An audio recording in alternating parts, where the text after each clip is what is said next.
You're standing in a workshop that smells like copper and desperation. It's Christmas Eve, 1874. Somewhere in a forgotten corner of Bavaria, in a village so small it doesn't appear on most maps, a man named Johann Brenner is about to break the universe. Not intentionally, never intentionally, but intention matters less than outcome when you're dealing with the fabric of reality itself. The workshop is cold, bone cold. The kind of cold that seeps through wool and settles in your joints like an unwelcome tenant.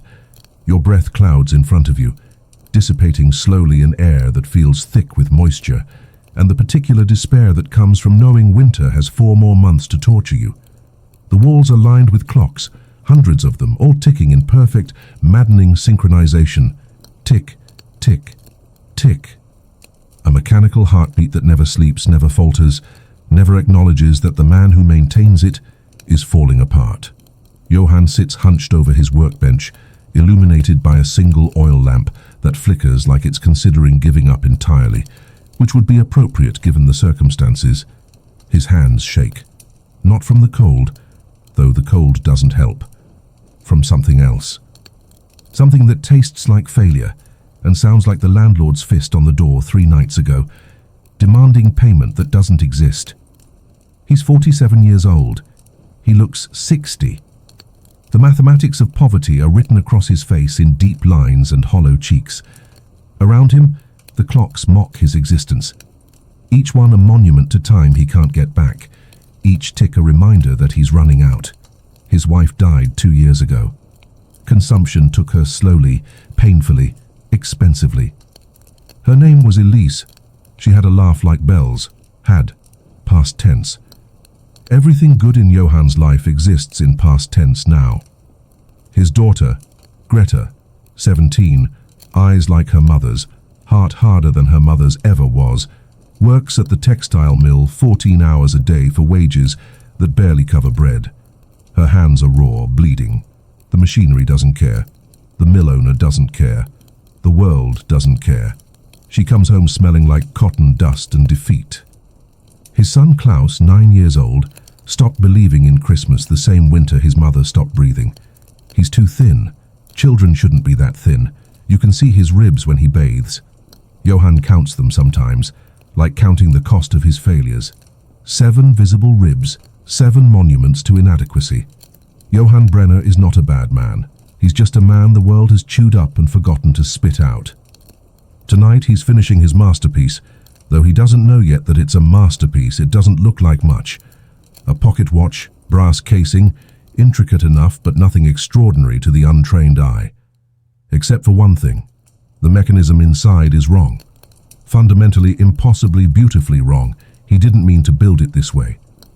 3 weeks ago, sleepless and half-mad with grief over an unpaid debt that would cost him the workshop, his father's workshop, his grandfather's workshop, 4 generations of Brenner clockmakers about to end because Johann couldn't make the numbers work. He made an error. He installed a spring backwards, connected gears that shouldn't touch. Created a feedback loop in the escapement mechanism that, according to every principle of horology he studied for 30 years, should simply destroy the watch within seconds of winding. It didn't. When he first wound it, the watch ticked once, then stopped. And in that moment of silence, Johann noticed something impossible. The flame of his lamp had frozen mid-flicker, not dimmed, not extinguished. Frozen, like a painting of fire rather than fire itself. He blinked. The world resumed.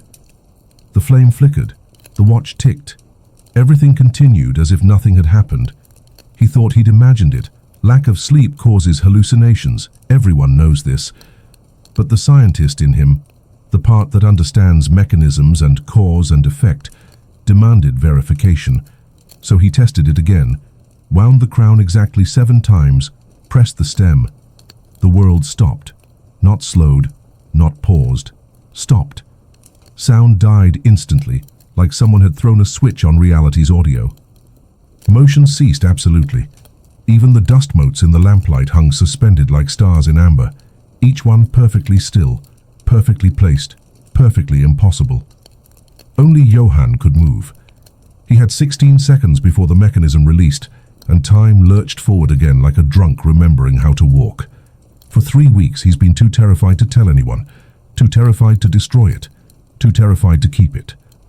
The watch sits on his bench, innocent as original sin, containing the power to pause creation itself. Now it's Christmas Eve, and the village of Weihnachtsdorf, Christmas Village, named by optimists 2 centuries dead, who couldn't foresee how ironic that name would become, is preparing for a celebration no one can afford. Outside the workshop window, snow falls in thick, silent curtains. The church bells will ring at midnight. Families will gather around fires they'll regret burning come January when the wood runs out. Children will pretend to believe in miracles because their parents need them to, because maintaining the fiction of hope is exhausting but necessary. And Johann Brenner sits with a pocket watch that can stop the world, wondering if he's gone completely insane or if insanity might actually be an improvement over his current lucidity. The lamp flickers again, and for a moment Johann thinks it might go out entirely, plunging him into darkness, both literal and metaphorical. But it holds. Barely. Like everything else in his life. In the distance, someone is singing. A Christmas carol, off-key and melancholy. The voice of someone who's singing because tradition demands it, not because joy inspires it. Stille Nacht, heilige Nacht. Silent night, holy night. The hymn drifts through the cold air, muffled by snow and distance and the weight of accumulated disappointment. Johann closes his eyes. He thinks about his daughter's hands, raw and bleeding from the mill machinery, wounds that never quite heal because she's back at the machines before the skin can knit. He thinks about his son's hollow eyes, the way Klaus looks at other children playing with a longing so pure it hurts to witness. He thinks about the debt collector who promised to return after Christmas with a magistrate and a legal writ that will strip him of everything. He thinks about time itself, that invisible tyrant that takes everything and gives nothing back, that marches forward regardless of whether you're ready, regardless of whether you've had enough, regardless of whether you're begging it to slow down or speed up, or just please stop for a moment so you can catch your breath. His hand moves to the watch. His thumb rests on the crown, feeling the ridges, the texture, the cool metal that contains impossible power. What would you do with 16 seconds of frozen eternity?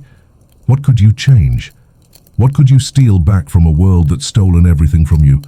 Johann Brenner winds the watch. Once, twice, 7 times total. The mechanism inside makes a sound like grinding teeth, like reality preparing to hold its breath. His finger hovers over the stem. The clock on the wall reads 11:47 p.m. 13 minutes until Christmas. 13 minutes until midnight. 13 minutes until something happens that will echo through this village for generations. Though no one will ever quite agree on what exactly occurred, he presses the stem. The world stops breathing, and in the silence Johann Brenner begins to cry, because he's just realized something terrible. 16 seconds isn't enough time to fix anything. But maybe, just maybe, it's enough time to try. Outside, the snow hangs motionless in the air like a photograph of God's indifference. The singing has stopped, mid-word, the singer frozen in the act of producing a sound that will never complete. And a clockmaker who wanted nothing more than to save his family is about to discover that some miracles come with instructions written in consequences. If this feels too real, subscribe before it gets worse. Because it does. It always does. Time is not a river. That's a pleasant lie we tell ourselves to make entropy feel poetic, to give the illusion that flow implies purpose, that movement means progress. Time is a mechanism, gears and springs, and the constant threat of catastrophic failure. Johann Brenner understands this now, standing in a world that has forgotten how to move, in a moment stretched so thin it should snap but doesn't. The silence is the first thing that breaks you. Not peaceful silence. Not the quiet of a sleeping house or a snow-covered field where you can still hear your own heartbeat, your own breath. The small sounds that remind you you're alive. This is the silence of absence. The silence of a heart between beats. Every ambient sound you never knew you relied on. The whisper of air moving through cracks in the walls. The distant creak of settling wood. The blood rushing in your ears like a private ocean. Gone. Completely. Absolutely, devastatingly gone. You can hear your thoughts too loudly. They echo in the vacuum where sound should be. It's like being inside your own skull with nowhere to escape. Johann takes a step. His boot connects with the wooden floor, and the sound is obscene in its isolation. A single clap in an empty cathedral. The sound waves have nowhere to go, nothing to bounce off except more silence. He winces at the volume of his own existence. He moves to the window, each footfall a small violence against the stillness. Outside Weihnachtsdorf is a tableau painted by a particularly cruel artist, with a fascination for capturing misery in perfect detail. Herr Müller, the baker, is frozen mid-stride, 1 foot raised, arms windmilling as he slips on ice he'll never actually hit. His face is locked in an expression of comic surprise that would be funny if it weren't so unsettling. If you didn't know that behind that expression is a man worried about flour prices and whether his ovens will last another winter. Across the street, young Thomas Weber, the blacksmith's apprentice, 17 and stupid with youth the way only 17-year-olds can be, is caught throwing a snowball at his sweetheart, Anna. The snow is suspended 3 inches from her face, a white projectile frozen in trajectory. Her mouth is open in anticipation of laughter that hasn't happened yet. May never happen now, depending on what Johann does next, with his 16 seconds of godhood.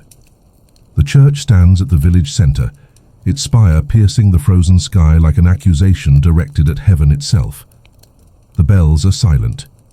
Will always be silent, for exactly 16 seconds, minus the 5 Johann has already used standing here, cataloguing the impossible. 11 seconds left, he's wasting them, burning through his allocation of frozen time by simply observing, paralyzed by the weight of possibility and the terror of choice. He doesn't know what he expected. Some grand revelation, a booming voice explaining the cosmic rules of temporal manipulation, a sudden clarity about how to save his family, his village, his crumbling life. There's nothing. Just him and a world holding its breath, and the crushing realization that having power and knowing what to do with it are entirely different things. Johann's scientific mind, the part that makes him a brilliant clockmaker and a terrible businessman because he values precision over profit, begins cataloguing observations automatically. His own breath creates mist, so his body still functions normally. Temperature exists. He can feel the cold. Gravity works. He can jump, and he comes back down. He can interact with objects. Can he interact with people? That's the question that matters. That's the question that will determine whether this power is useful or just another form of torture. He walks to his workbench and picks up a gear, drops it. It falls normally, obeying Newton even while Newton's universe is paused, hits the floor with a sound like a gunshot in the silence. Physics works. For him. The rules apply selectively, and he's the exception, which should feel empowering, but mostly feels lonely. 8 seconds left, and the panic is setting in now. The realization that this window is closing and he's accomplished nothing except confirming that yes, time is stopped. Yes, he's the only thing moving. And no, he has no idea what to do about it. His daughter is at home, their tiny room above Frau Handel's butcher shop 3 streets away. Is she sleeping? Crying?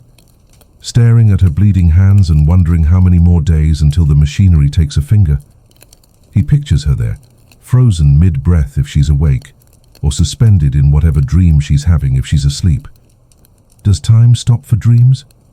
Do the sleeping experience frozen time, or does consciousness exempt you? These are philosophical questions he doesn't have time to answer.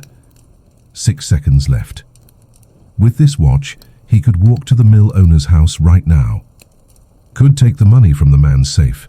Could redistribute wealth like some kind of temporal Robin Hood, stealing from the rich during the pause and giving to the poor before anyone notices. The mill owner wouldn't even know. No one would know.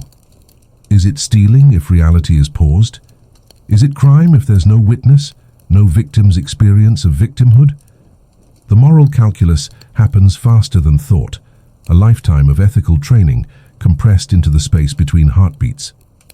Stealing is wrong. Everyone knows this, children know this. But stealing to feed your starving children is less wrong, The hierarchy of wrongness matters, and stealing from a man who profits from child labor, whose machines take fingers and give pittances, while children lose digits in his equipment. That's what? Justice, revenge, survival, revolution? All of these? None? 4 seconds left, and Johann's hand tightens around the watch, his knuckles white with pressure. His heart pounds so hard he wonders if he's about to have a cardiac incident, right here in frozen time, leaving his corpse as the only moving thing in a static universe until the mechanism releases 16 seconds from when he pressed it, and he collapses into death while the world resumes around him, and people find him dead for no apparent reason. 2 seconds remaining, and he hasn't moved from his workshop, hasn't changed anything, hasn't saved anyone, hasn't even tried. He's wasted it. Burned through 16 seconds of omnipotence by standing still, paralyzed by choice, defeated by possibility. 1 second. The watch clicks.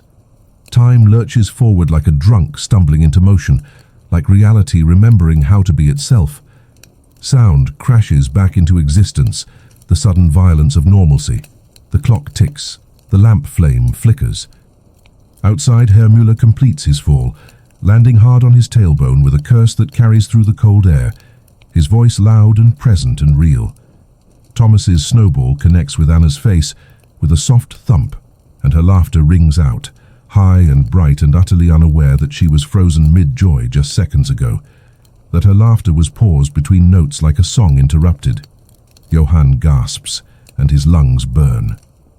He realizes with a start that he was holding his breath for all 16 seconds, afraid to disturb the stillness, afraid that breathing too loudly might break whatever spell was holding the universe in place.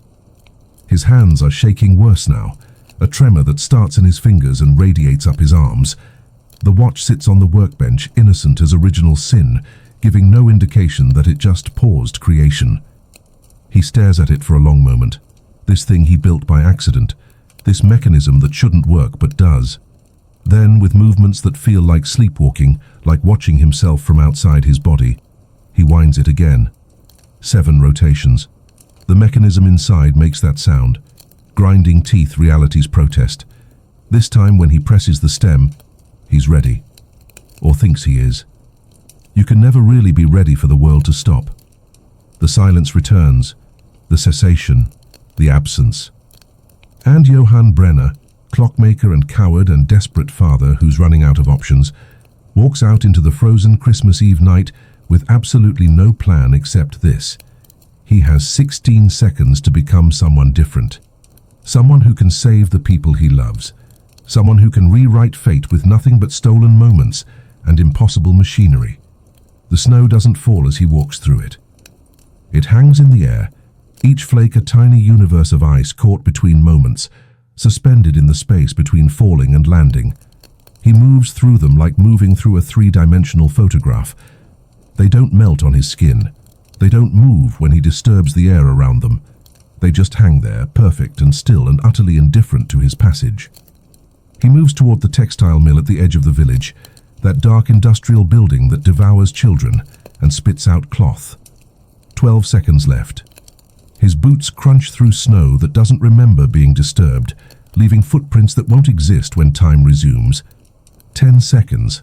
The mill looms ahead, dark and industrial, its chimney frozen mid-exhale, smoke hanging in the air like a bruise, like evidence of industry's violence. 8 seconds. Johann reaches the door. It's locked, but in frozen time, locks are philosophical rather than practical. They're just metal in a certain configuration. He pushes. The wood groans but doesn't budge. The lock holds because frozen time doesn't mean physics stops working. 6 seconds, and panic floods his system. He's going to waste another cycle, going to achieve nothing. Going to return to his workshop with nothing but bruises, and the growing certainty that having godlike power for 16 seconds at a time is just another form of torture, maybe worse than having no power at all. 4 seconds. He slams his shoulder into the door. Pain explodes through his arm. Frozen time doesn't mean you don't feel pain, doesn't mean you can't hurt yourself. The door holds. The lock laughs at him silently. 2 seconds left, and he turns to run back to return to his workshop to try again, to keep trying until he figures this out. He doesn't make it. The watch clicks. Time returns with the violence of resumption. And Johann Brenner is standing in the middle of the village square in front of a dozen witnesses, breathing hard, wild-eyed, looking every inch the madman they'll later claim he was when they tell stories about this night. Frau Handel, the butcher's wife, stares at him with concern and fear warring on her face. "Johann, are you quite well?" He can't speak, can't explain, can't tell her that he just tried to break into the mill and failed because even frozen time has rules, because power without understanding is just another form of helplessness. His voice cracks like thin ice. "I'm fine. Just walking. Needed air." She doesn't believe him. Why would she? It's nearly midnight on Christmas Eve, and the village's most reclusive clockmaker is standing in the snow, breathing like he's run a mile, looking like he's seen the face of God and found it disappointing. "You should go home, Johann," she says, not unkindly, with the tone you use for someone who's not quite right. "It's almost Christmas." He nods, turns, walks back toward his workshop on legs that don't feel like his own, like he's borrowed someone else's body, and doesn't quite know how to operate it. Behind him, the church bells begin to chime, midnight approaching. Christmas arriving whether anyone's ready or not. The watch weighs nothing in his pocket. It weighs everything. You cannot save the world in 16-second increments. This is Johann's first hard lesson, learned over the next 3 hours as Christmas Eve bleeds into Christmas morning, and he exhausts himself in a series of increasingly frantic temporal experiments, each one a small failure, each one teaching him the exact dimensions of his impotence. The workshop is chaos now, transformed from its usual meticulous order into something that looks like a mind having a breakdown in physical form. Papers everywhere, calculations, diagrams, desperate attempts to mathematize the impossible. Sketches of scenarios. If I freeze time here, move this object there, would that create this outcome? The floor is littered with failed attempts to understand what the watch has made him. A god with the attention span of a hummingbird, omnipotent for durations measured in heartbeats. Wind 7 times. Press. 16 seconds of omnipotence. Click. Back to being human and useless. The cycle becomes a rhythm, becomes an addiction, becomes the only thing that feels like action even though it accomplishes nothing. He's tried everything his desperate mind can conceive. Attempt number 4. He froze time and ran to the mill owner's house, that large building on the hill where wealth insulates itself from poverty's view. Made it to the front door. Stood there for 8 seconds, trying to pick the lock with tools he'd grabbed from the bench. His fingers fumbled. The mechanism was more complex than he'd anticipated. Time resumed with him crouched at the entrance like a common thief, forcing him to sprint away before the dog started barking, before lights came on, before his attempt at heroic robbery became simple criminal stupidity. Attempt number 7. He froze time and went to the church, thinking, what? That he'd find answers in the frozen face of the Christ child statue? That God would explain himself in the silence? That divine wisdom would suddenly become apparent when reality paused? He stood in the empty nave for 12 of his 16 seconds, staring at candles frozen mid-flicker, their flames like orange teardrops suspended in air, and felt more alone than he'd ever felt in his life. God doesn't speak in frozen time. Or maybe God only speaks in frozen time and Johann doesn't know the language. Attempt number 11. He went home, crept up the stairs, his footsteps silent, because sound doesn't carry the same way when you're the only thing experiencing duration. Stood in the doorway of the room where his children slept, Greta on the thin mattress, Klaus curled against her back for warmth, because they only have one blanket, and sharing is survival. Their faces peaceful in sleep, temporarily free from the weight of poverty and hunger and fear. He had 8 seconds to memorize them like this, safe, untroubled, dreaming whatever dreams children dream when the day's horrors finally release them. Then time restarted, and Klaus stirred, and Johann fled before his son could wake and see his father watching them like a ghost, like something that doesn't quite belong to the world of the living. Attempt number 15 was pure rage, the kind that builds when you have power but no wisdom, capability but no solution. He froze time and punched the mill owner's house, not the door, the wall. Just the wall. As hard as he could, channeling all his frustration and fear and helplessness into his fist. His knuckles split on impact. Blood froze mid-drip, hanging from his broken skin like red beads. Time returned, and the pain was immediate and total and completely useless. He'd accomplished nothing except proving that frozen time doesn't care about your anger, doesn't care about the righteousness of your rage, doesn't provide satisfaction for emotional outbursts. Now it's 3 a.m. on Christmas morning, and the rest of the village sleeps while Johann Brenner sits in his workshop, having an existential crisis that's both personal and cosmic. The watch sits on the workbench, and Johann sits beside it, knuckles bandaged, face in his hands, trying to remember who he was before he discovered he could pause creation. He's had an epiphany, and it tastes like ash in his mouth. The watch doesn't give him power. It gives him the illusion of power.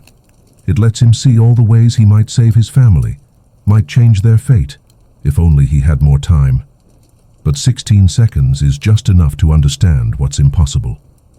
Just enough to measure the exact distance between hope and reality. Just enough to torture himself with proximity to solutions he can't quite reach. It's a specially designed form of torture, like being shown food when you're starving, but the food is always behind glass, always just out of reach, always visible but inaccessible. The cruelty is in the proximity, in the almost. He thinks about the old stories his mother used to tell. Careful what you wish for. Faustian bargains.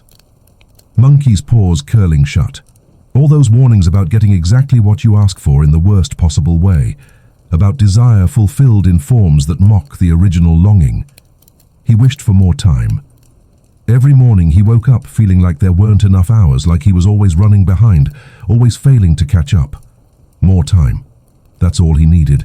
Just more time, and he could fix everything. And now he has it, in quantities too small to matter and too large to ignore. 16 seconds at a time, an infinity of opportunities to see his inadequacy measured in frozen moments. The lamp has burned low, the oil nearly exhausted, the flame guttering like it's making a point about finite resources and poor planning. Outside, the village is silent. Even the drunks have gone to bed. Weihnachtsdorf sleeps through its holy night, unaware that one of its residents has been granted the power to pause creation and has found absolutely nothing useful to do with it, has discovered that omnipotence in insufficient quantities is just another form of impotence. Johann picks up the watch, studies it in the dying light. The mechanism inside is wrong. He knows this. He built it. He can see the backward spring through the crystal, can see the reversed gears, can see the configuration that shouldn't work, but does. But how is it wrong? What specific configuration of gears and springs creates this impossible effect? What are the exact specifications of miracle? If he could understand it, really understand it, not just observe it but comprehend the underlying principles, if he could replicate it, improve it, refine it, if he could extend it. What if 16 seconds could become 32? What if 32 could become 64? What if he could stop time for an hour, a day, forever? His hands start moving before his brain fully commits to the idea, before his conscious mind approves the project. Tools come out automatically, muscle memory overriding judgment. The watch opens under his practiced fingers. The mechanism gleams up at him, intricate and inexplicable, impossible and undeniable. He begins to sketch. Measurements. Ratios. The angle of the bent spring, exactly 17 degrees from standard configuration. The reversed gear, teeth pattern inverted, rotation counterclockwise instead of clockwise. The feedback loop in the escapement, creating a mathematical paradox that somehow resolves into temporal stasis. Mathematics has always been Johann's religion, the one thing he trusts when everything else proves unreliable. Numbers don't lie. They don't console, but they don't lie. They're pure truth, uncaring truth, truth without mercy or hope, but truth nonetheless. If the backward spring creates a 16-second pause, what would two backward springs create? 32 seconds? Or something else entirely? What if the relationship isn't linear? What if it's exponential or logarithmic or follows some other function he hasn't discovered yet? What if he could stop time for an hour? Enough time to really do something. To break into the mill owner's safe properly, with time to pick the lock, to search methodically, to take what his family needs. What if he could stop time for a day? He could work without interruption, create watches to sell, generate the income they need. What if he could stop time forever? What if he could just pause everything, live in the frozen moment indefinitely, never have to face the debt collector, never have to watch his children suffer? What would that mean? To live in frozen time forever, to be the only conscious thing in a static universe. That's not salvation, that's hell. That's solitary confinement in a prison the size of creation. His pencil flies across paper, regardless of these philosophical concerns. The calculations grow more complex, branching into territories he's never explored before. He's operating on instinct now, on years of understanding how gears mesh and springs coil, and time itself gets translated into mechanical motion. He's not thinking anymore. He's creating. He's solving. He's becoming something between scientist and sorcerer. Outside, the sky begins to lighten. Not sunrise yet, but the promise of it. That deep blue moment before dawn when the world holds its breath legitimately. No magic required. When night and day balance on a knife edge, and anything feels possible. Johann doesn't notice. He's lost in the work now, in the purity of the problem, in the clean clarity of mechanical challenges that don't involve moral complexity. He's building something new, a second watch, not a copy, an evolution. Taking the accident that created the first watch and making it intentional, deliberate, improved, making it bigger, making it more. His hands are steady now. The shaking has stopped completely. This is what focus does. It kills fear, at least temporarily. It replaces anxiety with action, replaces helplessness with purpose, even if that purpose might be catastrophically misguided. He works with the concentration of a surgeon, of an artist, of a man who has nothing left to lose and therefore everything to risk, who's so far beyond the edge of reasonable choices that unreasonable choices start to look like wisdom. The component pieces come together under his hands like they've been waiting for this moment. A larger casing, scavenged from his most expensive unsold timepiece, the one he built for a wealthy customer who never came back to collect it. A double spring mechanism, both springs wound backwards, both creating that 17-degree angle that shouldn't work. Gears that rotate counter to intuition, creating a mechanical paradox, an escapement that should create catastrophic failure, but instead creates what? He won't know until he tests it, won't know if it creates 32 seconds or eternity or something in between. Dawn breaks properly now. Grey light filters through the workshop windows, revealing the chaos of the last 3 hours. Somewhere in the village, a rooster crows, the sound distant and mournful. The first stirrings of Christmas morning. Families waking to whatever joy or disappointment awaits them, to presents they can't afford, and meals they can barely prepare, to the annual tradition of pretending one day of celebration makes up for 364 days of struggle. Johann completes the final connection.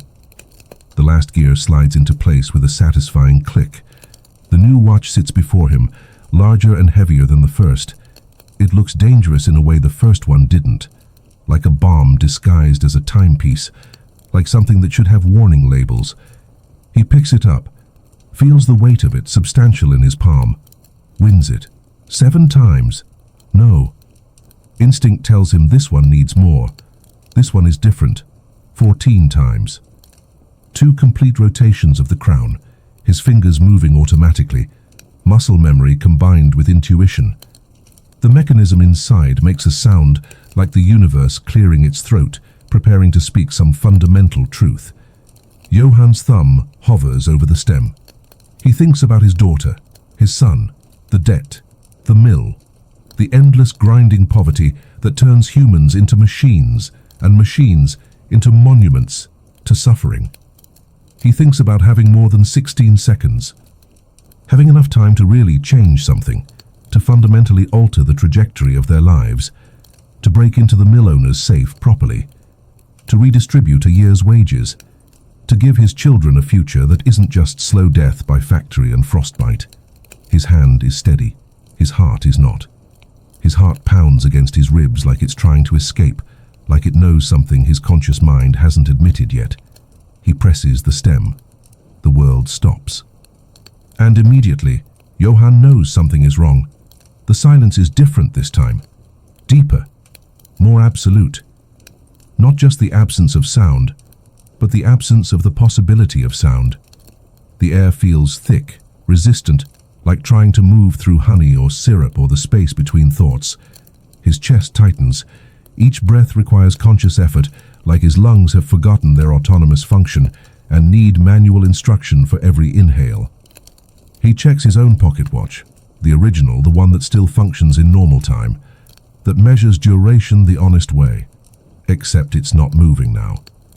The second hand is frozen mid-sweep, stuck between the 7 and the 8, like it's trying to make a philosophical point about the nature of measurement, which means his perception of time is also frozen, which means he has no idea how long this pause will last, which means he's made a terrible, possibly fatal mistake.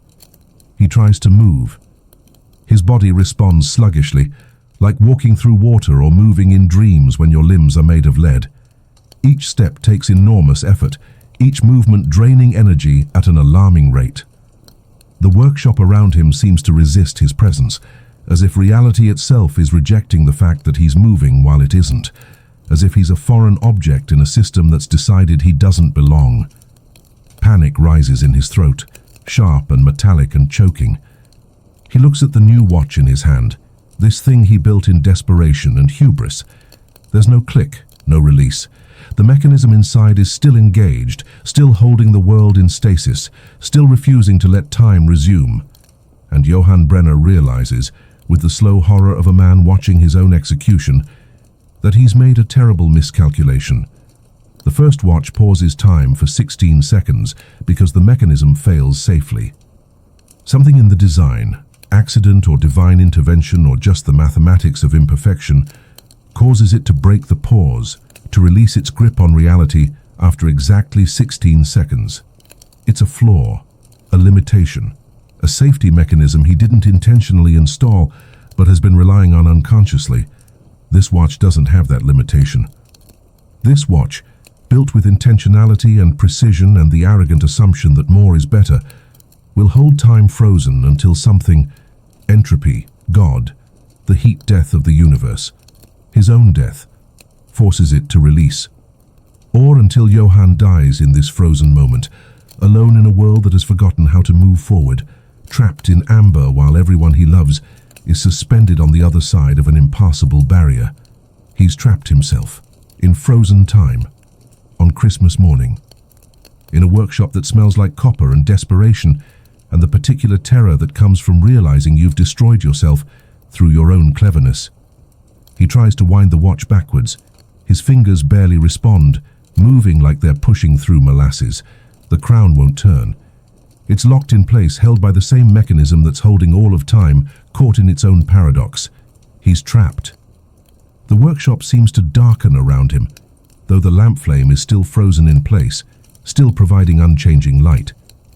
Is it actually getting darker? Or is his vision failing?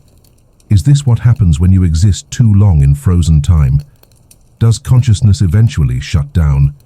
Do you die, or worse, do you remain conscious but immobile, aware but unable to act, a prisoner in your own frozen body for eternity? He doesn't know, can't know. The terror of uncertainty combines with the terror of his situation to create something approaching existential panic. Johann stumbles when he tries to take another step. His legs aren't obeying properly anymore. Gravity still works.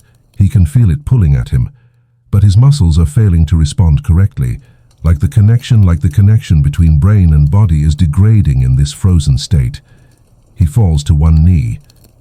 The impact takes forever and no time at all, a paradox of sensation. His kneecap connects with the wooden floor, and pain radiates up his leg, sharp and clarifying. Pain means he's still alive. Pain means his nervous system still functions. Pain is good. Pain is better than numbness, better than the alternative, which is dissolution into the frozen moment, becoming part of the stillness rather than separate from it. Now he's on the workshop floor, breathing air that feels like solidified glass, trying to think through the syrup-thick terror that's flooding his mind. Physics still works, mostly. He can move, though it's like moving through increasingly dense resistance, like the air itself is thickening around him, becoming more solid with each passing second. Except seconds don't pass anymore, do they? Duration has stopped. He's experiencing subjective time, internal time, the time of consciousness, but external time has ceased completely. Can he leave the workshop? Can he walk through the village? How far can he go before the strain of existing in paused time kills him? Will his heart keep beating if he pushes too hard? Will his lungs keep working? He doesn't know. He's conducting an experiment with his own life as the test subject, and there's no control group, no prior research, no safety protocols. He forces himself to stand. It takes what feels like a year, takes what might be a second, takes everything he has, every ounce of will and strength and stubborn refusal to die on the floor of his own workshop like an animal. His mind races through solutions with the clarity that only extreme crisis can produce. Option 1. Break the watch. Destroy it physically. His tools are right there on the workbench, just a few feet away, though those few feet might as well be miles given how difficult movement has become.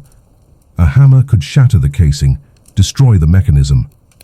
But what happens to frozen time if the device maintaining the freeze is destroyed? Does time resume normally, reality snapping back into motion like a released spring? Does the pause become permanent, locked in place forever, because the key that could unlock it no longer exists? Or does reality collapse into the paradox of being permanently paused with no mechanism maintaining the pause, creating some kind of metaphysical singularity? He doesn't know enough. Doesn't understand the underlying physics, if physics even applies to magic made mechanical. Could be salvation, could be suicide, could be something worse than either. Option 2. Wait. His body still functions, at least partially. He's still breathing, though each breath is harder than the last. Still conscious, though his thoughts are starting to fragment.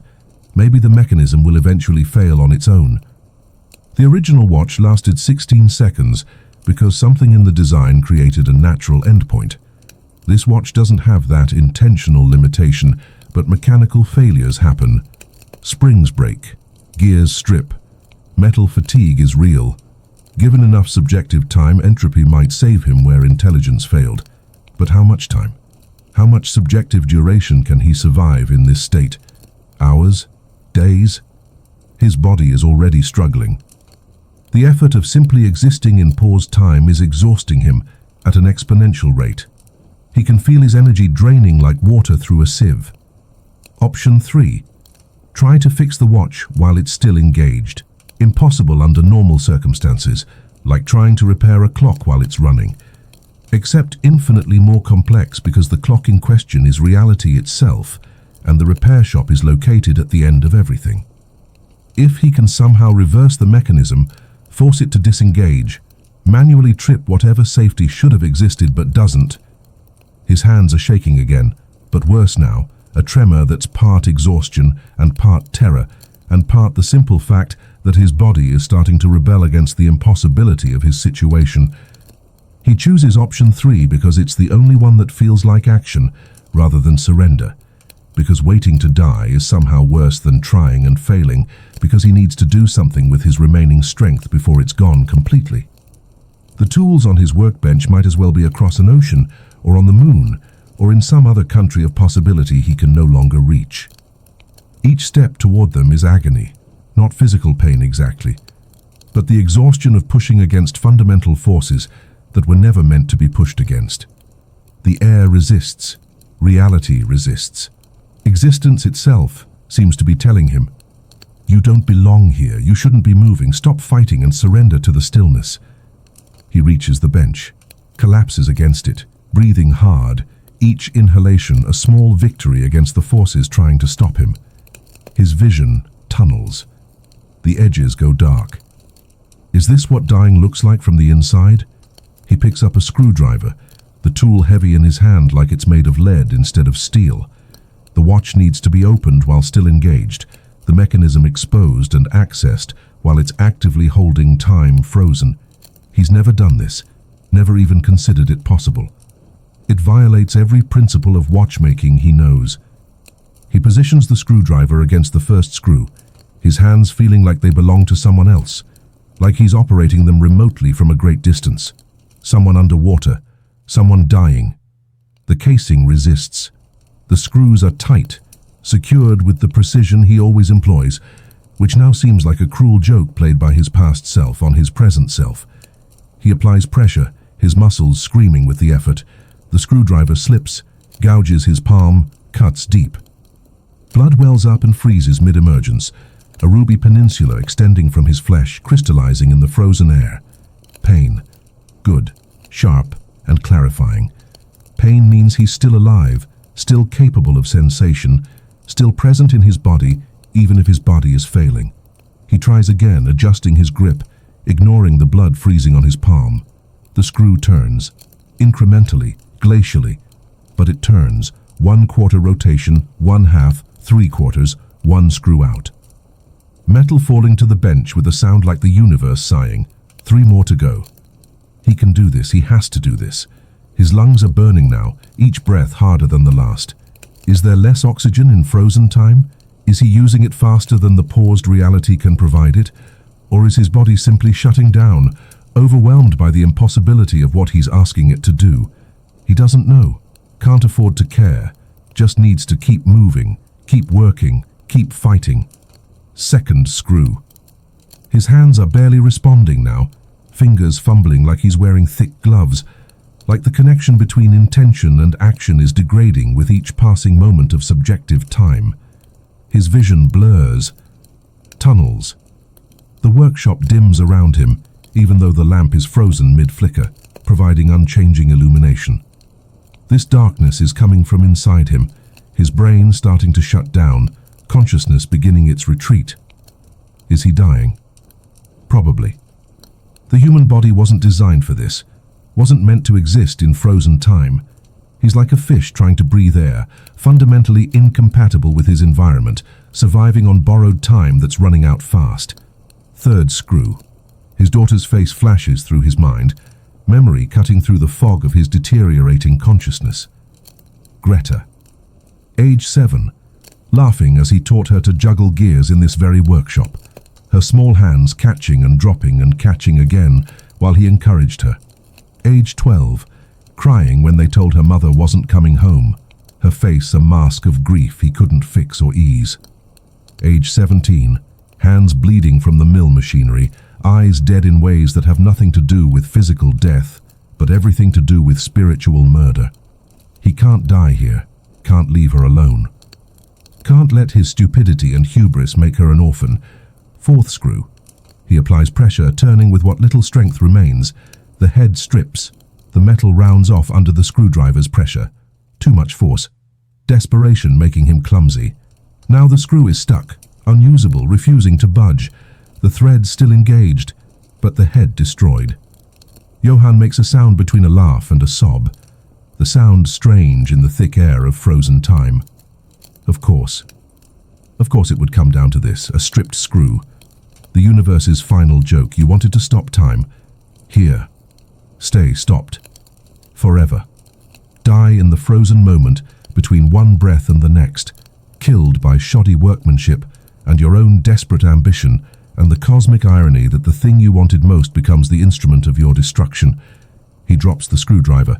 It falls for eternity, hits the floor with a sound like the world ending, like reality giving up. He stares at the watch, this thing he built in his arrogance. 3 screws removed, 1 stuck. The casing partly open, but not enough to access the mechanism, not enough to fix anything, not enough to save himself, not enough. The story of his life, compressed into 2 words. His vision is going dark around the edges now, real dark, not tunnel vision anymore, blackout dark, the darkness of consciousness shutting down. His body is giving up, systems failing, The biological machinery that keeps him alive deciding it's had enough of this impossible situation. He sinks to his knees, the movement involuntary, his legs simply stopping their support function. The floor is cold, has always been cold, will always be cold. Time doesn't change the temperature of wood. His thoughts scatter, fragment, become dreams or memories, or something between them, consciousness losing coherence as it loses oxygen and energy. He's 7 years old. His father is teaching him about gears, patient hands guiding small hands, voice gentle and instructing. Time is the only thing you can't manufacture, Johann. Can't build it, can't store it, can only measure it as it runs through your fingers like water, like sand, like everything precious and finite. He's 23. Meeting Elise for the first time at the village market, her laugh cutting through the noise of commerce like a bell, like birdsong, like everything good in the world concentrated into sound. He'll remember that laugh for the rest of his life. We'll hear it in quiet moments. We'll lose it eventually in the frozen silence, but right now, in memory, it's perfect and clear. He's 45, standing at her grave, Klaus holding one hand, Greta holding the other. All three of them silent, because there are no words for holes that size, for absence that massive, for the space where someone used to be but isn't anymore. He's here, now, dying in frozen time on Christmas morning, because he thought he could steal back what the universe had taken from him, because he thought power was the answer, when presence was the question. Hubris, that's the Greek word for it, the pride that precedes the fall, the arrogance that precedes destruction. Icarus flying too close to the sun, except Johann is drowning in frozen air instead of burning. His eyes close, he can't keep them open anymore. Consciousness is a luxury he can't afford. And in the darkness behind his eyelids, he hears something, a click, distant, impossibly distant, like a sound from another universe bleeding through into this one, but unmistakable, the sound of mechanical release, of a mechanism failing, of reality preparing to resume, the watch, the mechanism, failing. His eyes snap open, adrenaline cutting through the fog of his dying consciousness. The air is lighter, marginally, almost imperceptibly, but lighter. He can breathe again, not easily, not normally, but possible. The crushing weight has eased by some tiny fraction. Time is resuming, not all at once, gradually. The mechanism is dying, and as it dies, reality is seeping back into motion, returning like a tide, like dawn, like hope arriving exactly when you've stopped believing in it. The frozen lamp flickers, just once, a strobe of motion in the stillness, a single frame of animation in a static world. Time is coming back.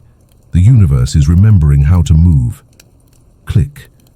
The watch makes the sound again, louder now, more insistent. The mechanism inside is failing catastrophically, springs breaking, gears stripping, the whole impossible configuration coming apart under the stress of holding reality frozen. The lamp flickers again, stays lit for a full second before freezing again, then 2 seconds, then 3. Around him the workshop is breathing, in, out, motion, stillness, motion. The world stuttering back to life like an engine that's forgotten how to run, coughing and sputtering and slowly, painfully finding its rhythm again. Johann crawls toward his workbench, each movement easier than the last. The resistance is fading. Reality is accepting him again, welcoming him back to the world of continuous time. He reaches up, grabs the edge of the bench, pulls himself up. His muscles scream but obey.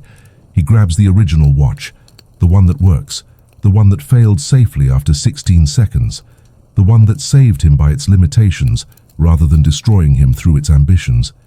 His hands close around it, and the gesture feels like prayer, like repentance, like a promise to never again mistake power for wisdom. The new watch clicks a third time, louder, final. The sound of catastrophic failure, the sound of reality refusing to be held any longer, and time returns, all at once, like a dam breaking, like chains snapping, like the universe taking a massive breath after nearly suffocating. Sound crashes in with physical force. Motion explodes back into existence.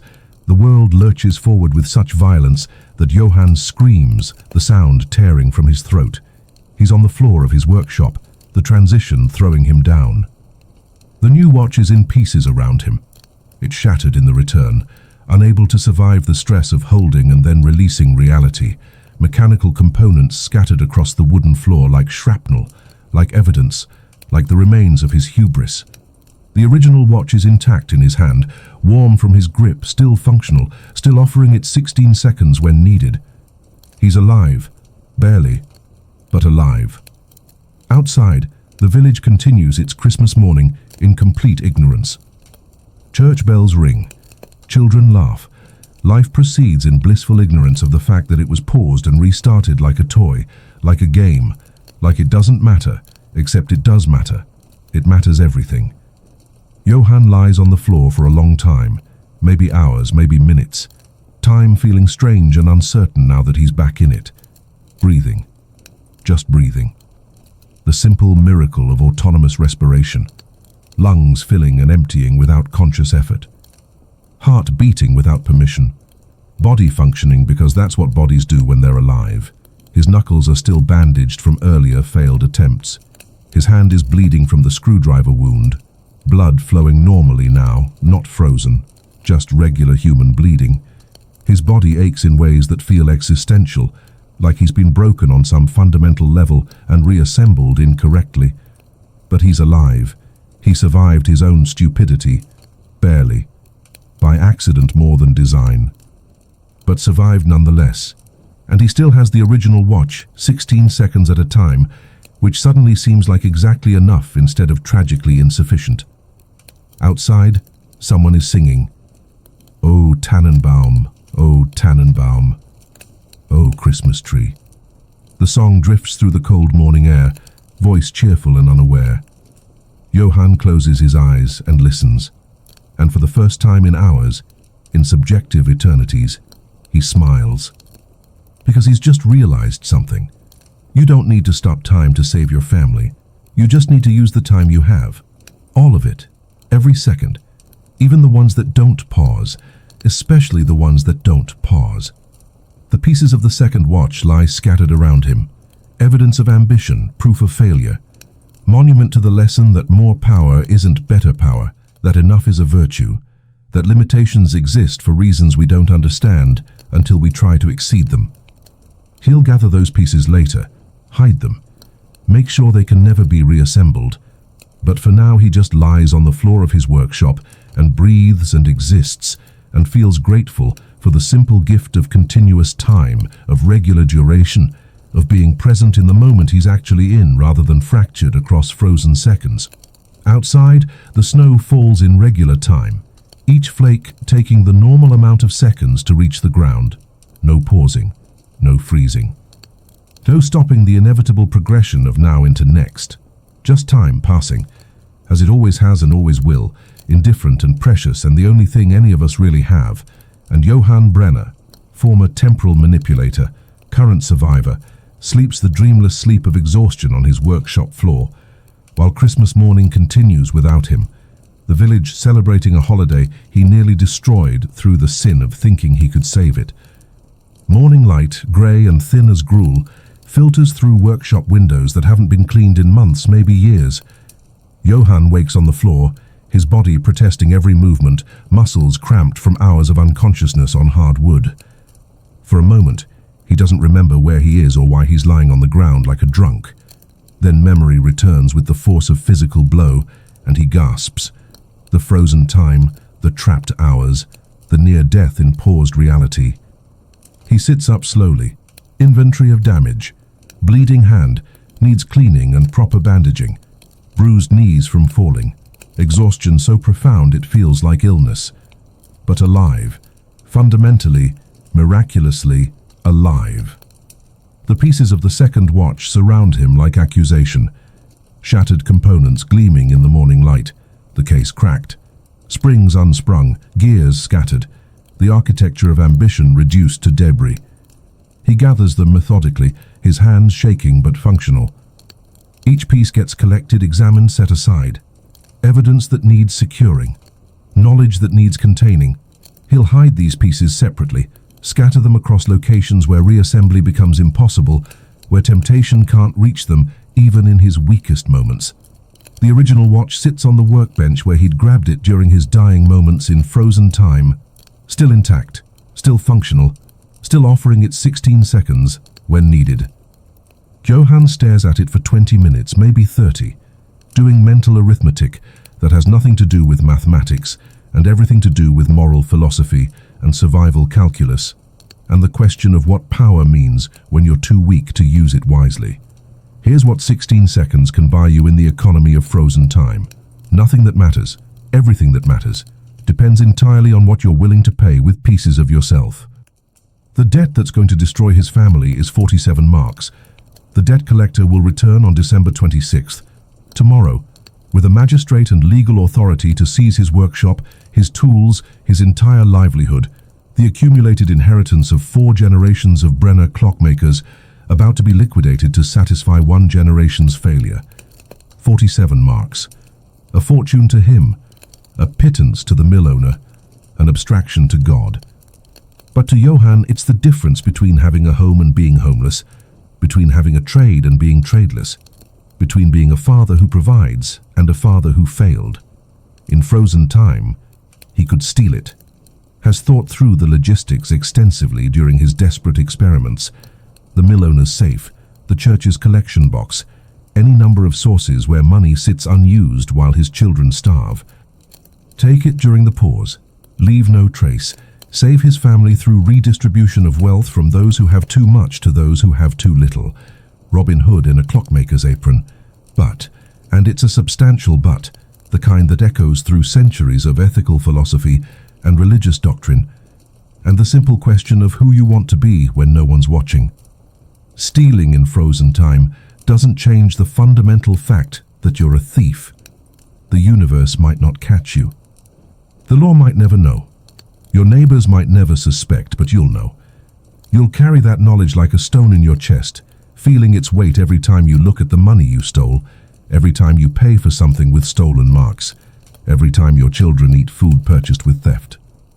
And that knowledge will rot you from the inside until you're something other than the man you meant to be, until you're someone your children can't respect, even as they benefit from your crimes, until the price of saving them financially is losing them spiritually.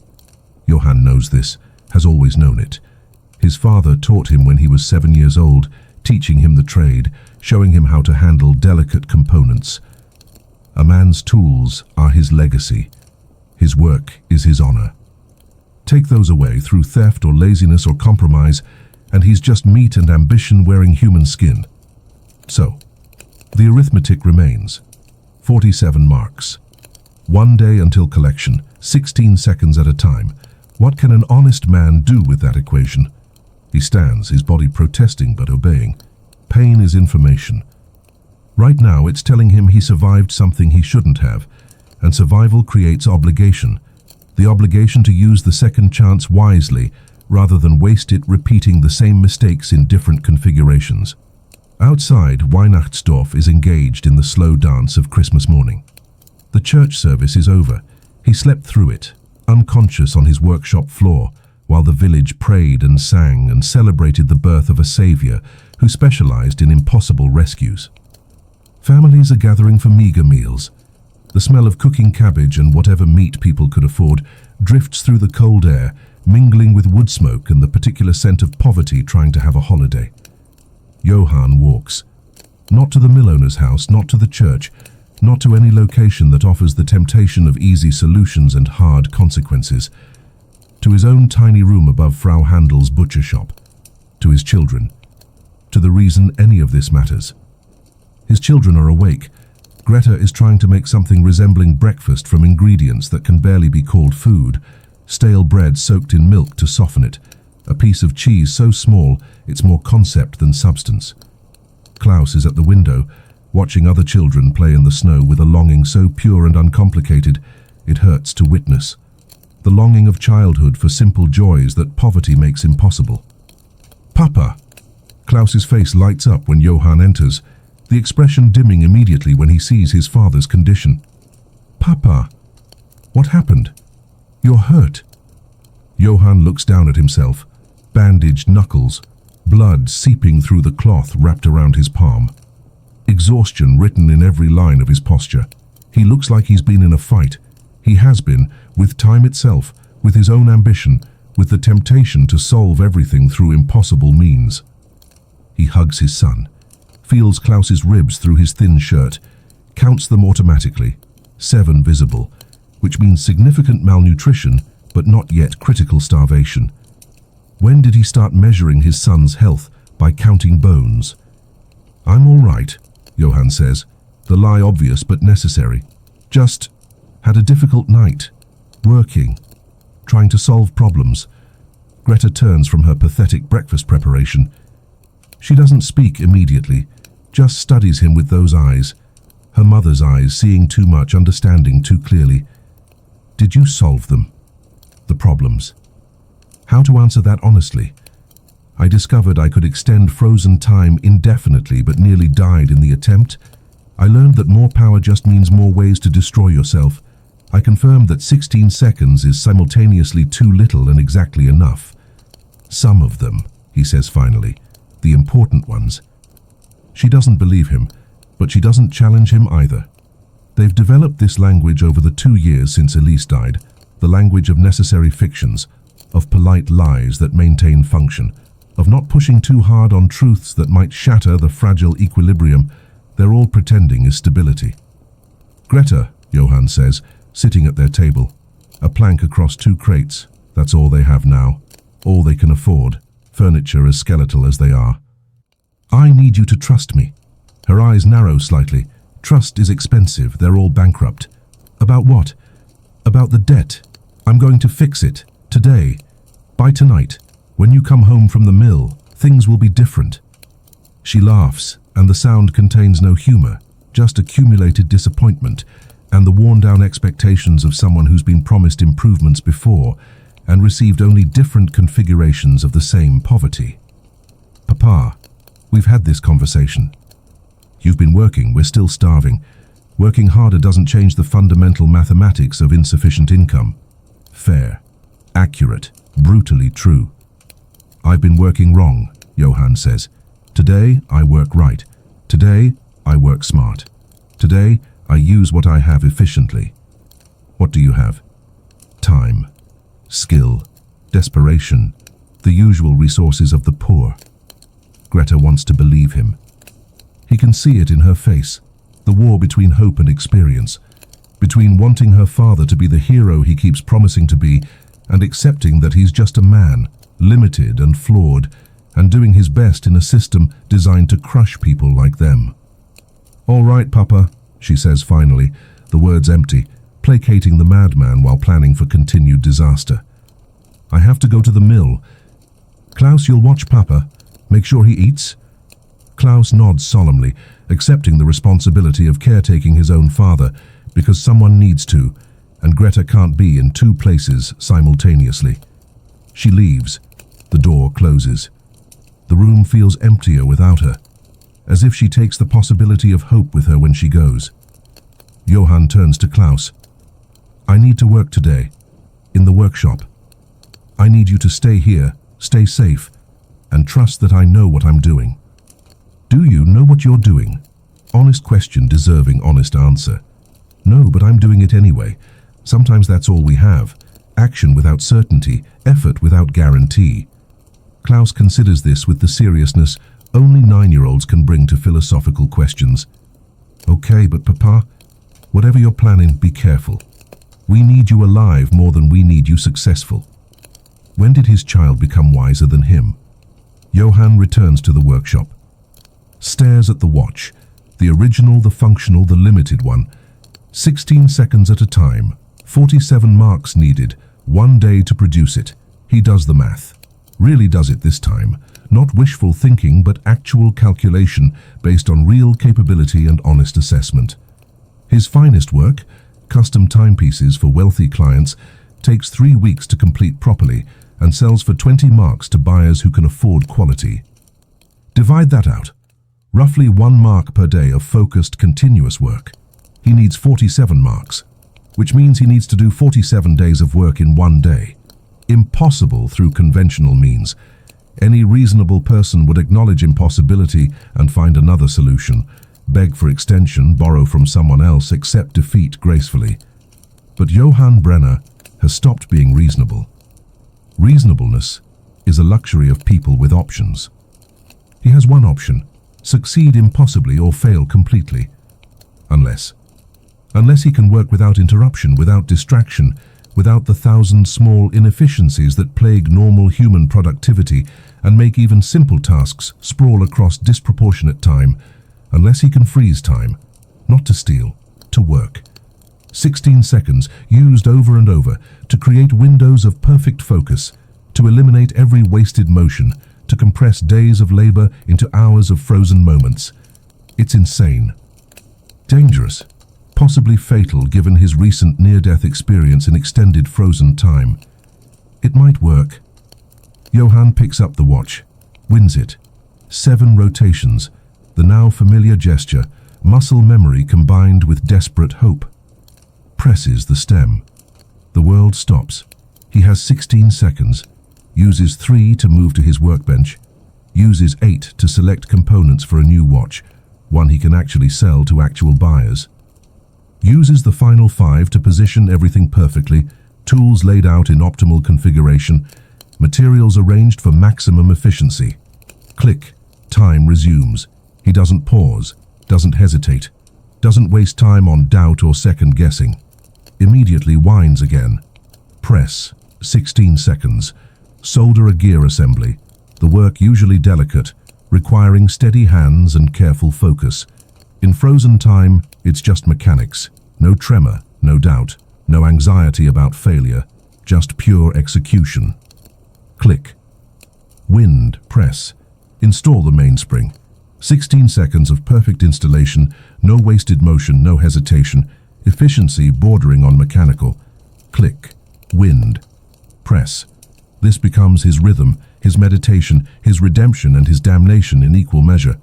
Each cycle 16 seconds of frozen productivity, then resume, wind, repeat. No breaks, no interruptions.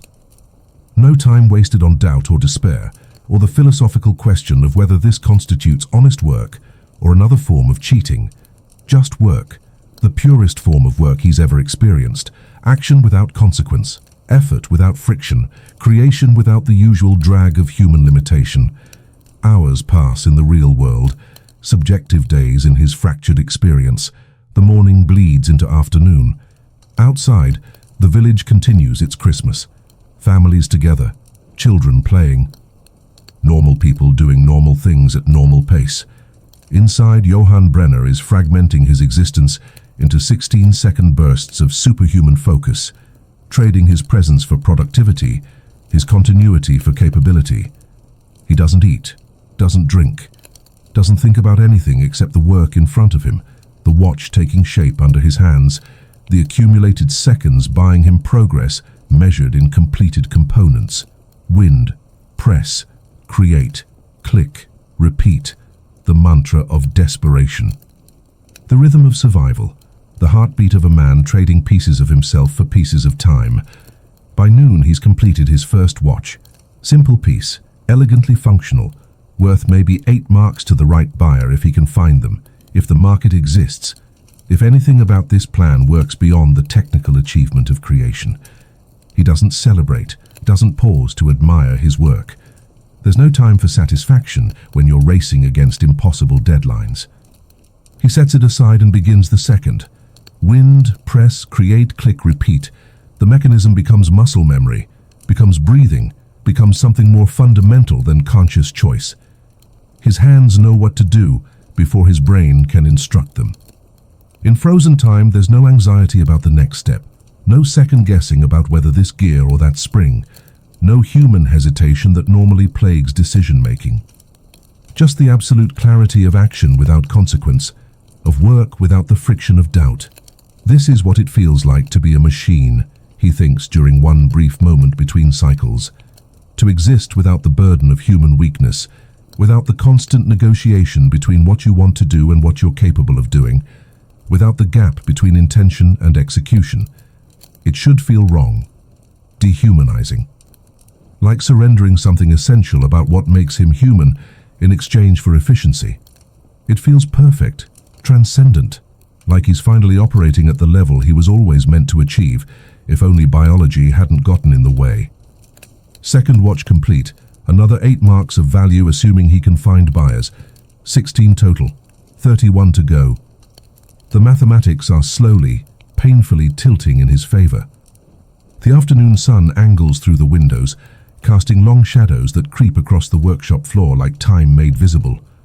Somewhere in the village, children are playing. Families are together. It's Christmas, the day supposedly dedicated to miracles and togetherness and the celebration of impossible births that save humanity.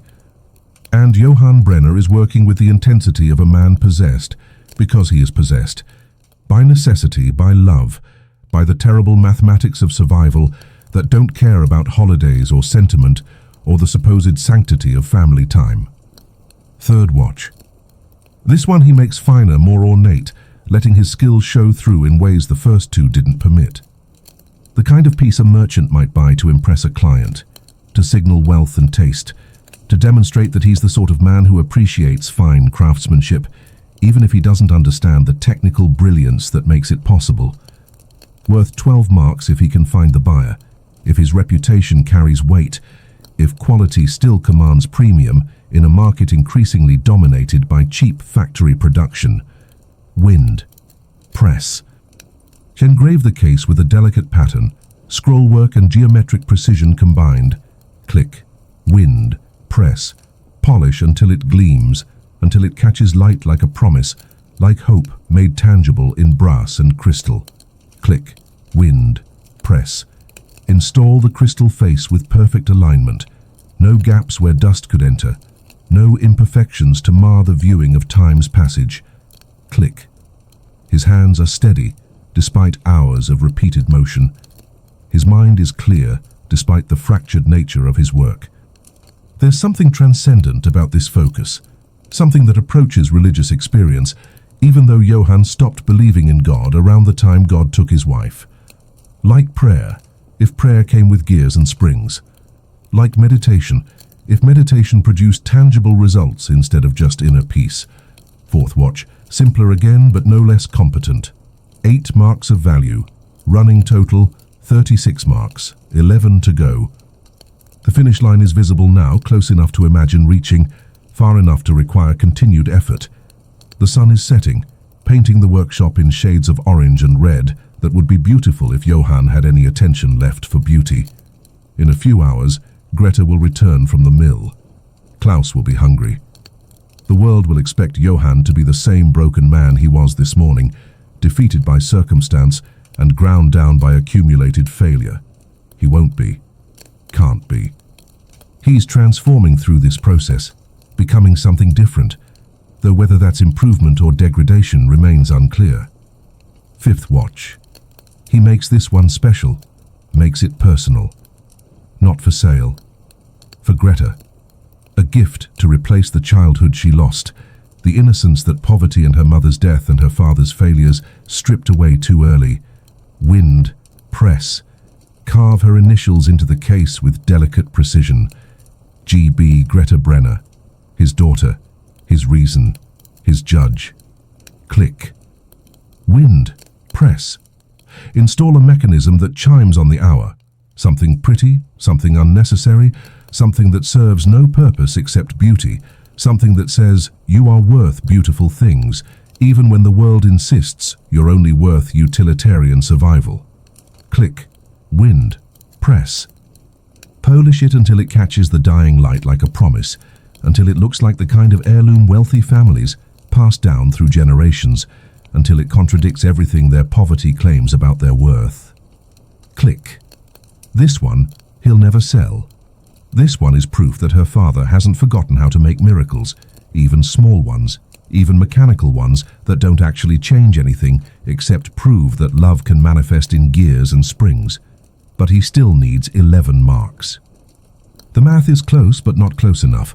Close enough to see the goal, not close enough to stop working. Sixth watch. Fast and functional. The kind of piece that gets the job done without flourish. 7 marks. 7th watch. Rushed now, his hands cramping from repeated winding, from hours of manipulation in fractured time. The constant switching between normal and frozen states is taking its toll. His fingers hurt in ways he's never experienced before, muscles and tendons protesting the unnatural rhythm. 6 marks. Total. 49 marks if he can sell them all. 2 marks over the debt. Enough. Barely. Technically. Possibly. But it's Christmas evening and there's no market open. No buyers standing ready with purses open and marks available. Just finished work sitting on his bench, and a debt collector arriving tomorrow morning with legal authority and zero sympathy. Johann stops. Stares at the watches lined up before him in perfect formation. 7 timepieces created in a single day through fragmented bursts of frozen time. Each one proof of his skill, his dedication, his refusal to surrender to circumstance. Each one completely useless if he can't convert craftsmanship into currency, if skill doesn't translate to marks, if the gap between making and selling proves unbridgeable. The watch, the original, the magic one, the device that made this possible, sits beside his hand, still functional despite hours of use, still offering 16 seconds of omnipotence at a time. He could freeze time right now, walk to the mill owner's house, take 47 marks from whatever stash the man keeps. No one would ever know. The watches could stay here, his honest work preserved, his integrity technically intact because he wouldn't be stealing to avoid work, just stealing to compensate for market unavailability. The rationalization is smooth, well practiced, seductive in its logic. The watches gleam up at him in the lamplight, each one a small monument to honest work, to his father's legacy, to the principle that a man's honor is made manifest in what he creates with his own hands, in the quality of his work, in the gap between what's easy and what's right. Johann picks up his coat, the movement decisive, committed. He's made his choice. Now he needs to execute it before doubt creeps back in, before the easier path starts looking like the wiser path. Outside, the Christmas evening is cold and clear, stars beginning to appear in the darkening sky, bright and indifferent to human drama. The village is quiet now, families inside, digesting their meager celebrations, pretending satisfaction with insufficient plenty. He walks to the tavern, the Golden Goose, where men go to escape their lives temporarily through beer and camaraderie, and the collective fiction that tomorrow will be better, despite all evidence to the contrary. The tavern is warm and loud, full of men spending money they don't have on beer they don't need because Christmas comes, but once a year and poverty is eternal, so why not embrace the former while ignoring the latter? The philosophy of desperation masquerading as celebration. Johann enters. The noise dims fractionally as heads turn, conversations pause mid-sentence. He's known here, but not liked. Not exactly. The clockmaker who keeps to himself, who lost his wife and never recovered, who has strange eyes and talks to machines like they're alive, like they're the only companions he trusts anymore. Brenner, the barkeep says, his tone neutral. Not unfriendly, not friendly, just acknowledgement that another human has entered his establishment and therefore deserves the minimal courtesy of recognition. I have work to sell, Johann announces, his voice carrying across the suddenly quieter room. Fine timepieces made today. Christmas prices, which means I'm desperate and you're getting quality for less than it's worth. Someone laughs, the sound harsh and knowing. Made today? What, you got elves in your workshop? Little helpers building watches while you sleep? Just desperation, Johann replies, meeting the man's eyes without flinching. Better than elves. More reliable. Desperation never takes breaks, never asks for wages, never stops working until the problem is solved or you're dead. He pulls out the first watch. Simple, functional, beautiful in its utility. 8 marks. Keeps perfect time, guaranteed for a year. I'll repair it free if anything breaks through normal use. Silence. The kind that comes when people are calculating, when they're weighing whether they're witnessing opportunity or insanity, when they're trying to determine if the desperate man in front of them can be exploited or if his desperation makes him unpredictable and therefore dangerous. Then, show me. Herr Zimmermann, the village's only successful merchant, waddles over, fat and prosperous, with a face like an unbaked loaf and eyes like a predator evaluating prey. He takes the watch, examines it with the careful attention of someone who knows value when he sees it and knows how to profit from other people's necessity. "Good work," he admits, the words grudging, as if acknowledging quality diminishes his negotiating position. "But 8 marks? On Christmas evening? You're desperate indeed if you're trying to sell at this hour in this place to this audience." 7, Johann says, the concession immediate because pride is expensive and he can't afford it. 7 marks. It's worth 10, and you know it. You could sell it for 12 in Munich. I'm offering you 5 marks of profit for the price of being here right now with marks in your pocket. Zimmerman considers, his face performing calculations that have nothing to do with compassion and everything to do with margin. 5 marks. That's my offer. Take it, or keep your watch and your debt both. 6, final offer. It's worth 10, costs 7 to make considering materials and time, and I'm offering it for 6, which means I'm working at a loss to satisfy immediate need. You're not exploiting me at 6. You're just benefiting from unfortunate timing. Zimmerman considers. The math is too good to refuse, the quality too obvious to deny. 6, because it's Christmas and you look like death himself couldn't make you look worse. Money changes hands.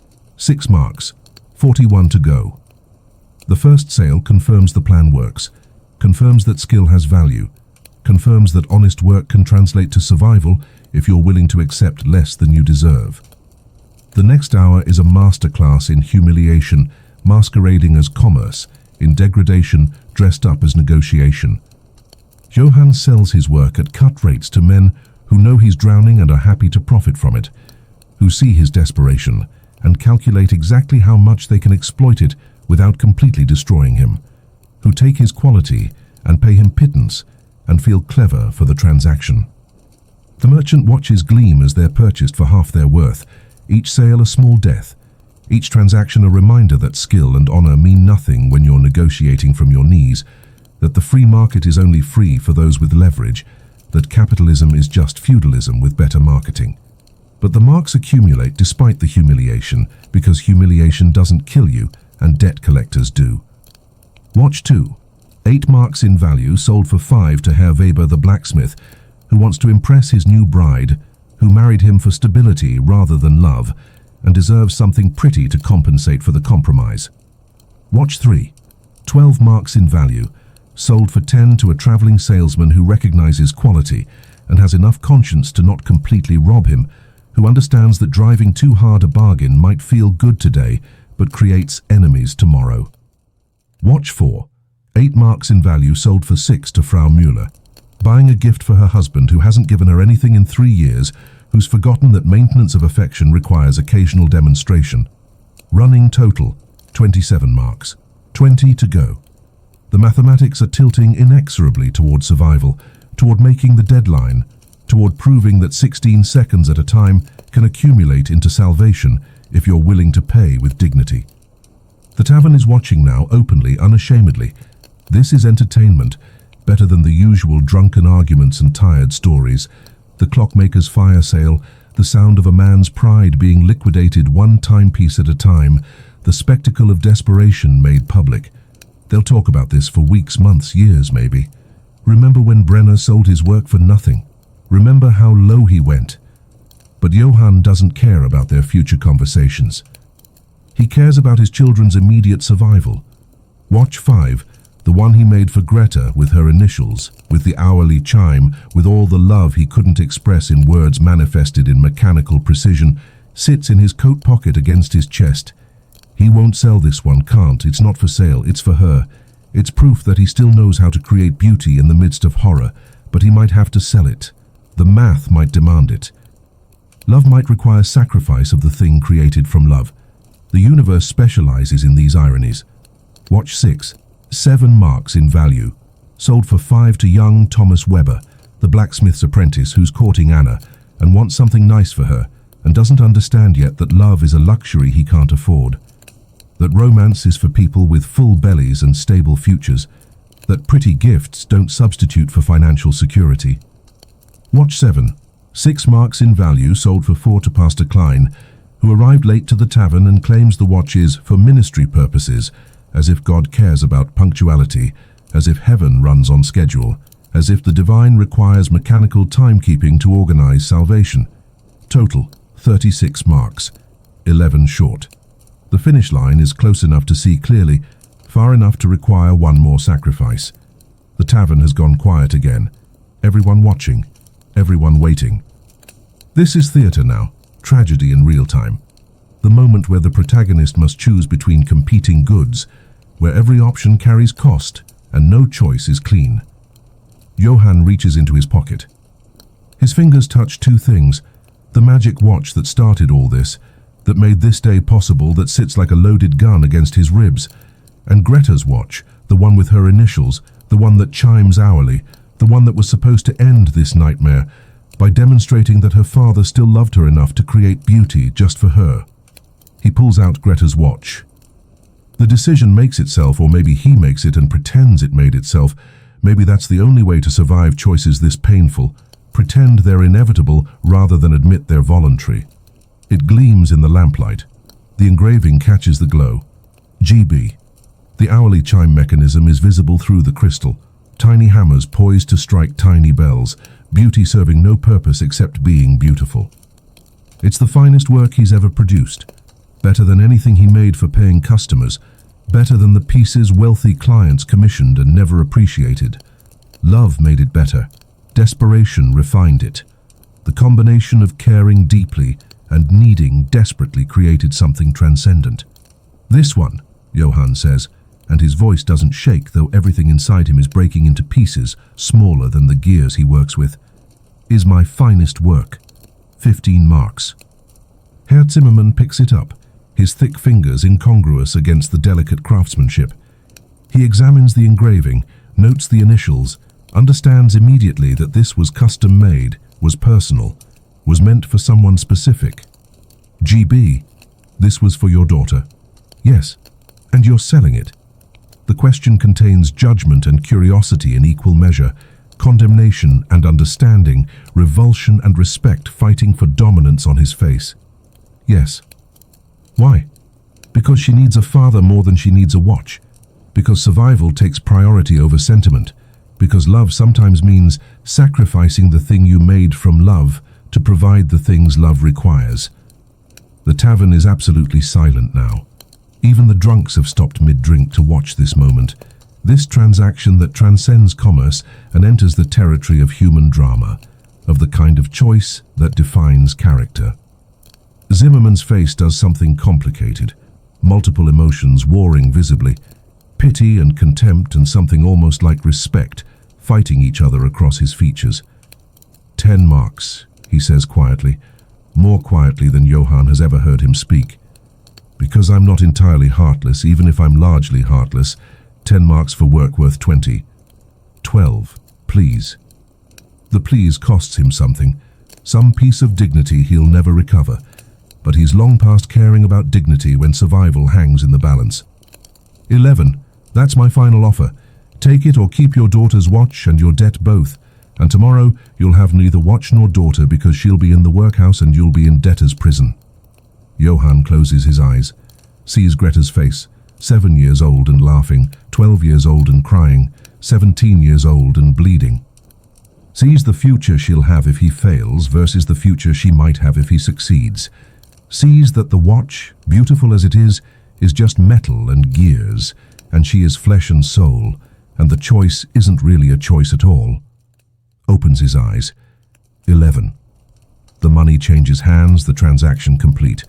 Total, 47 marks exactly, enough to save them. Bought with his daughter's watch. Sold on Christmas evening. To a fat merchant who will give it to his mistress and never know what it cost, never understand the weight of those initials engraved in brass. Johann walks out of the tavern into the cold night air, the marks heavy in his pocket, heavy as sin, heavy as salvation, heavy as the space between doing what's necessary and doing what's right, when those two things refuse to align. Behind him, the tavern returns to its noise and warmth, already forgetting him, already moving on to the next entertainment, the next drama, the next human struggling publicly with private horror. He stands in the street, breathing mist into darkness, counting the cost. He has the money. His family is saved. The debt collector will come tomorrow and leave empty-handed, angry but legally satisfied. He also has nothing. Sold his best work for scraps. Sold his daughter's watch to a man who doesn't deserve to own it. Reduced his skill and honor to market prices determined by people who couldn't build a birdhouse, much less a timepiece, much less a mechanism that captures time's passage in gears and springs. The magic watch ticks in his pocket, still functional, still offering escape. He could freeze time right now, walk into Zimmerman's house, take back Greta's watch, take back all of them. Take the money too, rewrite this entire humiliating evening. He won't, because that would make everything he just did meaningless, would reduce his choice to keep his honor to just another form of cowardice, would transform sacrifice into stupidity. He sold the watches honestly, paid the price, chose integrity over ease. That's worth something, even if it feels like nothing, even if the cost makes him want to scream into the indifferent stars above. Johann walks home through empty streets, past shuttered windows and sleeping families, past the architecture of ordinary life proceeding at ordinary pace, with ordinary problems that don't require impossible solutions. Christmas is ending. The magic of the season, such as it was, such as it ever is giving way to the mundane horror of ordinary life, to the reality that holidays change nothing except temporarily distract us from everything. Above Frau Handel's butcher shop, a lamp burns in his window. His children are waiting, probably worried, definitely hungry, uncertain whether their father's promise was real or just another fantasy desperate people tell themselves to survive the night. He climbs the stairs, each step heavy with exhaustion and relief, and the complicated knowledge that he succeeded by every measure, except the ones that matter to the heart. Opens the door. Greta and Klaus are at the table, their faces turning toward him with hope and fear mixed in equal measure, with the expression of people who've been disappointed before and are bracing for disappointment again, while simultaneously hoping this time might be different. Johann pulls out the money. 47 marks, counts it onto the table, the coins making small sounds against wood, each one a promise kept, each one a piece of his dignity converted to currency. "We're saved," he says simply, because what else is there to say? Klaus whoops, the sound pure and unguarded, a child's joy at disaster averted. He throws himself at his father, and Johann catches him, holds him, feels the boy's ribs through his shirt and promises himself silently, desperately. Never again. Never this close to losing everything again. Never so close to the edge that one mistake means annihilation. Greta doesn't move immediately, just stares at the money, her face unreadable, her eyes doing calculations that aren't mathematical. "How?" she asks. "I worked, made watches, sold them." "All of them?" He doesn't answer. Can't. The silence is answer enough. She knows anyway. Her hand goes to her pocket, checking for something that isn't there, something she never had but somehow knew was coming, the way children always know when their parents are trying to protect them from painful truths. "You made me a watch," she says, not a question, a statement, a certainty drawn from knowing him too well. "Yes." "And sold it." "Yes." The admission tastes like ash and necessity, and the particular flavor of choices that are right and wrong simultaneously. Silence, heavy, loaded with implications. Then, "Good." Johann looks up, shocked by the word, by the tone, by the smile on her face, even as tears run down her cheeks. "Good, Papa," Greta says again, and now she's crossing to him, wrapping her arms around him, her damaged hands gentle against his back. That's what watches are for. To be used. To be worth something, to serve a purpose. It had your initials, I know, and you sold it anyway, to save us. That makes it worth more, not less. That makes it the most valuable watch you ever made because it cost you something to sell it, and you sold it anyway. She stands back, holding him at arm's length so she can look directly into his eyes. "Thank you," she whispers. The words simple but weighted with everything they've survived together. everything they've lost together, everything they're still fighting for together. And Johann Brenner, clockmaker and coward and desperate father and maybe hero, depending on how you score these things, breaks down completely. Holds his children and cries for the first time since his wife died, cries for everything lost and everything saved, and the terrible space between them where all human life actually happens. Outside, somewhere in the village, a clock strikes midnight. Christmas is over. The holiday ends. The calendar advances regardless of whether anyone's ready. And somehow, miraculously, impossibly, they've survived it. They've made it through to the other side of crisis.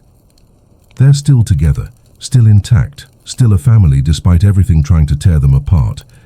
The magic watch sits in his pocket, silent and patient, having served its purpose, having made possible a day of work that shouldn't have been possible, having proven that 16 seconds at a time can accumulate into something resembling salvation if you're willing to pay the price. But what price exactly? What did this day cost him beyond the watches he sold? What piece of himself did he trade away in all those frozen moments? He doesn't know yet. Won't know for days, weeks, maybe months. But he suspects, fears, that the cost will become apparent eventually. That power always extracts payment. That nothing is ever free even when it seems like gift. For tonight, though, he has his children. He has the money. He has survived. And maybe that's enough. Maybe survival is always enough when the alternative is annihilation. Maybe. December 26th arrives with the inevitability of mathematics, with the certainty of calendars that don't care about human drama or the fragile victories earned on previous days. Morning comes grey and cold, the kind of cold that finds every crack in the wall, every gap in the window frame, every place where poverty has eroded the barrier between inside and outside until there's barely any barrier at all. Just the pretense of separation between domestic space and hostile environment. Johann wakes on the floor. He gave his mattress, their only mattress purchased years ago when Elise was still alive and they had something approaching normal life, to the children years ago. Made the choice without discussion because children need sleep more than adults need comfort, because being a parent means accepting discomfort, so your children don't have to. Now he sleeps on boards with a single thin blanket, and his back reminds him of this choice every morning, with pain that radiates from spine to shoulders. Today, though, the pain feels different, not diminished. If anything, yesterday's work amplified it. Hours of frozen moments accumulating into physical toll, but earned, meaningful. The pain of someone who fought and won rather than the pain of someone who suffered and surrendered. He lies there for a moment, staring at the ceiling beams, mentally counting. 47 marks. Hidden in a loose floorboard under the workbench where his most valuable tools live. Enough to satisfy the debt. Enough to send the collector away angry but empty-handed, legally satisfied even if personally disappointed, because men like that live on others' failures and resent being deprived of victims. The watch, the magic one, the original, the device that made yesterday possible, sits in his coat pocket where it's lived since he built it, since he discovered its impossible function, since it became both solution and problem in equal measure. Still functional. Still offering its 16 seconds of omnipotence. He hasn't touched it since yesterday evening, hasn't wound it, hasn't even looked at it directly. There's a superstition developing, unacknowledged but real. If he doesn't touch it, doesn't use it, doesn't engage with its power, maybe yesterday's success will hold. Maybe the universe won't demand additional payment. Maybe he can keep what he earned without further cost. Magical thinking from a man who makes magic, who should know better, who does know better, but engages in the fiction anyway, because humans need their small superstitions to navigate uncertainty. Greta is already awake, getting ready for the mill, even though it's the day after Christmas, even though most places give workers at least one day of rest after the holiday. But the mill doesn't rest because profit doesn't rest, because machinery doesn't celebrate, because the owner knows that desperate people can't afford to refuse work even on holidays. Her shift starts at dawn. 14 hours of breathing cotton dust and dodging machinery that doesn't care if it takes fingers or whole hands, that treats human flesh as just another impediment to production, another cost to be minimized through intimidation and disposability. She moves quietly, trying not to wake Klaus even though Klaus is already awake, has been awake for the past hour, lying still, because sometimes the best gift you can give someone is the illusion that you're not aware of their suffering. "Papa," Greta whispers when she sees his eyes open. "You don't have to get up. The collector won't come for hours yet." "I do," he says, the words automatic, the responsibility non-negotiable. Gets up despite his body's protest, despite exhaustion that goes deeper than simple sleep deprivation. Crosses to her in the thin morning light. In the thin morning light filtering through their inadequate window, he can see the burns on her hands more clearly. Fresh ones from yesterday despite it being Christmas, because the mill ran anyway, because some supervisor decided that one day of production was worth more than workers' holiday, because capitalism is a machine that never stops eating. "After I pay the debt," Johann says, the decision made somewhere during the night while he lay awake on his floorboards counting ceiling beams and calculating futures. "You're quitting the mill." She starts to protest. He can see it forming on her face, the practical objection, the mathematical reality that they need her income, that his clockmaking alone can't support 3 people even with yesterday's miracle. He holds up a hand, stopping her before the words emerge. "We'll figure it out. I'll take more commissions, work faster, better, smarter, but you're not going back there, not to that place, not to those machines, not to that slow destruction disguised as employment. Papa, we need the money." "I know what we need, and we'll get it, but not like this, not with your blood paying for our bread, not with your fingers as the price of our survival. There are limits to what I'll accept, and watching you destroyed piece by piece for wages that barely cover food has crossed that limit." Greta's eyes fill with tears. She doesn't cry, hasn't cried since her mother died except for last night, has armored herself against emotion because emotion is expensive and they're all bankrupt. But her eyes fill anyway, the tears refusing to obey her will, betraying her relief and fear and the complicated gratitude of someone who's been carrying weight so long that having it lifted feels almost like injury. "Okay," she whispers, the word barely audible, laden with everything she can't say, with all the hope she's been refusing to feel, because hope is dangerous when disappointment is cheap. She leaves for what will be her last day at the mill, though she doesn't know it yet, though she won't believe it until weeks pass and the pattern holds, until her hands begin healing and she starts to believe that escape might be permanent rather than temporary. Johann prepares for the debt collector's arrival, with the ritual care of someone preparing for battle, which this is, even if the battle is just sitting calmly and handing over money and accepting receipt that proves the debt is satisfied. He sets out tea. Not good tea because they can't afford good tea, but tea nonetheless. A gesture towards civilization even in moments of antagonism. A demonstration that poverty hasn't stripped away all social graces, hasn't reduced them to pure survival stripped of ceremony. At 8:55, Klaus wakes officially, abandoning the pretense of sleep. Sees his father sitting at the table, dressed in his best coat, which is still shabby but at least clean, hands folded in a posture that suggests calm, even if calm is purely performance. "Papa?" Klaus's voice small, worried, carrying the weight of 9 years that have included too much loss already. The debt collector comes today. Klaus's face pales, the color draining like water from a broken vessel. He's 9, but he understands debt with the clarity only poverty's children can achieve. Understands what happens to families who can't pay, where children go when parents lose everything, the architecture of social systems designed to catch the falling, but that mostly just process them toward different forms of destruction. We're fine, Johann says firmly, projecting certainty he doesn't fully feel because fathers lie to their children constantly about how fine things are, because that's what parenting requires, because children need to believe in safety, even when safety is fiction. I have the money. He'll leave angry because men like that want you to fail, want to seize everything, want the power that comes from destroying families. But he'll leave. We're safe. Promise? Promise. At exactly 9 o'clock, debt collectors are punctual, run on schedule. treat time as seriously as Johann does, but for different reasons. For the reason that time equals money equals power. Footsteps on the stairs, heavy, deliberate.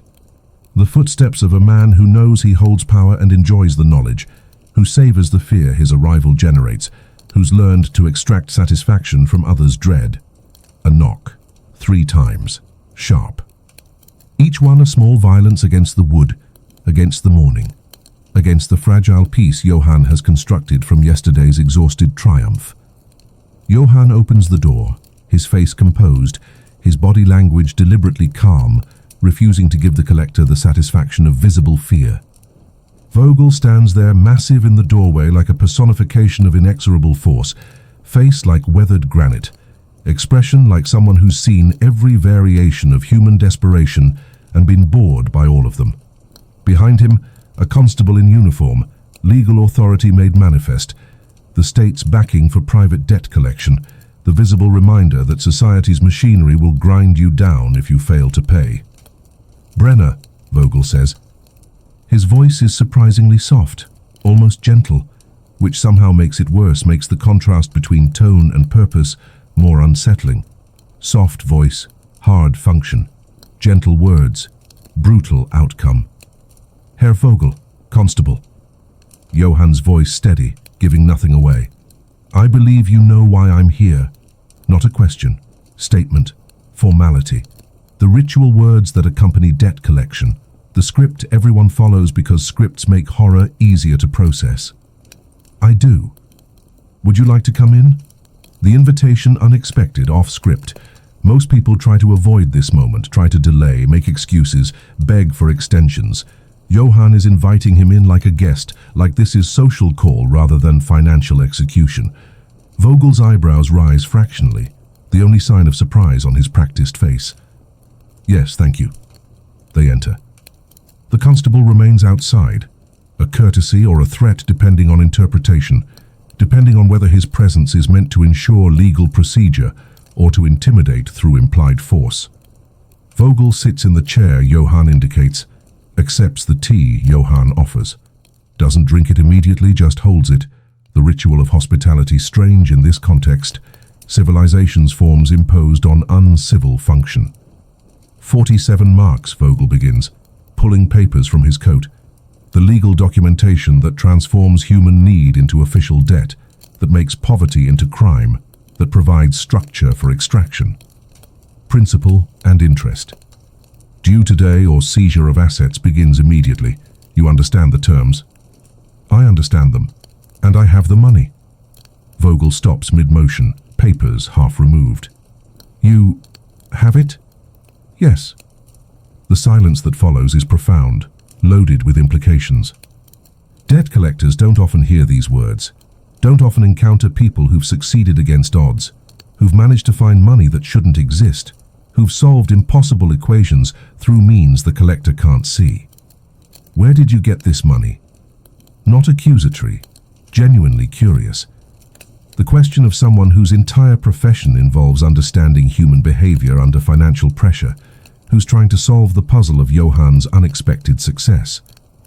I worked, made watches, sold them, in one day, between Christmas Eve when I was here last and now, in one day. That's... Vogel trails off, searching for the right word. Impressive, impossible, suspicious. All three. Remarkable. Johann goes to his workbench, the movement deliberate and calm, giving Vogel no reason for concern or suspicion. Pries up the loose board where his best tools live, and as of last night, where 47 marks in mixed coins and small bills live too. Removes the cloth bundle. Returns to the table. Counts out 47 marks onto the table with meticulous precision, each coin placed deliberately, each bill smoothed and aligned. The money makes small sounds against the wood, clinks and rustles that seem too quiet for something that represents survival, that embodies the difference between having a home and being homeless, between remaining a family and being scattered by systems designed to process the poor into categories of deserving and undeserving. The coins gleam dully in the morning light, brass and silver catching illumination that makes them look more valuable than they are, more significant than mere metal. But they are significant, not for what they are, but for what they represent, for the accumulated hours of frozen time that created them, for the watches sold at humiliating prices, for the daughter's gift sacrificed to necessity. Vogel picks up a coin, examines it with the practiced eye of someone who's handled currency in all its forms, legitimate and otherwise, bites it, testing for authenticity, for counterfeit, for the possibility that Johann's miracle is actually fraud. The coin passes inspection. He sets it down carefully, precisely. He counts, methodically, thoroughly, touching each coin, each bill, verifying denominations, ensuring accuracy. This is his profession, his expertise, and he performs it with the care of ritual, with the attention of someone who knows that errors in counting become errors in law, become complications that extend beyond this moment. 47 marks, he confirms finally, the words official, binding. All here, all legitimate. He produces a receipt from his papers, fills it out with careful handwriting, signs it with flourish that suggests pride in penmanship, in the formal beauty of legal documentation, hands it to Johann. Your debt is satisfied, Herr Brenner. You're a free man. Legally, financially, the matter is closed. Thank you. Vogel doesn't leave immediately, sits there drinking his tea now, studying Johann with eyes that have seen every variation of human response to financial pressure. Can I ask you something? Of course. Why didn't you just run? Most people in your position, when they can't pay, they disappear, take their families and go. New town, new name, new beginning somewhere the debt can't follow. I'd never find you. The cost of pursuit exceeds the value of recovery. You know this, I know you know this, so why didn't you run? Johann considers the question. It's a good one, fair one, the kind that deserves honest answer rather than convenient fiction. Where would I run to? He says finally. I'm a clockmaker, that's all I know, that's my only skill, my only trade. I need my tools, my reputation, my connections, my father's reputation and my grandfather's. Start over somewhere else. I'm just a stranger with no history, no credibility, no clients. I'd end up in the same position eventually, probably worse, because I'd be alone in unfamiliar place with no support structure. Most people don't think that far ahead. And most people aren't trying to raise children who need to believe the world has rules that matter, that debts mean something, that keeping your word isn't just suggestion but requirement. If I teach them that running is solution, what am I teaching them about integrity, about facing consequences, about the difference between temporary escape and permanent solution? Vogel nods slowly, something that might be respect flickering across his granite features. You have children who believe in rules. In a world like this, where rules protect the powerful and punish the poor, where law favors those who can afford lawyers and grinds down those who can't. That's impressive. Or delusional. I can't decide which. Both, probably. Most acts of faith are delusional from outside perspective. That's what makes them faith. A smile, brief, gone almost before it appears. Vogel stands, collecting his papers, preparing departure. For what it's worth, Herr Brenner, I'm glad you made it. Most don't. Most end up in the workhouse or worse, ground down by systems that don't care whether they're good people with bad luck or bad people with appropriate punishment. You fought. Honorably. That's rare enough to deserve acknowledgement. Desperation is quite motivating. Isn't it, though? Makes people capable of remarkable things. Terrible things sometimes. Remarkable things other times. You chose remarkable over terrible. That counts for something, even if the world doesn't keep score the way it should. Vogel leaves. The constable follows. Their footsteps recede down the stairs, out into the street, back to whatever other debts and desperate families await them, to the next collection, the next confrontation, the endless cycle of extraction that keeps the machinery of commerce lubricated with poor people's blood. Johann sits alone with his receipt and his empty pockets and his intact honor. The money is gone, transformed from potential into payment, from possibility into past. They're broke again, starting over from zero, but zero is better than negative. Zero is survivable. Zero means they still have the workshop, the tools, the capacity to generate income through skill, rather than lose everything through default. Klaus emerges from where he was hiding behind the stove, his usual refuge during stressful moments, the place he retreats when adult drama exceeds his capacity to process. "Papa, are we really safe?" "Really safe." Johann opens his arms. Klaus runs to him, buries his face against his father's chest, holds on like he's drowning, and Johann is the only solid thing in a liquid world. "You did it. You saved us."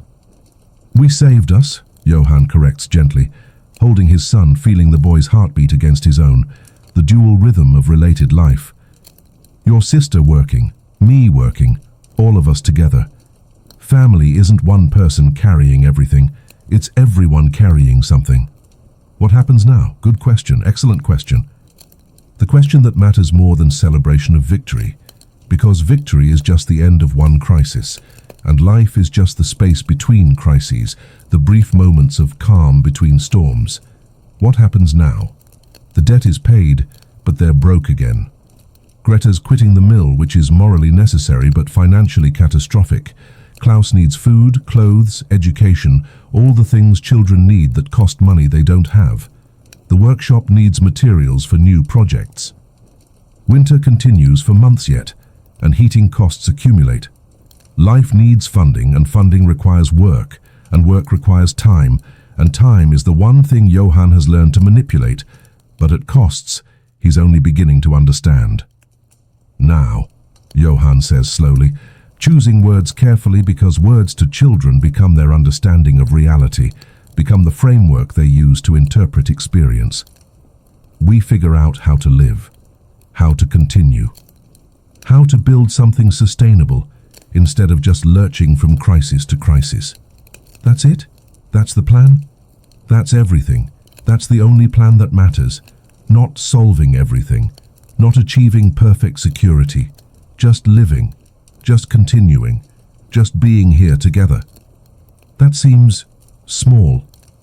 Small is good, small is manageable, small is human-scaled instead of impossible.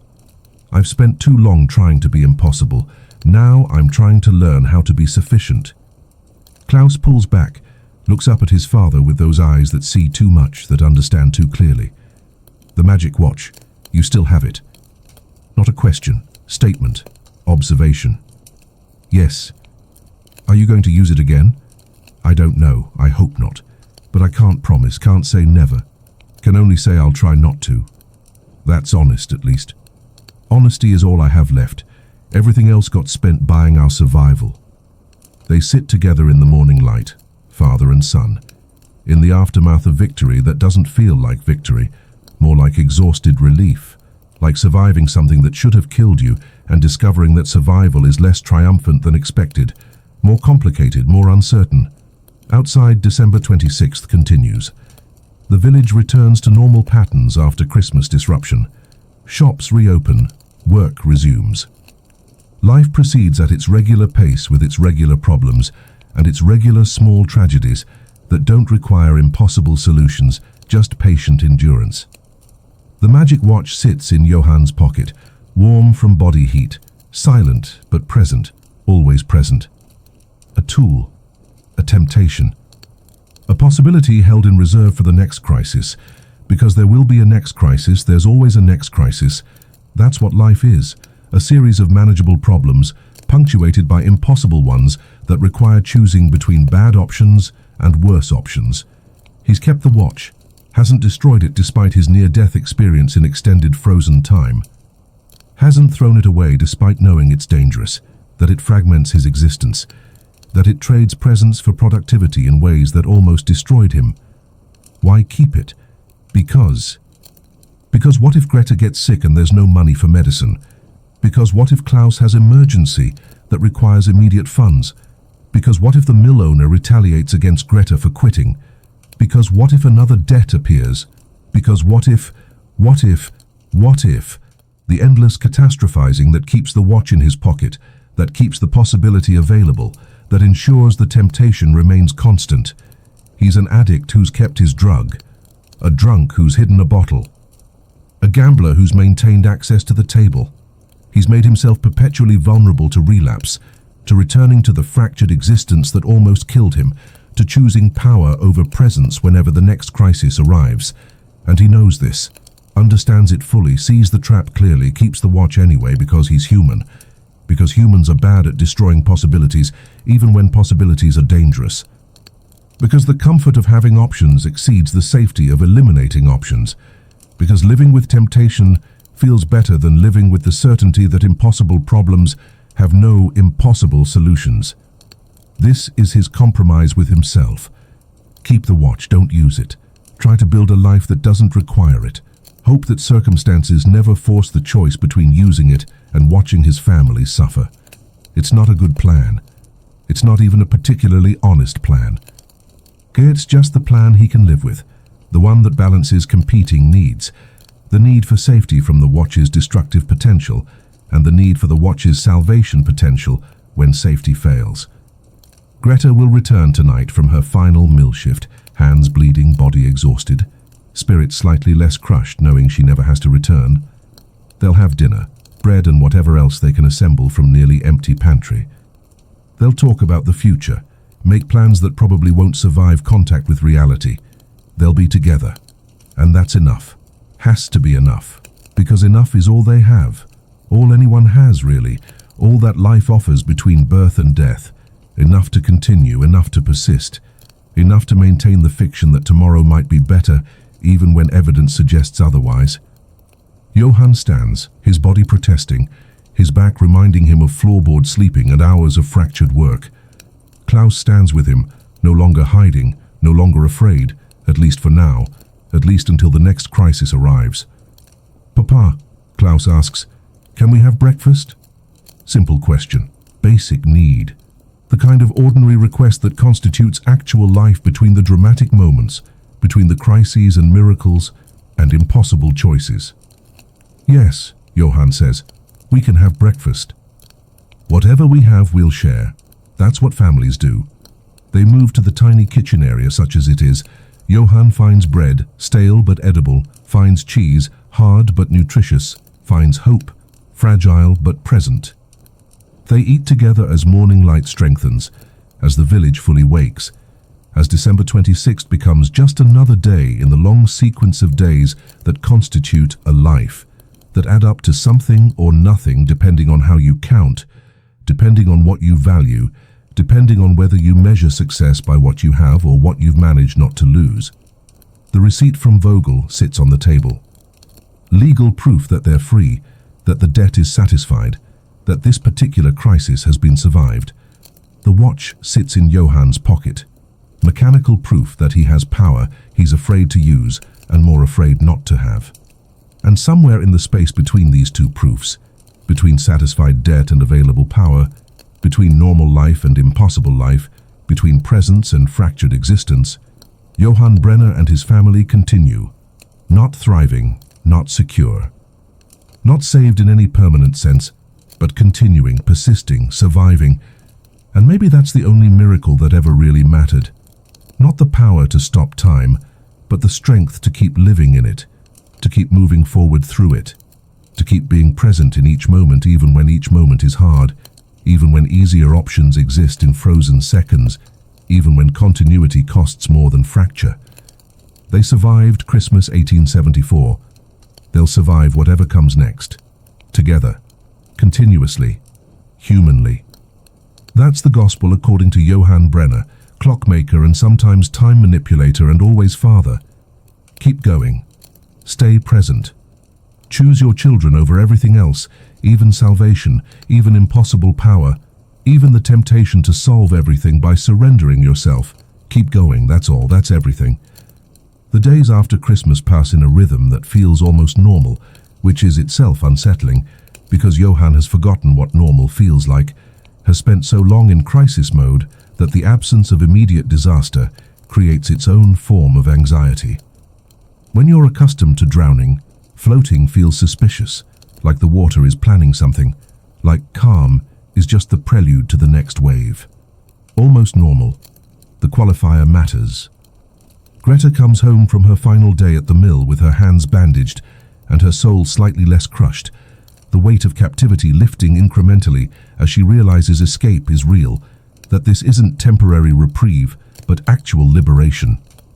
Johann watches her wash the cotton dust from her hair, the ritual she's performed every evening for years, scrubbing away the physical evidence of industrial violence, and sees his wife in the way she moves, the way she tilts her head when thinking, the way her fingers work through tangles with practiced efficiency.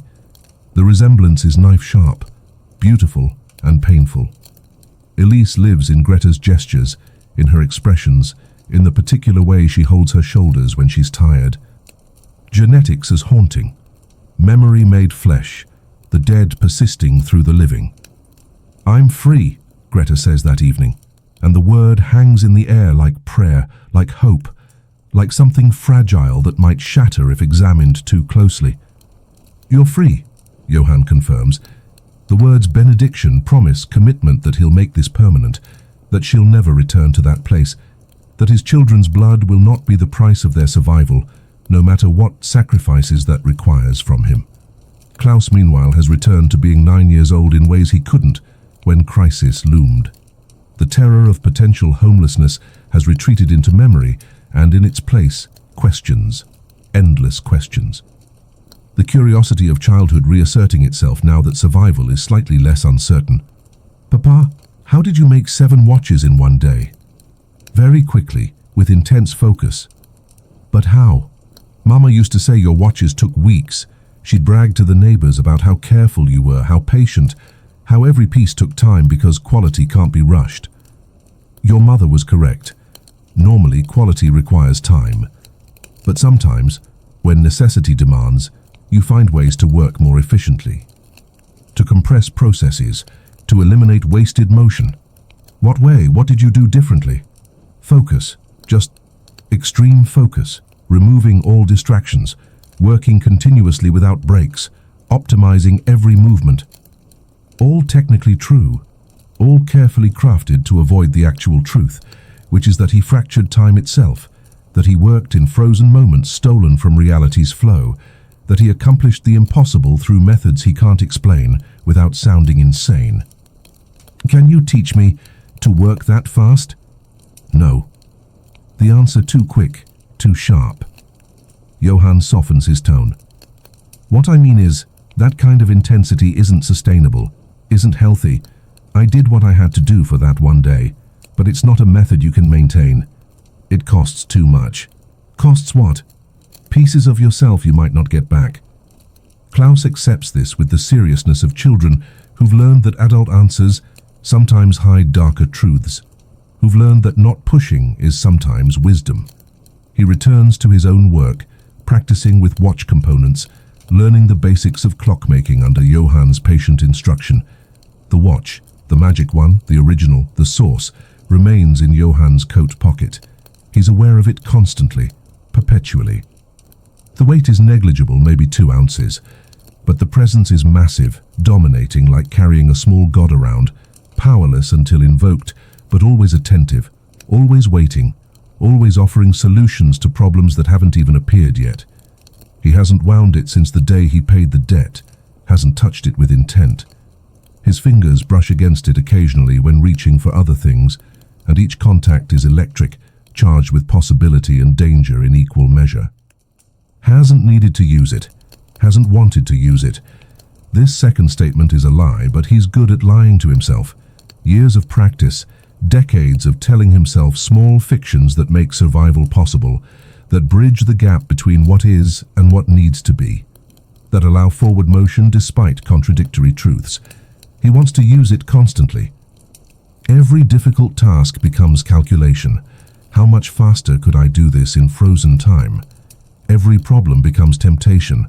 Wouldn't this be simpler if I could pause reality? Every frustration becomes fantasy about stopping the world and fixing things while it can't resist. The wanting is constant. The not using is the victory, small and daily and exhausting. 3 days after Christmas, a problem arrives wrapped as opportunity, which is how problems often arrive, disguised as solutions, as improvements, as the next step forward that's actually a step into quicksand. Herr Zimmermann appears at the workshop door. It's early afternoon. Johann is working on a repair job, routine maintenance, barely enough to pay for bread, the kind of work that keeps hands busy while accomplishing nothing substantial towards security or improvement. "Brenner," Zimmerman announces without preamble, without greeting, his voice carrying the tone of someone who doesn't waste time on niceties, because time is money, and money is the only thing that matters. "I have a proposition. I'm listening. The watches you sold on Christmas, they're good, better than good. People are talking, word spreads, quality is memorable, especially when combined with desperate pricing. I've had 3 inquiries about where they came from, who made them, whether more are available. And..." Johann's hands keep moving, repairing the mechanism in front of him, not looking up, maintaining the appearance of disinterest, even though his heart rate has increased because he knows where this is going, knows the shape of temptation before it fully manifests. "And I want to commission more, 20 pieces, high quality like the ones you sold, delivered in 2 weeks. I'll pay top price, 15 marks each. That's 300 marks total, guaranteed income regardless of whether I sell them all." Johann's hands stop moving. The screwdriver pauses mid-turn. 300 marks. That's not survival money. That's security money. That's 6 months of stability, of not worrying about every expenditure, of Klaus going back to school properly instead of intermittently, of Greta having time to heal instead of immediately needing to find new work, of the family having breathing room instead of just barely managing to breathe. 2 weeks, Johann says slowly, the calculation automatic, the mathematics inevitable. For 20 watches. Yes, that's impossible. The truth stated plainly, without negotiation, because facts are facts and impossibility is impossibility, regardless of how attractive the offer. You made 7 in 1 day on Christmas. 20 in 2 weeks is easier pace, less intense, more sustainable. I made 7 under unusual circumstances, extreme circumstances, circumstances I can't replicate without cost that exceeds benefit. So create unusual circumstances again. Zimmerman leans forward, his bulk imposing, his eyes shrewd with the calculation of someone who's built wealth by understanding human desperation and exploiting it efficiently. I don't care how you do it, Brenner. I don't care if you make a deal with the devil himself, if you work 24 hours a day, if you discover some secret technique. I have buyers waiting. I have money ready. All you need to do is deliver.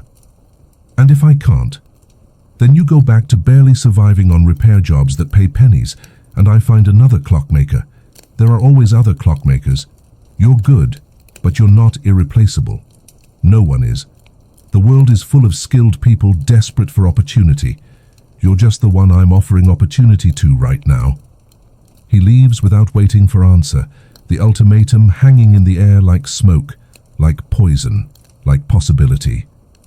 The offer sits on Johann's workbench like a bomb, like temptation made tangible, like the universe testing whether he learned anything from his Christmas experience or whether he's doomed to repeat the same patterns with different justifications. 20 watches, 2 weeks, impossible through conventional means. Entirely possible with the watch that sits in his pocket, that offers it 16 seconds whenever needed, that transforms impossible into merely difficult if you're willing to pay with pieces of your sanity and presence. That's the thing about temptation. It doesn't announce itself with obvious evil, with clear wrongness, with signs that say, this will destroy you. It arrives dressed as opportunity, as salvation, as the answer to prayers you didn't realize you were praying, as the solution to problems that are real and urgent and deserving of solution. That night, Johann can't sleep. Lies on his floorboards, staring at the ceiling that he's memorized in detail over hundreds of sleepless nights, doing mathematics that feels more like philosophy, more like theology, more like the kind of calculation that determines who you become rather than what you accomplish. Option 1.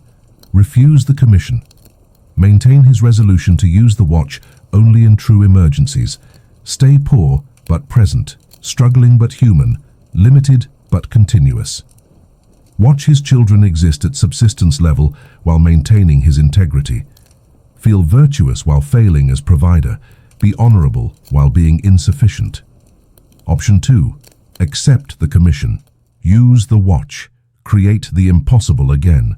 Feed his family properly for months. Give Klaus education. give Greta recovery time, provide security that poverty makes impossible, compromise his presence for their provision, fragment himself to make them whole, trade his continuity for their stability. Who gets hurt in option 2? That's the question that keeps him awake. If he uses magic, and that's what it is, magic, no point in pretending otherwise, to work faster, who's the victim? The buyers get quality watches. Zimmerman gets profit. His family gets security. Where's the harm? Where's the victim? The victim is him, is his presence, is his continuous existence in normal time. Is his humanity as measured by ability to be there for his children, instead of being fractured across frozen moments? But is that price too high if the alternative is watching Klaus count his own ribs, watching Greta's hands bleed, watching poverty grind them all down slowly? Is self-sacrifice noble when it benefits your family, or is it just another form of abandonment, dressed in martyr's clothing? At 2 a.m. he gives up on sleep. Not that he was sleeping, but there's a moment when you acknowledge that pretending to try to sleep is itself exhausting, that lying still in darkness has become active torment rather than passive rest. Lights a lamp, pulls out the watch, studies it in the flickering light that makes the brass casing seem alive, seem warm, seem almost sentient in its patient waiting. The mechanism inside is wrong. He built it wrong by accident, and that wrongness created something impossible, something that shouldn't exist, something that breaks fundamental rules about how reality operates. What if he's thinking about this incorrectly? What if the watch isn't a tool for stopping time but for understanding it? What if the real miracle isn't the pause, but what the pause teaches, what it reveals about human limitation and capability, about the gap between what we can do and what we think we can do? He winds it 7 times. The familiar motion, the ritual gesture that's become as automatic as breathing, as natural as heartbeat. His thumb rests on the stem, hovering, hesitating, caught between pressing and not pressing, between using and refusing, between power and restraint. Presses the stem. The world stops breathing, stops moving, stops being anything except frozen potential. But this time Johann doesn't move, doesn't work, doesn't do anything except stand in his workshop in the frozen moment and think, just think. Use the clarity that frozen time provides. No noise, no distraction, no fear or doubt or human weakness intruding on pure cognition. 16 seconds of absolute clarity to answer one question. Who do you want to be? He could be the man who uses magic to succeed, who accepts that sometimes extraordinary problems require extraordinary solutions, who prioritizes results over methods. Nothing wrong with that. Pragmatic, effective. Zimmerman doesn't care about the method, only the result. His children don't care about the ethics of how food is provided, only that food exists. The world judges outcomes, not processes. Or he could be the man who refuses magic even when magic would solve everything, who insists on ordinary human limits even when extraordinary tools are available, who chooses struggle over compromise, who maintains integrity at the cost of efficiency, who values presence over productivity. Which man is more worthy? Which man would his children respect more? Which man would Elise, dead 2 years but still his moral compass, still the voice in his head asking hard questions, want him to be? Click. Time resumes. Johann stands there in his workshop, no closer to an answer, no clearer on the right choice, just more aware of the impossibility of the question itself. Over the next 3 days, the question haunts him like ghost, like debt, like obligation. He takes the commission, tells Zimmerman yes, commits to the impossible, crosses the line from considering to doing because not deciding is itself a decision, and passivity felt worse than action. 20 watches, 2 weeks. He calculates the hours, the mathematics of possibility. Even working every waking moment using conventional methods, maximum efficiency without magic, he might complete 12 watches. Maybe 15 if he sacrifices sleep entirely, if he stops eating properly, if he abandons sanity in favor of productivity, not 20. The math doesn't work, the time doesn't exist, the human body has limits that determination can't exceed, that willpower can't override, that desperation can't eliminate. The watch whispers from his pocket, its voice silent but clear, its message simple. Use me. I'm here. I can solve this. I was built for this. I exist for exactly this purpose. But the cost.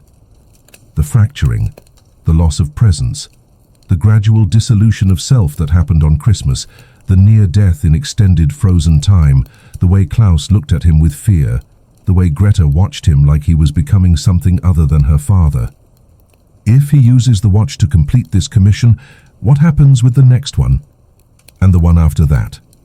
Does he become a man who depends on magic, who can't function without it, who's extraordinary only because he's cheating reality itself?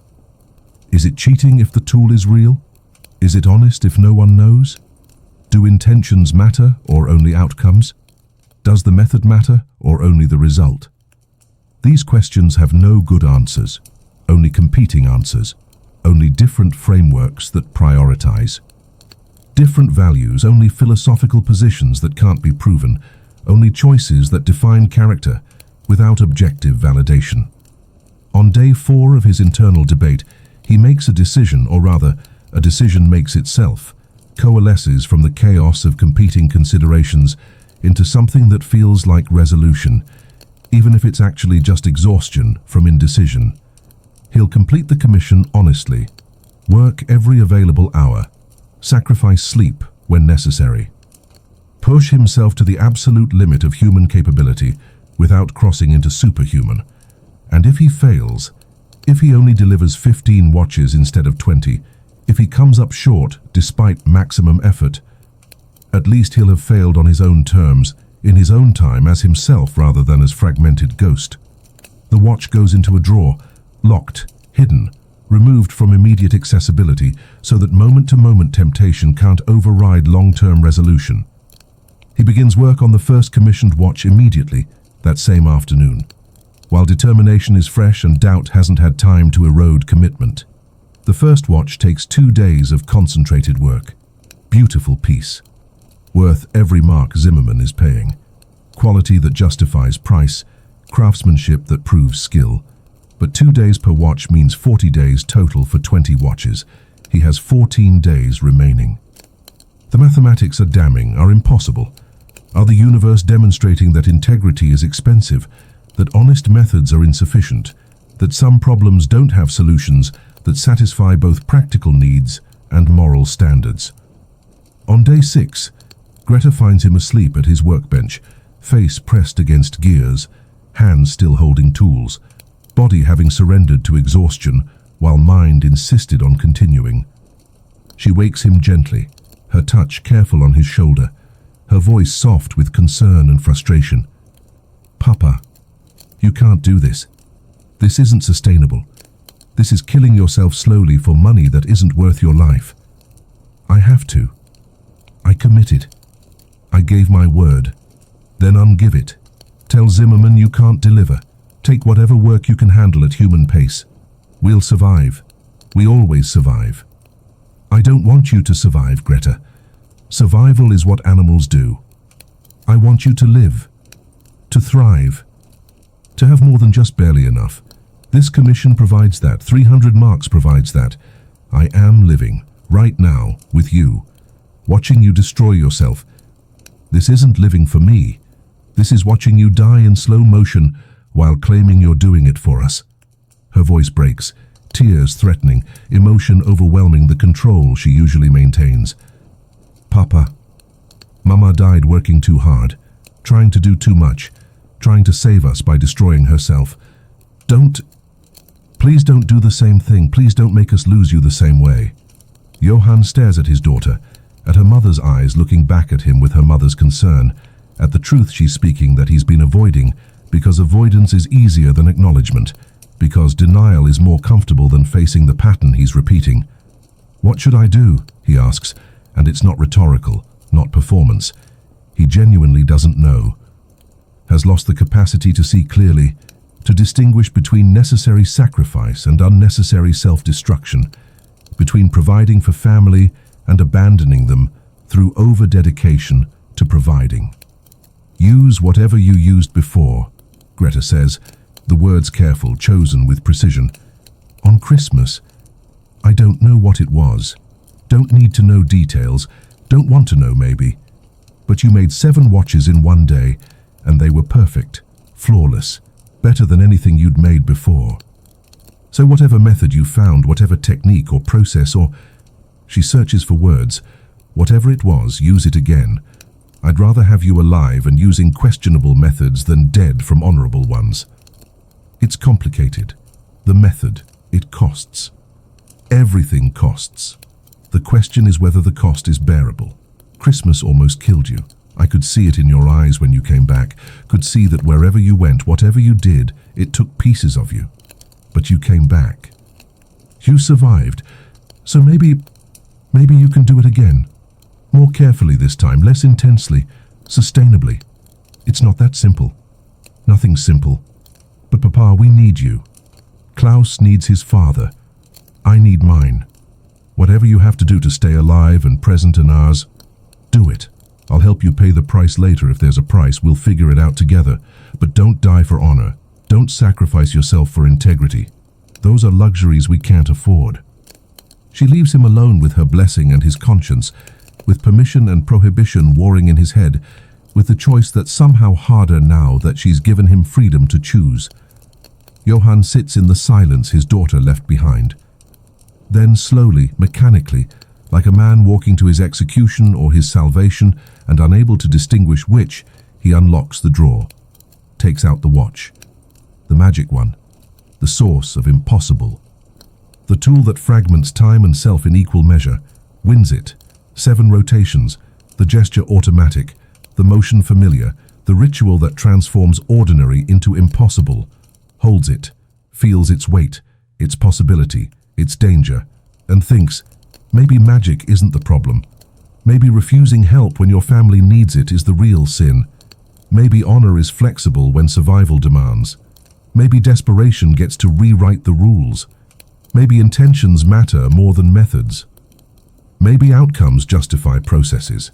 Maybe. The endless rationalizations that humans construct to justify doing what they want while feeling like they're doing what they must. He presses the stem. The world stops. And Johann Brenner goes back to work with the tools that God and accident have given him, trying not to think too hard about which one is responsible, trying not to calculate the cost too precisely, trying not to acknowledge that he's made a choice that will define him and his family for whatever time remains, for however long the watch continues functioning, for however many frozen moments he can steal before reality demands payment in full. Here's what 12 days of fractured time does to a human mind. It splinters it.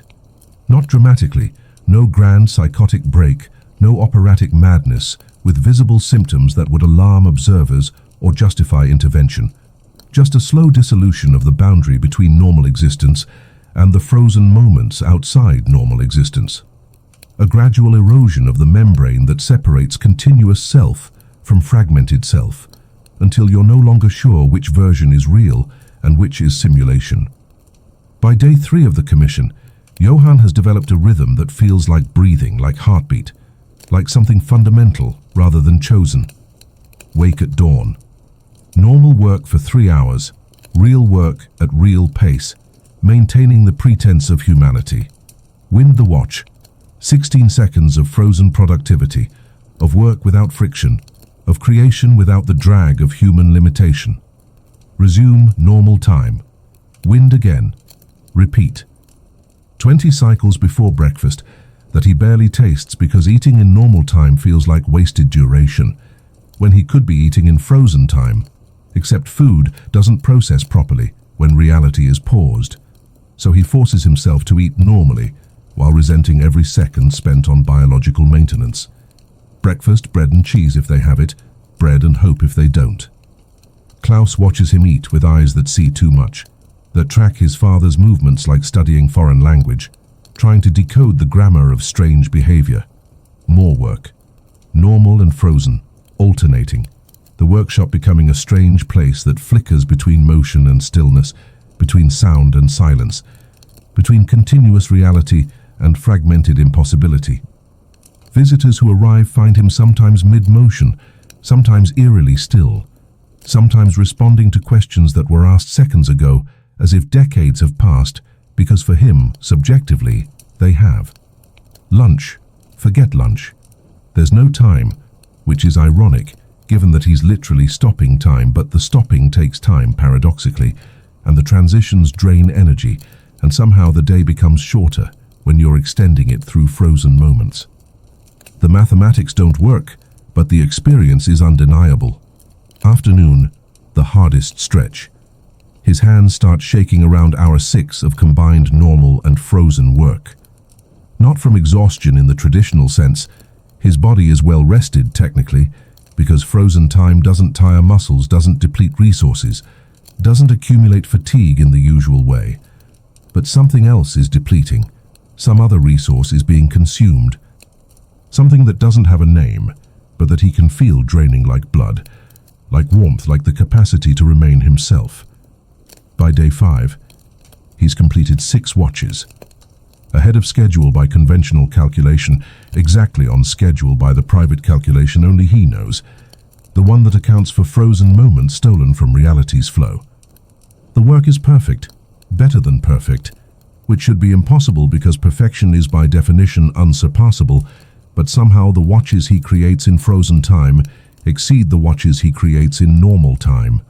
More precise, more aligned, more idealized, as if frozen time allows access to platonic forms rather than imperfect material implementations. It's inhuman craftsmanship, which makes sense because it's being created through inhuman means, through processes that violate fundamental assumptions about cause and effect, about effort and result, about the relationship between time invested and quality achieved.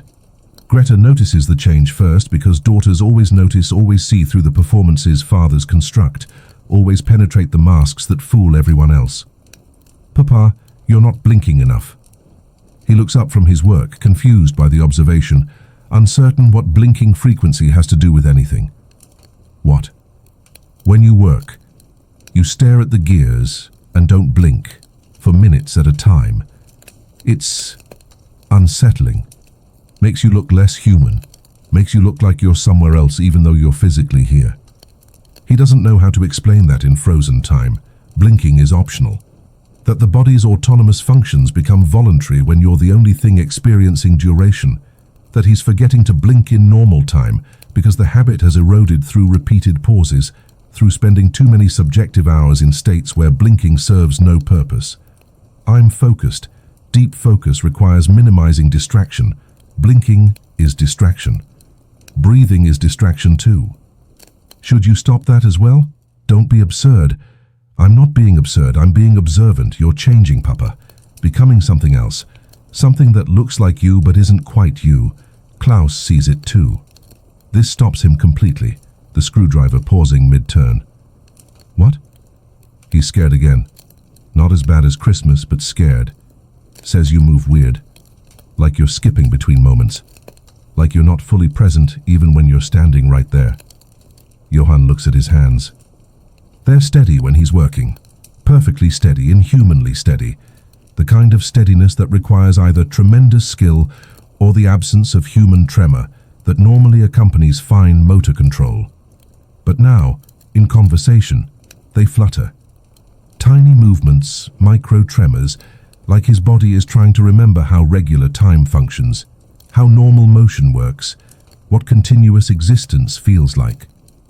I'll be more careful, he promises, though he doesn't know how to be more careful when the work requires the method, and the method requires the fracturing, and the fracturing creates the symptoms he's promising to control. But he doesn't know how to be more careful without abandoning the project, without admitting failure, without telling Zimmerman he can't deliver, and watching the opportunity dissolve. The work requires the watch. The watch requires pausing. Pausing requires him to exist partially outside normal causality, partially beyond regular reality, partially disconnected from the continuous flow that defines human experience. There's no careful way to do that, no moderate approach to fragmenting yourself, no halfway point between continuous and discontinuous existence. By day 7, he's completed 11 watches, more than half. The finish line is visible, close enough to imagine reaching, to smell success, to feel the relief of completion approaching. But the cost is mounting, accumulating, becoming visible in ways he can no longer hide from his children, from himself, from anyone who looks closely. He stops sleeping properly, not because he doesn't want to. Exhaustion is real, bone deep, existential, but because his body doesn't remember how. In frozen time, rest isn't necessary. The body doesn't tire, doesn't accumulate fatigue, doesn't need recovery because no damage occurs, no resources deplete, no wear accumulates in the usual way. His body is starting to apply that logic to unfrozen time, treating normal duration as if it operates under frozen rules, forgetting that continuous existence requires continuous maintenance. He lies on his floorboards at night, eyes open, mind racing, unable to convince his system that unconsciousness is safe, that surrendering awareness won't result in dissolution, that sleep is recovery rather than risk. The distinction between sleeping and pausing has blurred. His body treats both as cessation, as temporary death, as something to resist rather than embrace. By day 9, he's forgotten the taste of food. Not literally, his taste buds still function, his tongue still registers sweet and salt and bitter and sour, but eating in frozen time means the food doesn't move through your system properly. Digestion pauses mid-process, the normal flow of biological chemistry stops working, so he's learned to eat only in normal time, but after hundreds of frozen cycles, the association has broken. Food is just fuel, calories are just numbers, eating is just mechanical necessity divorced from pleasure or satisfaction. Greta tries to make his favorite soup, the recipe her mother used, the one that takes hours to prepare properly, that requires ingredients they can barely afford, but that she assembles anyway because sometimes love manifests in broth and vegetables and the effort to create comfort. He thanks her, eats it mechanically, doesn't register the flavor, doesn't notice the care that went into preparation, doesn't recognize that she's trying to reach him through taste and tradition and the language of shared meals. She cries quietly in the corner afterward, thinking he doesn't notice, thinking her father has become something that looks human but processes the world like machine, like mechanism, like device that metabolizes food without experiencing it. He notices.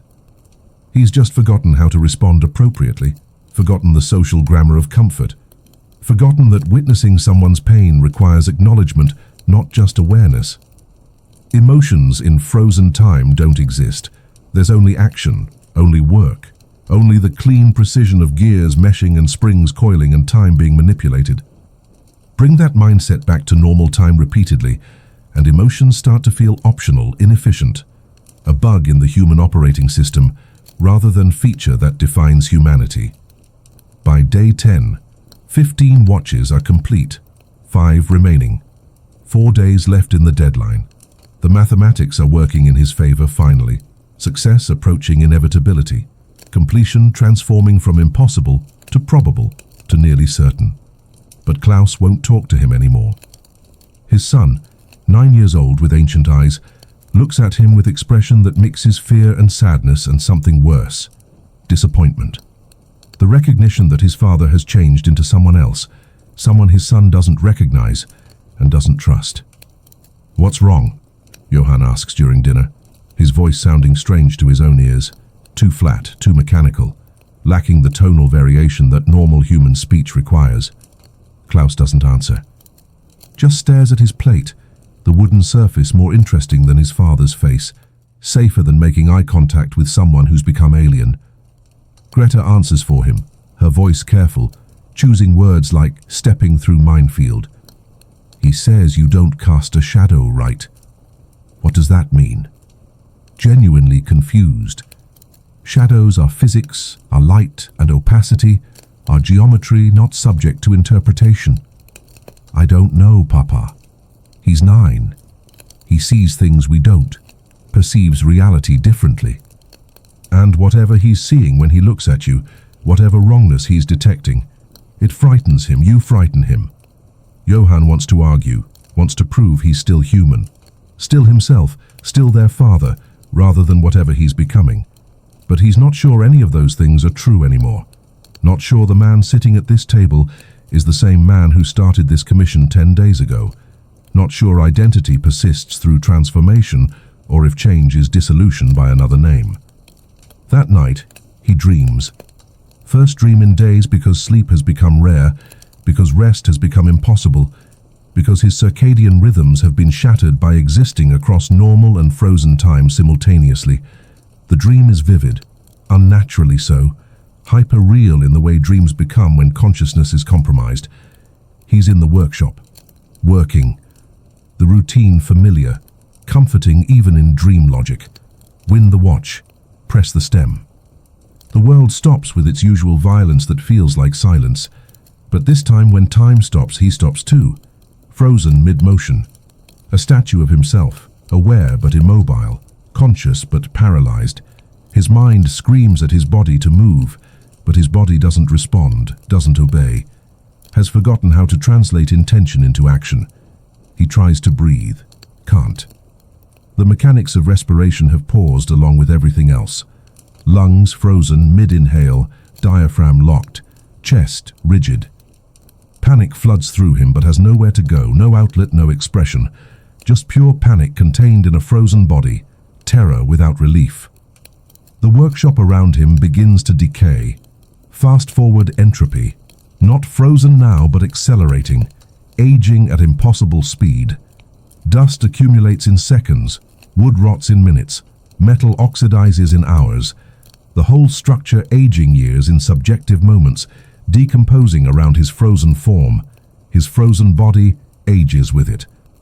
He watches from inside himself as his hands wrinkle, as his face hollows, as his eyes cloud over, as time takes its toll at accelerated rate while he remains conscious, aware, trapped in the progression, unable to stop or slow or escape.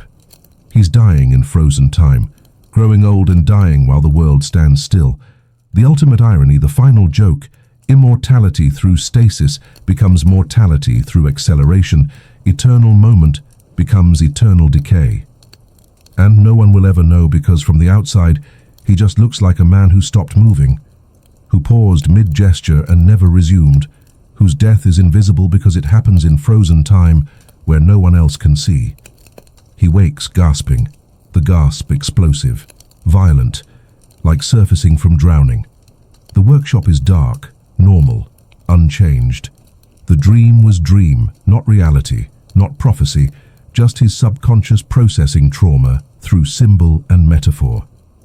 But the message is clear, undeniable, impossible to dismiss. Keep doing this and something fundamental will break. Maybe already has broken. Maybe is breaking right now, gradually, invisibly, in ways that won't become apparent until it's too late to reverse. 4 days left, 5 watches to go. He could stop now, deliver 15 instead of 20, take the reduced payment, keep whatever remains of his sanity and humanity. Zimmerman would be disappointed, but not financially ruined. Johann would have failed to meet the full commitment, but would have exceeded what anyone reasonable would expect. Or he could finish, could push through the final 4 days, could complete all 20 watches and prove he can do the impossible.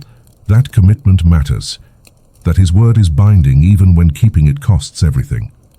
Johann sits in the darkness, sweating despite the cold, shaking despite his earlier stillness, trying to remember what his wife's voice sounded like, what her laugh was, what her presence felt like. He can't remember.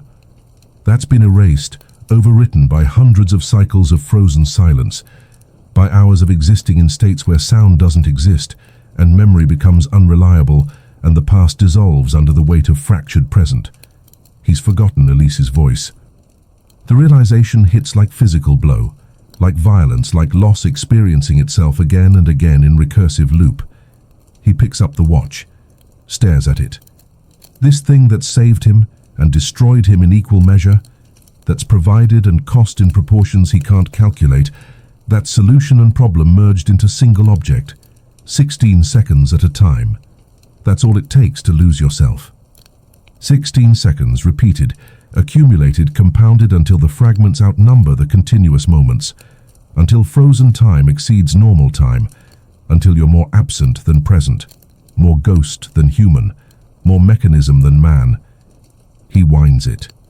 The motion automatic now, deeper than thought, deeper than choice. Muscle memory that operates below conscious control. Presses the stem.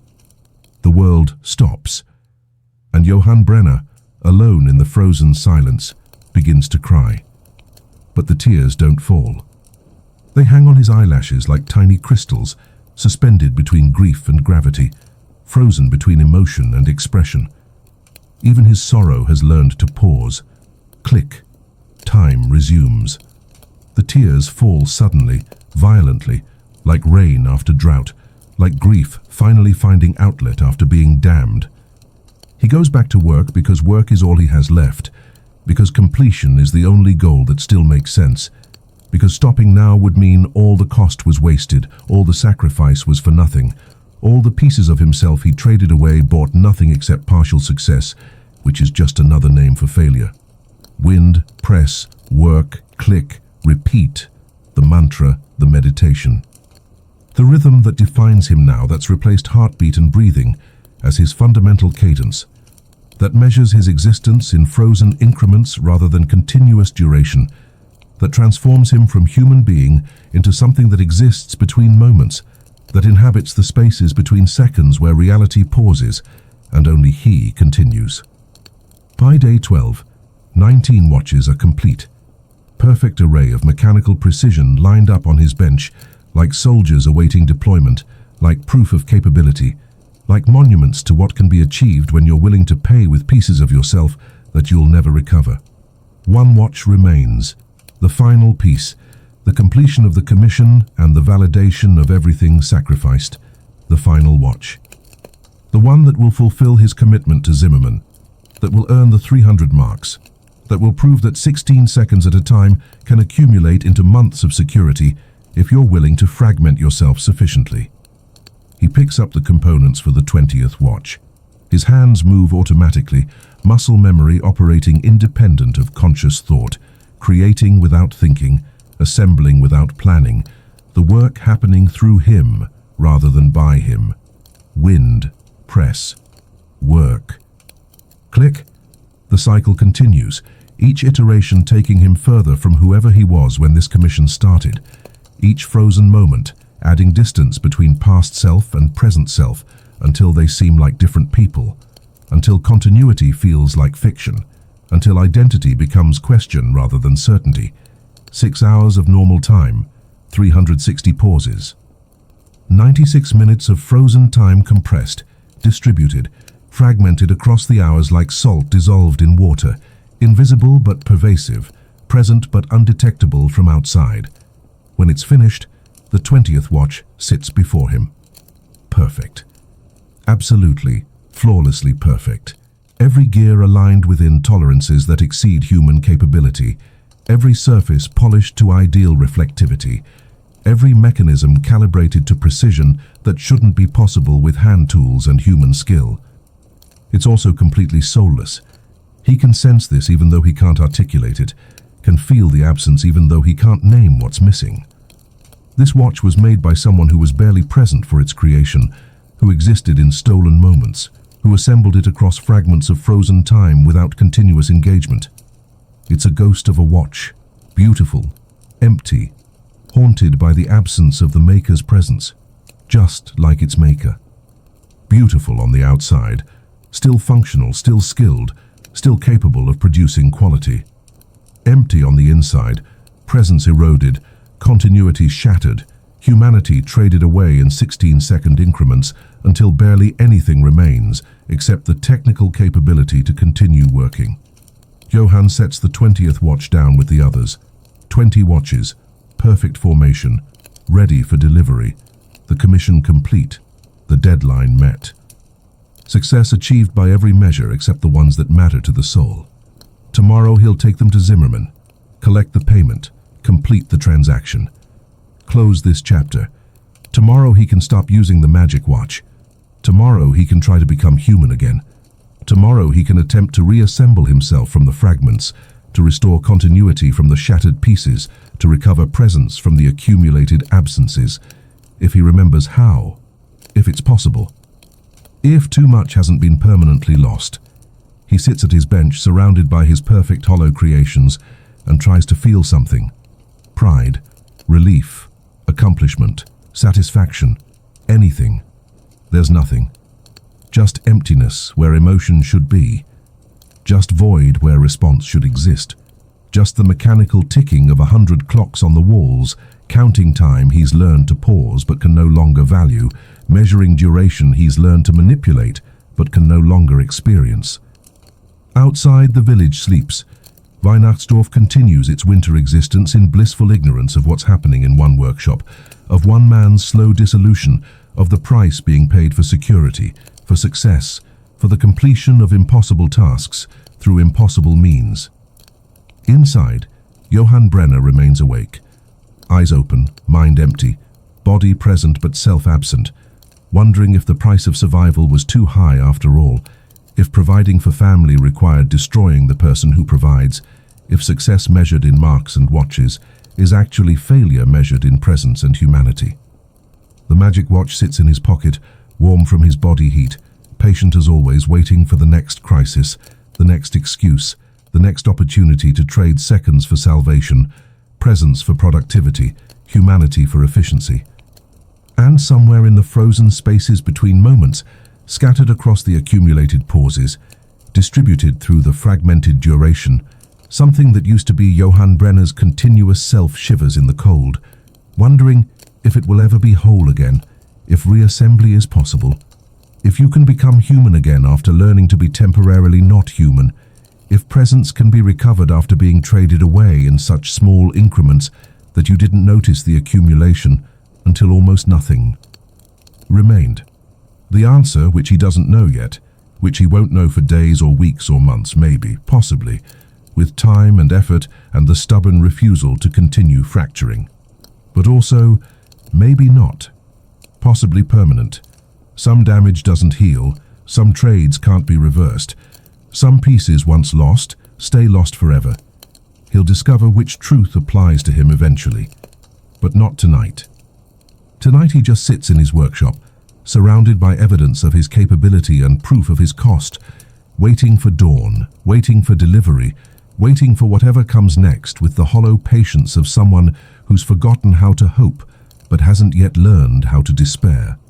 Morning comes like a rumor of light, pale and uncertain, as if dawn itself isn't sure whether today deserves illumination. Johann wakes at his workbench, despite not remembering falling asleep there, despite having no memory of transitioning from sitting to unconsciousness. His body made the choice without consulting his consciousness, surrendered to exhaustion, while his mind insisted on remaining vigilant. Vigilant against what he can no longer remember. The watches are still arrayed before him in their perfect formation, 20 timepieces aligned with geometric precision, and for a moment, several moments, he can't remember why he made them, can't access the reason, can't connect present to past through the fragmented duration that separates now from then. The commission, right? Zimmerman, 300 marks, security, family. The chain of cause and effect reassembles slowly, pieces clicking into place like gears meshing, memory returning in fragments that have to be manually assembled into coherent narrative. The memories slot into place mechanically, without emotion, without the usual warm glow of recognition that accompanies remembering. Just information inserting itself into consciousness. This is what happened. This is why it happened. This is what happens next. He packs the watches with the careful precision of someone who's forgotten why carefulness matters, but remembers the gestures, the ritual, the procedure. 20 individual boxes, cushioned with cloth, each one a small coffin for something beautiful and dead, something skillfully made but spiritually empty. The metaphor occurs to him and slides away without sticking, without generating emotion or insight, just another thought that arrives and departs without leaving impact. Everything slides away now. His mind has become frictionless, thoughts arriving and departing without adhering to consciousness, without building into understanding, without accumulating into wisdom or knowledge or even coherent experience. Greta is already gone to somewhere, work probably, or errands, or somewhere that requires being somewhere, though the specifics escape him, float away when he tries to grasp them. He should know where, should care where. The information exists in his head somewhere, but accessing it feels like too much effort, requires too much energy he doesn't have, demands too much presence he can't muster. The walk to Zimmermann's shop should take 15 minutes by Johann's usual careful calculation. Takes him longer, because he keeps stopping mid-stride, forgetting what motion is for, forgetting that walking requires continuous leg movement, forgetting the relationship between intention to travel and the mechanics of traveling.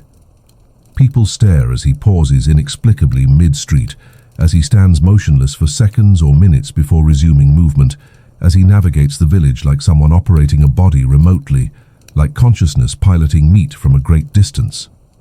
He notices their staring but doesn't process it, doesn't assign meaning to their expressions, doesn't recognize concern or fear or confusion in their faces. They're just landscape, just obstacles to navigate around, just features of environment that require adjustment of trajectory but not emotional response.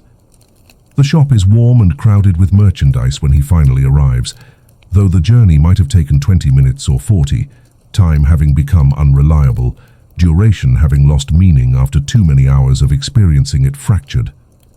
Zimmermann is behind the counter, negotiating with a customer, his voice carrying the particular tone of someone who loves the game of commerce more than the profit it generates, who finds satisfaction in successful negotiation regardless of the amounts involved. He looks up when Johann enters, and his expression does something complicated, triumph mixing with revulsion, satisfaction combining with disgust, the look of a man who's won a bet he secretly hoped he'd lose, who's gotten what he wanted, and discovered that wanting it was mistake. Brenner. You have them? His voice carefully neutral, but his eyes are active, scanning, evaluating, taking in Johann's appearance and concluding things that don't get spoken aloud. Johann sets the boxes on the counter, with movements that are technically precise but somehow wrong, somehow lacking the natural fluidity that human motion usually contains.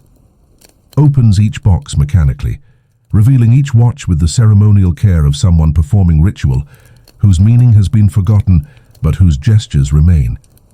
20 watches gleaming in the lamplight, catching illumination and reflecting it back transformed. Beautiful in the way that perfect mechanisms are beautiful. Cold beauty, mathematical beauty, beauty without warmth or humanity, or the imperfections that make things lovable rather than just admirable. Zimmermann examines them with increasing silence, with growing stillness that suggests thoughts too complicated to speak aloud. One at a time he inspects them, thorough evaluation, looking for flaws he won't find because flaws require humanity, and these were made by something that was temporarily not human, that existed in states where imperfection becomes impossible, where error gets eliminated through the infinite do-overs that frozen time provides. Extraordinary, he murmurs finally, and means it, the word carrying genuine awe despite his usual cynicism, his usual assumption that everything disappoints eventually. These are the finest pieces I've ever seen. Every single one could be a masterwork. Some craftsmen don't produce one watch this perfect in their entire career. You've produced 20 in 2 weeks.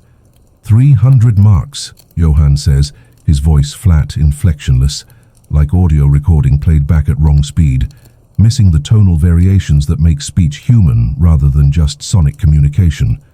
Yes, of course. Zimmermann counts out the money slowly, deliberately, each mark placed with ceremony, with the respect that large sums deserve, with the acknowledgement that 300 marks represents months of security for most families, represents the difference between poverty and sufficiency for people like Johann. Doesn't haggle, doesn't try to reduce the price. The watches are worth more than he's paying, and they both know it, and the quality is so undeniable that negotiation would be insulting to the work itself. The money changes hands, cold metal and paper passing from Zimmermann's warm fingers to Johann's cold ones, wealth transferring from someone who has enough to someone who has never had enough, the transaction completing the circuit of commerce, closing the loop of agreement and delivery and payment. Johann pockets the money mechanically, the gesture automatic, the the weight registering as physical fact without emotional significance.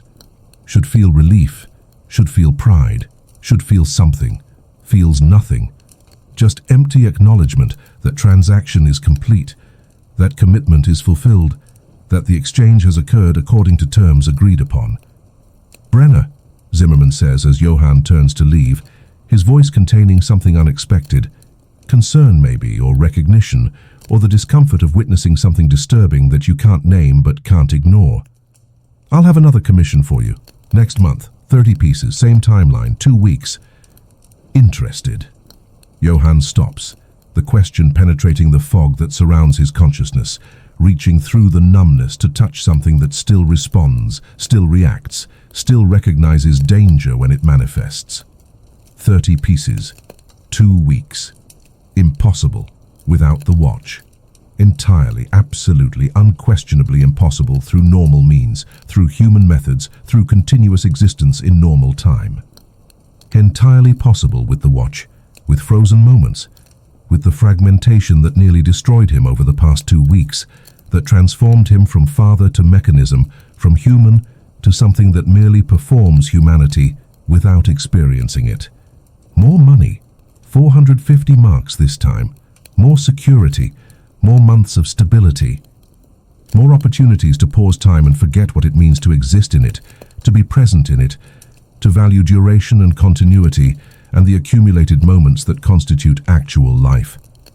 No, Johann hears himself say, the word emerging without conscious decision, some part of him that's still functional making the choice, before the broken parts can rationalize acceptance. Zimmerman's eyebrows rise to impressive height, genuine surprise replacing his usual calculated expressions. Joe, Johann, that's 450 marks, that's half a year of security, that's... No. More forceful this time, the repetition containing finality, containing the recognition that this is decision with permanent consequences, that some doors need to stay closed once you've walked through them and discovered what's on the other side. Are you quite well? You look... Zimmerman stops himself, whatever he was going to say trailing into silence, politeness preventing completion of observation that would be too honest, too brutal, too accurate. I'm fine. Thank you for the commission, for this one, for the 300 marks, but no more. No more commissions like this, no more impossible timelines, no more work that requires... He stops himself now, because explaining would require admitting truths he's not ready to speak aloud. No more. Good day, Herr Zimmerman. He leaves before Zimmerman can respond, before argument can be made, before temptation can be elaborated in terms that make refusal seem foolish, that make acceptance seem rational, that make destroying yourself seem reasonable if the payment is sufficient. Walks out into the street with 300 marks and the sudden, violent certainty that if he accepts another commission like that, he won't survive it. Not physically. Physically he'd be fine, probably. The watch only takes time and presence and continuity, not life itself. But what's life except time you remember experiencing, presence you actually feel, continuity that connects past to present to future in coherent narrative. Another month of fractured existence, another year. He'd disappear completely, become a ghost who technically breathes, a hollow man counting marks while forgetting why marks ever mattered, while forgetting what money is supposed to provide, while losing the family he's trying to save by losing himself in the process of saving them. The realization hits him like cold water, like violence, like truth that can't be denied once recognized. He's been dying, not metaphorically, actually dying. Trading his existence for efficiency, becoming a tool that uses tools, a machine that makes machines, sacrificing presence on the altar of productivity, until almost nothing remains except the capacity to produce. And he chose this, every cycle, every pause, every frozen moment. Chose it with full awareness, with understanding of cost, with acceptance of consequences that seemed abstract until they manifested as lived experience. His hand goes to his pocket where the watch sits, still present, still functional, still offering its 16 seconds whenever needed. He could throw it away right now into the river that runs through the village, into water that would carry it away, that would remove temptation, that would eliminate possibility. But What if there's another crisis? What if Greta gets sick? What if Klaus needs something urgent? What if another debt appears? What if? The endless catastrophizing that keeps the watch in his pocket, that keeps the option available, that ensures temptation remains constant, that prevents him from making clean break, from closing door permanently, from eliminating possibility, even when possibility is destroying him. The watch sits in his pocket like promise and threat merged, like salvation and damnation occupying same object, like proof that some tools are too dangerous to use but too valuable to destroy, that some possibilities need to remain possible even when acting on them costs everything. Johann stands in the street, people flowing around him like water around stone, paralyzed by options, by the recognition that having choice is sometimes worse than having no choice, that freedom to decide is burden as much as gift, that agency comes with responsibility for consequences that can't be predicted, can't be controlled, can't be undone once manifested.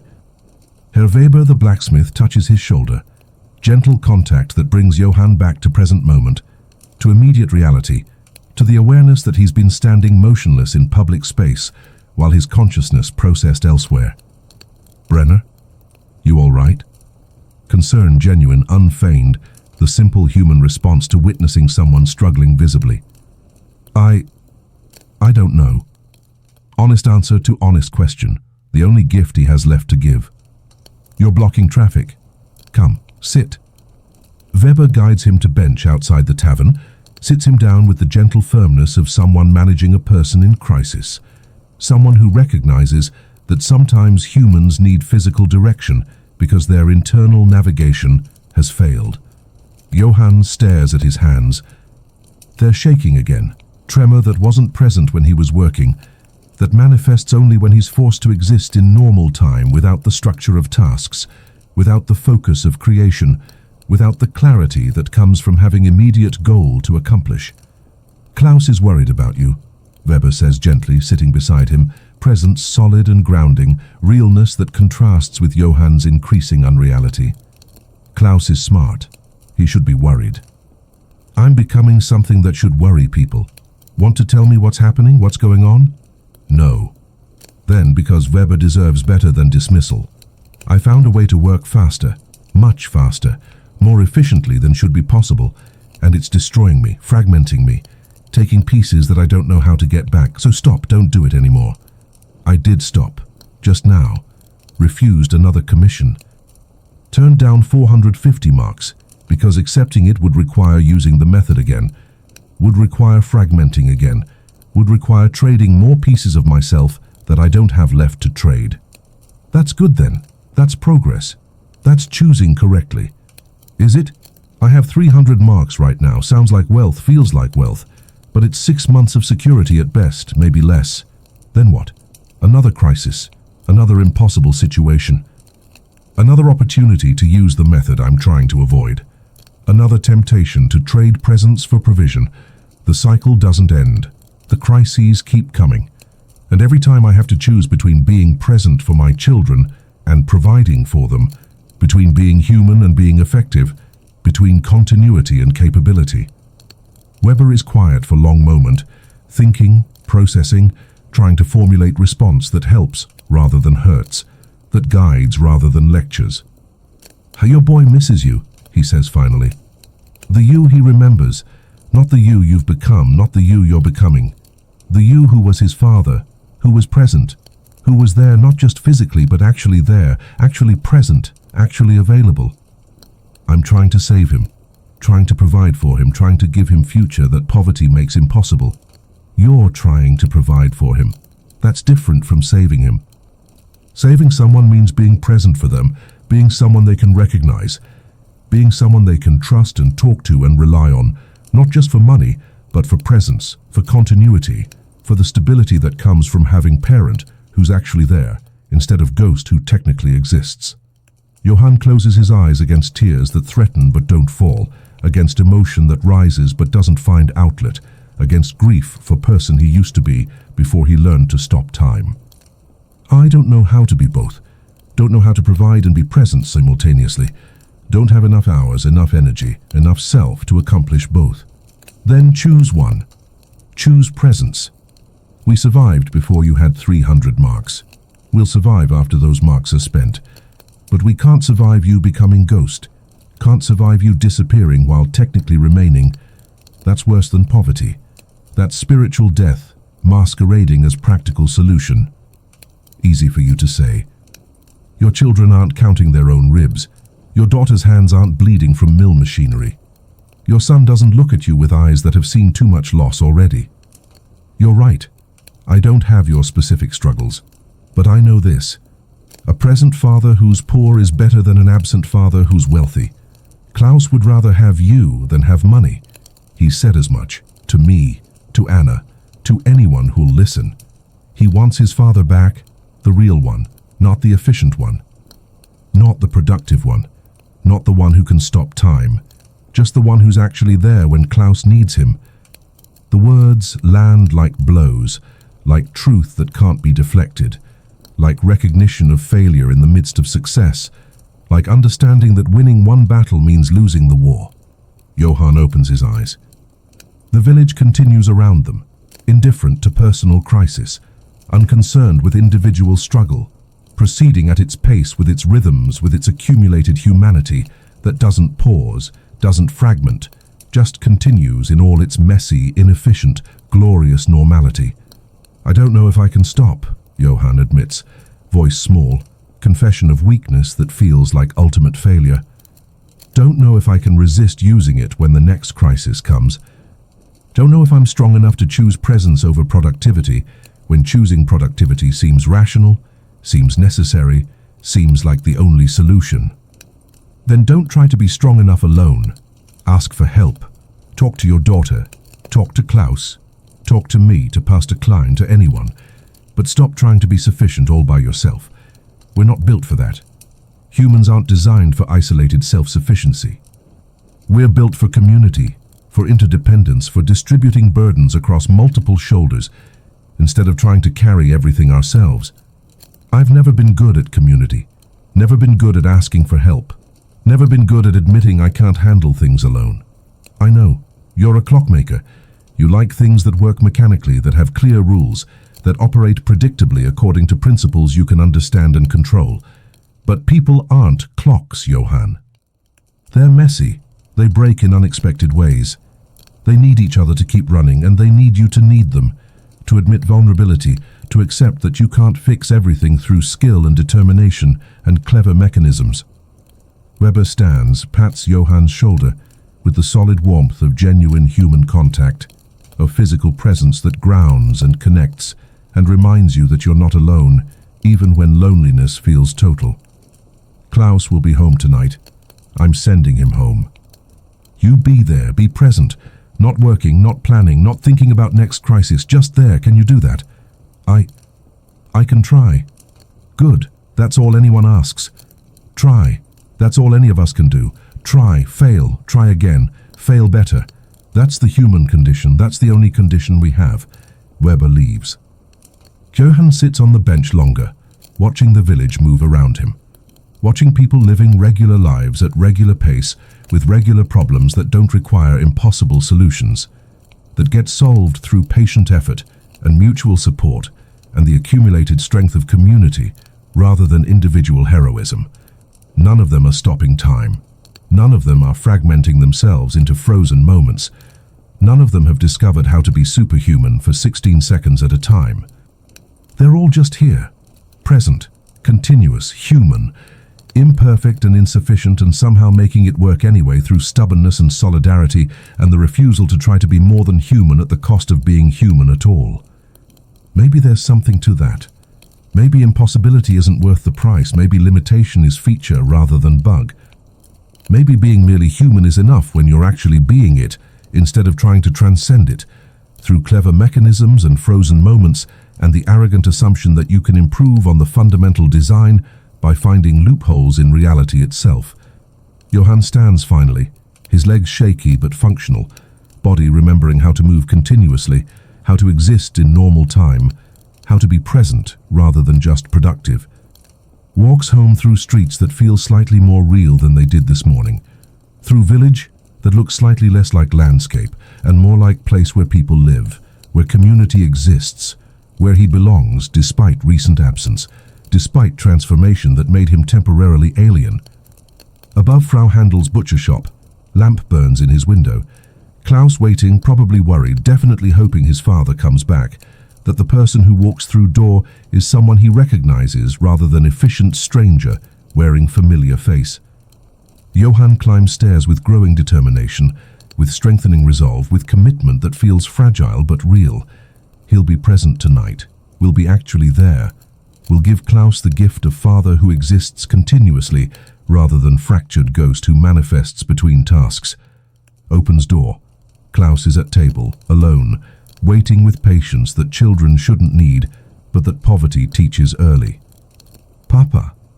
Relief and fear mixing in single syllable, hope and doubt occupying same breath. Johann crosses room, sits beside his son, makes himself available, makes himself present, makes himself actually there rather than just physically proximate. I'm here. I'm sorry I haven't been, but I'm here now. Klaus studies him, evaluating, trying to determine if this is real or another temporary improvement that will dissolve under next pressure. Are you back? Really back? Not just visiting back? I'm trying to be. Can't promise perfection. Can't promise I won't struggle. But I'm trying. Will keep trying. That's all I have to offer right now, sustained effort toward being actually present instead of just technically existing. Klaus nods slowly, accepting the honesty, accepting the limitation, accepting that trying is enough when trying is genuine. Then slowly, carefully, he closes the distance between them, leans against his father, accepts the embrace that Johann offers, accepts the presence that's being offered, even if it's imperfect, even if it's fragile, even if it might not last. And Johann holds his son and feels something he hasn't felt in weeks, actually present, actually there, actually experiencing the moment he's in, rather than thinking about next moment or last moment or frozen moments between moments. Present. It's harder than productivity, requires more strength than efficiency, costs more than frozen time because it costs attention and awareness and the willingness to be fully in duration that includes discomfort and uncertainty and the knowledge that every moment passes irretrievably. That time you experience is time you lose, that living in time means surrendering to its flow instead of trying to control it. But maybe that's the point. Maybe that's what life is, surrendering to time's flow, accepting duration, existing continuously despite discomfort, being present despite the pain of presence, choosing to live in moments instead of between them. The watch sits in his pocket, silent, patient, waiting for next crisis when its services might be required, when presence might seem insufficient and productivity might seem necessary, when the temptation to stop time might override the commitment to exist in it. But for tonight, for this moment, for this embrace with his son, Johann chooses time over frozen time, chooses presence over productivity, chooses being human over being efficient. And maybe that's enough. Maybe that's everything. Maybe that's the only miracle that matters. Not stopping time but living in it. Not escaping duration but surrendering to it. Not transcending humanity but accepting it with all its limitations and insufficiencies and glorious messy imperfection. For tonight, it's enough. March arrives with the kind of weather that can't decide what it wants to be, can't commit to season, oscillates between winter's last gasps and spring's tentative promises. Snow one day, sleet the next. Occasional sunshine that feels apologetic, like it showed up to the wrong season's party and doesn't know whether to stay or leave. The indecision feels appropriate somehow, matches Johann's internal state, reflects the uncertainty that defines his daily existence now that the commission is complete and the money is present, but the cost remains unclear. The village thaws gradually, not just the snow but the people. Their perceptions, their willingness to see him as Johann Brenner, the clockmaker, rather than Johann Brenner, the strange man who moves wrong, who went somewhere dark during those 2 weeks and came back different. They've been watching him. Of course they have. Small villages don't have entertainment beyond observing each other's failures and successes, beyond tracking who's rising and who's falling, beyond noting changes and abnormalities and deviations from expected patterns. For weeks after the commission, he was the warning tale, the cautionary example whispered about in shops and taverns. See what happens when you push too hard, when you try to be more than you are, when ambition exceeds capability. The clockmaker who went strange, who moved wrong during those 2 weeks, who frightened his own child with wrongness that couldn't be named but couldn't be ignored. The man who succeeded in completing impossible tasks but lost something in the process, something that couldn't be quantified but that everyone recognized was missing when they looked at him. But now, 2 months later, the whispers have softened. The observations have shifted. The consensus is changing because Johann is changing or returning or recovering. The right word depends on your perspective, on whether you think he went somewhere and came back, or whether something left him and is slowly returning. Now he's just Johann Brenner again. Odd, certainly. He was always odd, always too solitary, always more comfortable with mechanisms than people. Quiet always. He's never been particularly social, never been the type to hold court at the tavern or participate enthusiastically in village gatherings. But human again, present again, recognizable again as someone who belongs to normal reality rather than someone who's visiting from elsewhere, someone who's operating a human body from too great a distance. Herr Weber mentions it at the tavern one evening, speaking to Zimmermann and Müller and the other men who gather there to drink beer and pretend their problems are elsewhere. Brenner's back. Back from where? Someone asks, genuinely curious, because the phrasing suggests journey rather than just recovery, suggests he went somewhere rather than just changed. Wherever he went during that commission, that dark place he inhabited while making those watches, he's back from there. Back to being himself, or close enough that the difference doesn't matter for daily purposes. Murmurs of agreement ripple through the group. They've seen this pattern before in other people, men who go dark for a while, who disappear into grief or drink or debt or madness or whatever particular hell claims them temporarily, and then return months or years later, slightly changed but functionally human, damaged but operational, never quite the same but similar enough to resume place in community. It's the natural cycle of rural life, the rhythm of breakdown and recovery, the pattern of people pushed beyond capacity and then slowly, painfully finding their way back to equilibrium. Break, recover, continue. The 3-act structure of surviving poverty and hardship, and the accumulated weight of simply existing when existence is struggle.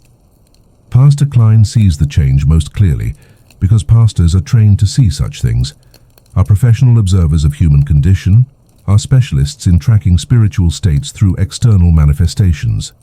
He stops by the workshop one afternoon under the pretense of needing watch repair, carrying a timepiece that works perfectly fine that he wound that morning specifically so he could claim it stopped. "It's not broken," Johann says after examining it for approximately 10 seconds, seeing immediately that all mechanisms function properly, that this is pretext rather than genuine need. "I can see that now, but I wanted to check on you, see if you're back."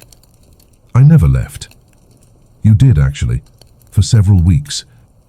Went somewhere I couldn't follow, somewhere God couldn't follow either, I suspect, somewhere that exists outside normal reality, outside the rules that govern ordinary human experience." Pastor Klein's voice is gentle but firm, stating observation rather than making accusation. Johann sets down his tools, recognizing that this conversation will happen whether he wants it or not, that Pastor Klein has decided intervention is necessary and will persist until intervention is delivered. "Are you here to lecture me on sin, on the dangers of playing God, on the consequences of trying to exceed human limitations?" "No. I'm here to acknowledge that whatever you were doing during that commission, whatever method you found to accomplish the impossible, you've stopped. And that stopping, that choosing to return to normal methods despite having access to extraordinary ones, takes strength that deserves acknowledgement." It wasn't strength. It was terror. Fear of who I was becoming was the only thing strong enough to make me stop. Fear that I'd disappear completely, that I'd fragment myself into non-existence, that I'd trade every piece of myself away and discover too late that nothing remained. Same thing, usually. Fear of transformation is often the only force powerful enough to prevent transformation. Self-preservation operating at subconscious level. Survival instinct, recognizing threats that conscious mind can't yet articulate. They sit in companionable silence for a moment, two men who understand each other despite, or because of, their differences. The workshop is cleaner now than during the commission, organized in ways that suggest normal work rather than frantic production. Not unnaturally clean like during the frozen time work, just normally tidy, the productive mess of regular craft rather than the sterile precision of inhuman efficiency. "The commission nearly broke me," Johann says suddenly, surprising himself with the confession, unsure why he's speaking these words to this person, but unable to stop once he's started. "Nearly fragmented me beyond recovery. Came very close to losing myself completely in the pursuit of providing for family, in the attempt to be sufficient, in the effort to solve everything through sheer determination and clever methodology. But it didn't break you. No. Though I'm not sure what's worse, breaking completely, which at least has finality, has clarity, has the clean boundary between before and after, or breaking just enough to scare yourself into stopping, which leaves you perpetually uncertain whether you're recovered or just pretending, whether you're healed or just hiding symptoms more effectively. The second one. Definitely the second one. Breaking completely means no opportunity to learn, to change trajectory, to choose differently next time. Breaking partially means you learned something, means you recognized the pattern early enough to interrupt it, means you chose recovery over continued destruction. Will there be a next time? Johann asks, voicing the fear that haunts him, the question that wakes him at night, the uncertainty that colors every decision. Will circumstances force the choice again? Will another crisis appear that requires impossible solutions? Almost certainly. Life is repetitive that way. Same problems in different configurations, same crises with different details. The universe doesn't run out of ways to test us, doesn't exhaust its capacity to present situations that seem to require extraordinary responses. Pastor Klein pauses, choosing next words carefully. The trick is recognizing the pattern early enough to choose differently, to remember that extraordinary responses often create worse problems than the ones they solve, to understand that some prices are too high regardless of what they purchase. The pastor leaves after extracting implicit promise that Johann will continue choosing normally, will continue resisting the temptation of frozen time, will continue being present even when presence is harder than productivity. Johann returns to his work, regular work, the kind that takes appropriate time, the kind that requires patience and presence and all the inefficient human qualities that make us slow but also make us real. Greta finds employment easily once her hands heal, once the burns fade to scars, once she stops looking like someone who's being systematically destroyed by industrial machinery. Not at the mill. She'll never go back there, and Johann would work himself to actual death before allowing it, before accepting that any income is worth that cost. But at Frau Müller's shop, helping with baking and customers and the 1,000 small tasks that commercial establishments require, light work by comparison to the mill, reasonable hours, wages that aren't generous but are honest, that reflect exchange of labor for money rather than extraction of life for pittance. She comes home each evening with flour on her apron and stories about customers instead of cotton dust in her lungs, and silence about horrors she's witnessed. Normal stories about normal people having normal interactions, complaints about bread being too expensive, gossip about who's courting whom, discussions about weather and harvests and the mundane concerns that fill lives not dominated by crisis, the texture of ordinary life, the fabric of normal existence, the accumulated small moments that constitute actual living rather than just surviving. Klaus thrives in ways that the word thrives barely captures, that require seeing to understand, that manifest in changes both obvious and subtle. Goes back to school properly, attending regularly instead of intermittently, learning consistently instead of in fragments stolen from work obligations. Brings home arithmetic problems that Johann helps him solve, sitting together at their table in the evenings, father teaching son, normal intergenerational transmission of knowledge happening in normal ways. Plays in the street with other children, his laughter carrying through windows. The sound pure and uncomplicated in ways that adult laughter never achieves. no longer carries that edge of caution, that readiness to retreat, that wariness that characterized his behavior when his father was fragmented, when home wasn't safe, because safety requires predictability, and predictability requires continuity, and continuity was exactly what Johann couldn't provide. One evening, Klaus asks a question that seems simple, but that carries weight Johann doesn't immediately recognize. "Papa, can you teach me about clocks, about how they work, about what you do?" Johann's hands, still mid-motion, surprise stopping him completely. "You want to learn clockmaking?" "Maybe. I don't know yet if it's what I want to do forever, but I want to know what you do, want to understand it, want to learn the trade that's been in our family for generations." So Johann teaches him, starting with basic principles that his own father taught him decades ago, passing down knowledge that his grandfather passed to his father, continuing tradition that stretches back generations. How gears mesh, how springs store energy, how escapements regulate motion, how time itself gets translated into mechanical form, how abstract duration becomes concrete measurement through clever arrangement of metal components. The mathematics of time, the physics of measurement, the engineering of precision, the craft of transforming materials into mechanisms that serve human need for knowing where they are in time's flow. Klaus is a quick learner, has good hands, patient temperament, despite being only 10 years old. Asks smart questions that reveal genuine understanding, rather than just surface curiosity. Understands intuitively that clockmaking isn't just about technical skill, but about patience, about precision, about the willingness to work carefully, even when careful work is slow work. "Could you make a clock that runs backwards?" Klaus asks one afternoon, the question innocent but landing like accusation in Johann's consciousness, touching directly on the thing he's trying to forget, the power he's trying to avoid. Johann freezes completely, the question hitting him with force that seems disproportionate to its simplicity. Theoretically, yes, but it would be functionally useless. Time only moves one direction. Making mechanism that measures it moving backwards would be exercise in pointless contradiction. Are you sure that time only moves one direction? Yes, very sure. And we shouldn't try to make it move differently. Shouldn't experiment with time's direction. Shouldn't attempt to manipulate something that fundamental. The words emerging with more force than he intends, with urgency that reveals more than he wants to reveal. Klaus accepts this, moves on to other questions, doesn't notice, or pretends not to notice, his father's hands shaking slightly as he demonstrates gear ratios, doesn't comment on the tremor that appears whenever time's malleability gets mentioned, doesn't push on the obvious wound that the question opened. The magic watch sits in the workshop drawer where it's lived since the commission ended, locked, largely forgotten in daily consciousness.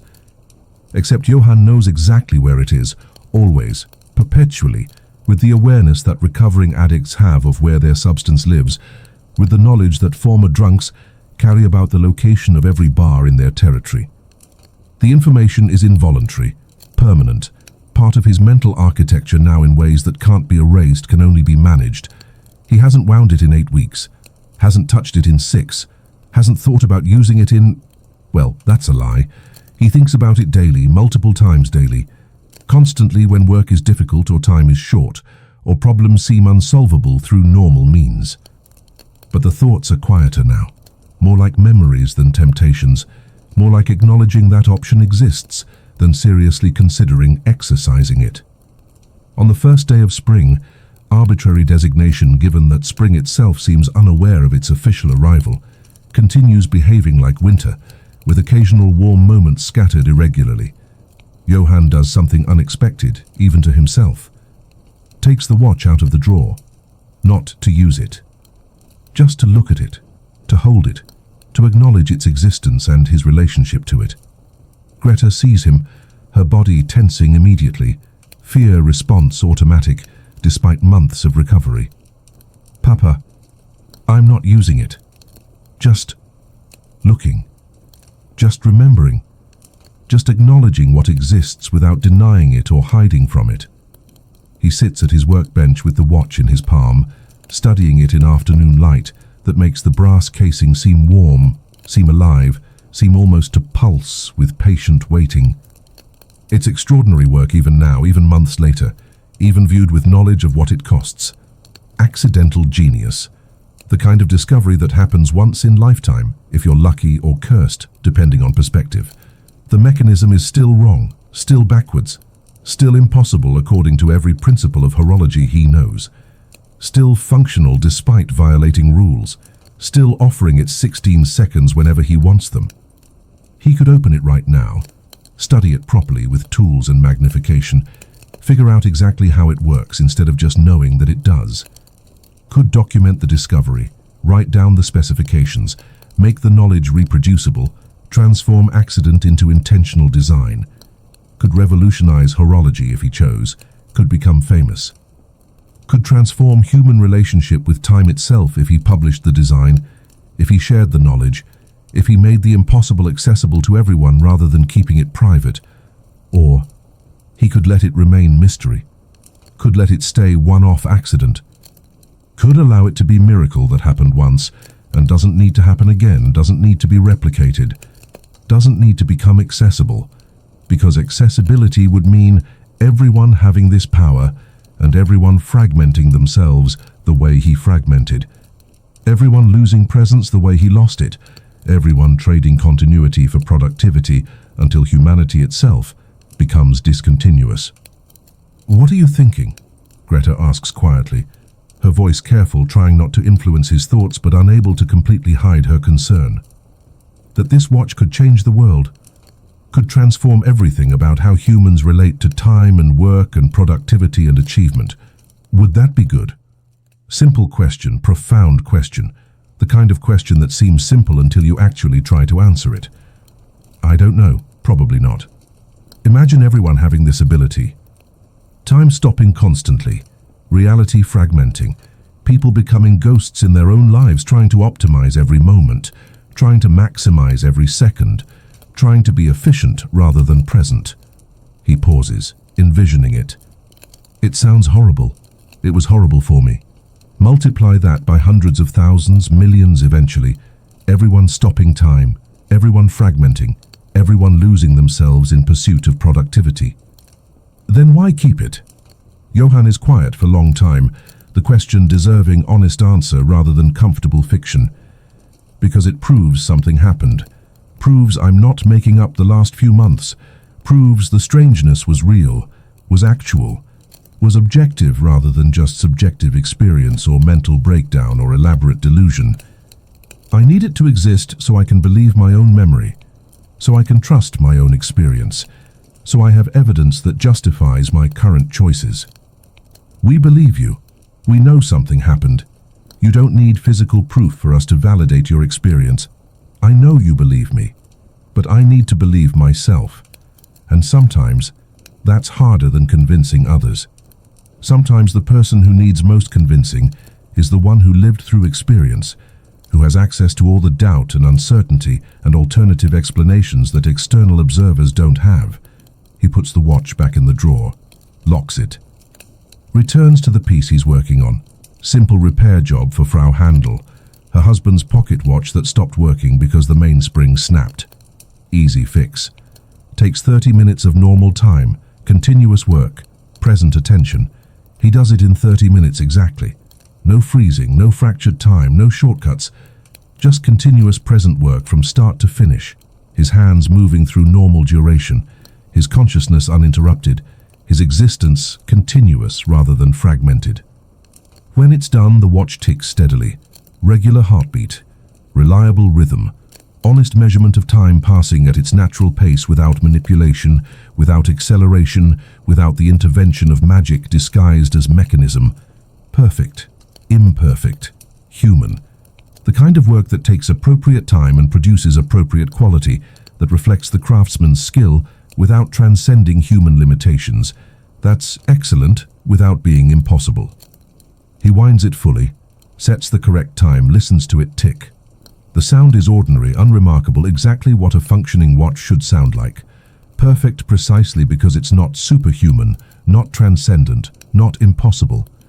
Perfect because it's achievable, because it's honest, because it represents work done at human pace by human hands with human limitations and human presence. He delivers it that evening to Frau Handel. She pays him 2 marks.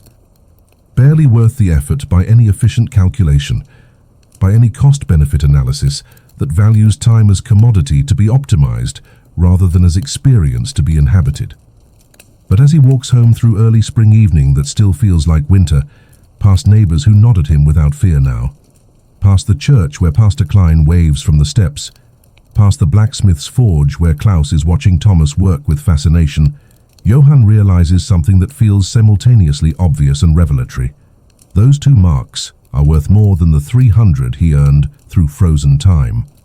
Not because of their monetary value, not because of their purchasing power, not because of any economic calculation, because of how he earned them, present throughout the work, continuous during creation, actually there for all 30 minutes, instead of fractured across frozen moments.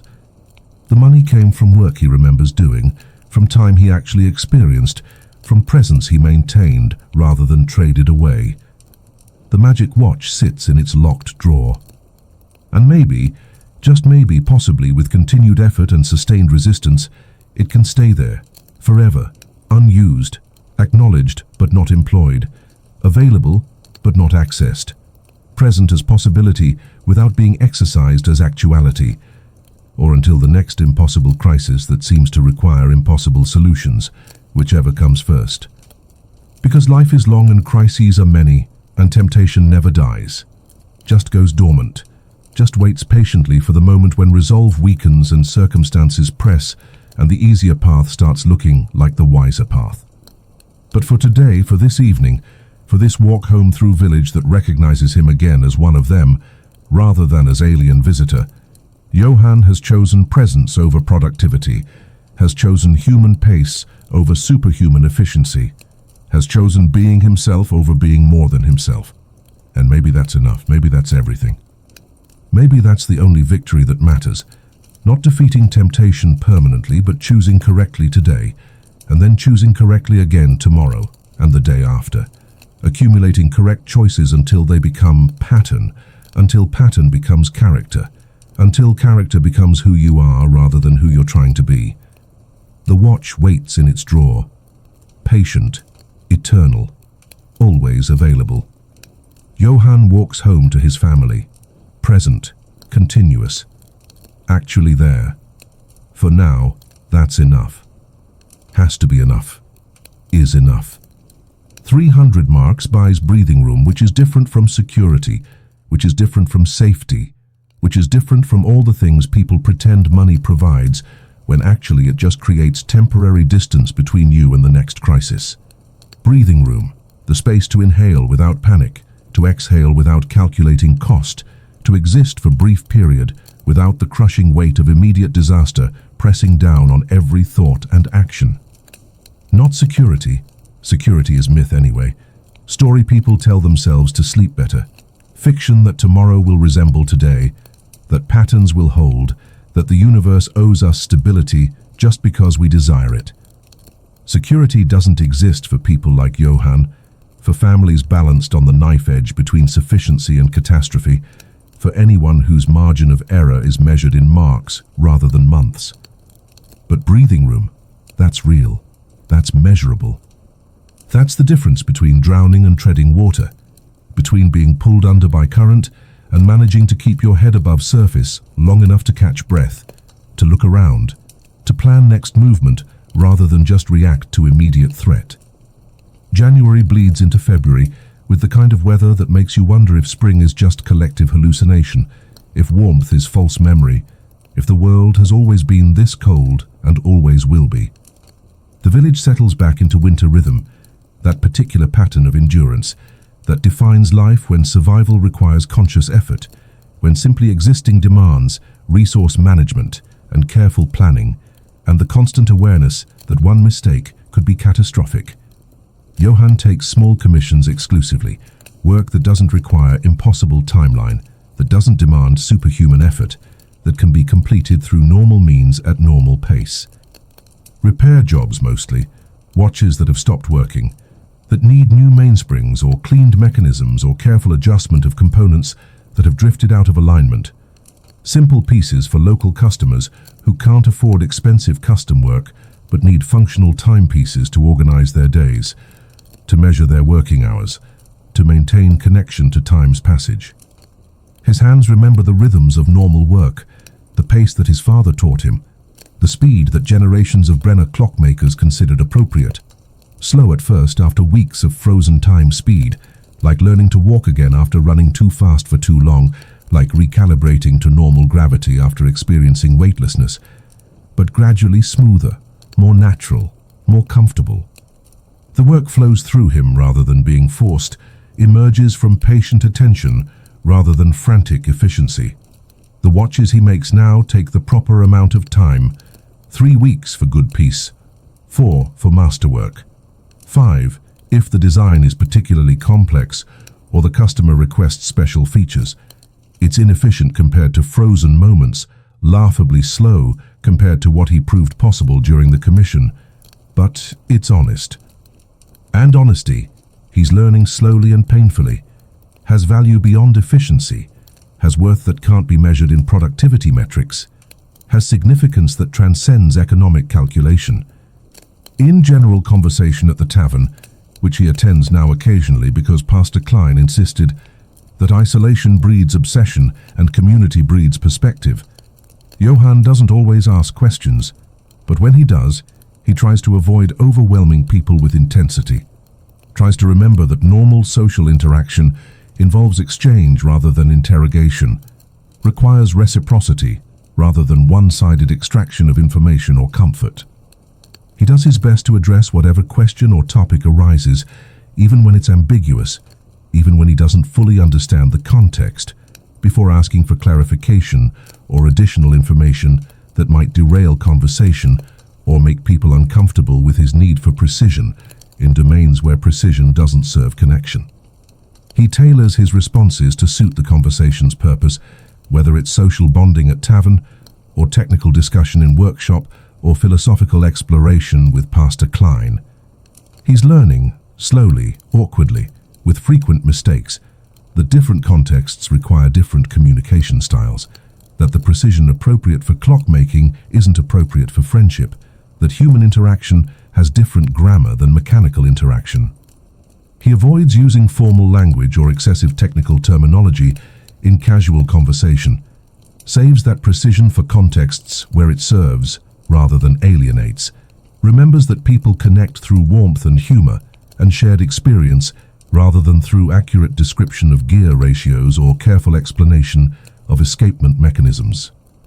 If he suspects someone might be younger than 18, Klaus's friends who sometimes visit, children in the village, he keeps conversation friendly and age-appropriate, doesn't burden them with adult concerns or complex philosophical questions about time and presence and the cost of ambition.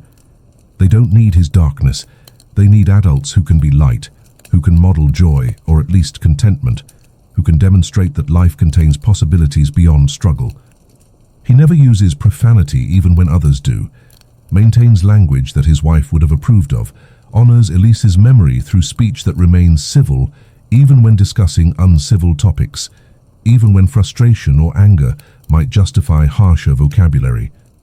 He avoids theatrical gestures and emotional displays unless someone specifically requests that style of interaction, keeps his physical presence contained and controlled, remembers that some people find expansive movement threatening rather than expressive, that his size and intensity can be overwhelming when not carefully managed. Greta watches these changes with something between relief and sadness, watches her father learn to be normal again, watches the strangeness fade even as she recognizes what that strangeness represented, his attempt to save them, his willingness to fragment himself, his love manifesting as desperate methodology.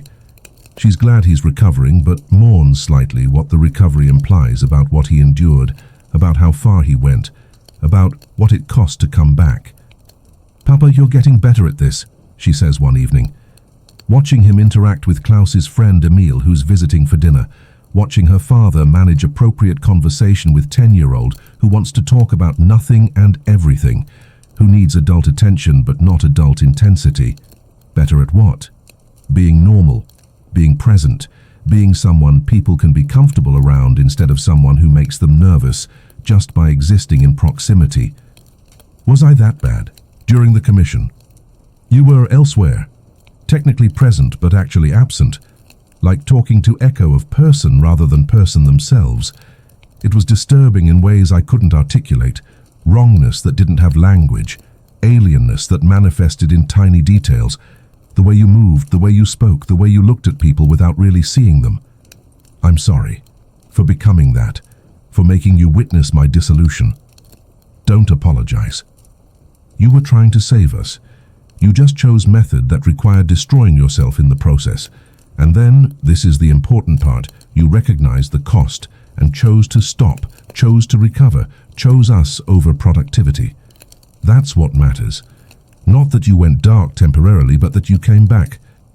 They sit in comfortable silence, the kind that's only possible between people who've endured crisis together, who've seen each other at worst and chosen to remain family anyway, who've earned the right to shared quiet through shared struggle.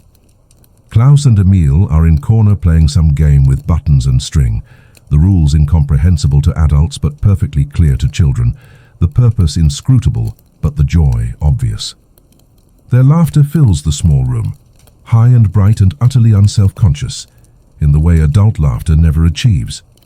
The way laughter sounds before life teaches you to moderate joy, to calibrate expression, to match emotional display to social context. Johann watches them and feels something that might be contentment, might be peace, might be the particular satisfaction that comes from having enough, from being present, from existing in moment, without constantly calculating next moment or mourning last moment. By day 9 of February, Klaus turns 11, the milestone marked with small celebration because that's all they can afford and all that's necessary. Cake that Greta baked herself from carefully hoarded ingredients, small gift that Johann made over past month, hour of time dedicated entirely to Klaus without work intruding, without worry dominating, without future concerns contaminating present joy. The gift is pocket watch, simple but well made, scaled appropriately for child's hand and pocket. Johann presents it ceremonially, the gesture carrying weight beyond the object itself, symbolizing transition from childhood to something approaching young adulthood, from being person who lives in time without measuring it to being person who tracks duration, who organizes life according to hours and minutes, who joins the adult world of scheduled existence. This is for you, Johann says, the formality intentional, marking the moment as significant rather than casual. My father gave me my first watch when I turned 11. His father gave him one. It's tradition in our family. First watch at 11, marking the age when you start learning to manage your own time rather than having adults manage it for you. Klaus takes the watch with appropriate seriousness, with recognition that this is more than just functional object, is symbol and responsibility and connection to family history. Opens it. Inside the case, an inscription that Johann spent hours getting right, making sure every letter was perfect. Time is the gift we give by being present. Papa, February 1875. Klaus reads it again, then looks up at his father with eyes that suddenly seem older than 11, that contain understanding beyond his years, that recognize the layers of meaning embedded in simple sentence. Thank you, Papa. I'll take care of it. I promise. I know you will. And when you have children someday, you'll give them their first watch and you'll explain that time is precious, not because it's scarce, but because it's the medium in which we experience life, the substance in which all experience happens, the only thing we actually have to give to people we love. That night after Klaus has gone to sleep, clutching his new watch like talisman, like treasure, like proof that his father sees him as worthy of tradition and responsibility, Greta approaches Johann with question that's been building for weeks. Papa, are you happy? The question stops him completely, freezes him more effectively than the watch ever could, forces confrontation with concept he's barely considered in months of just trying to survive, to recover, to maintain presence, and avoid fracturing. I'm getting there, he says finally, carefully trying to articulate something he barely understands himself.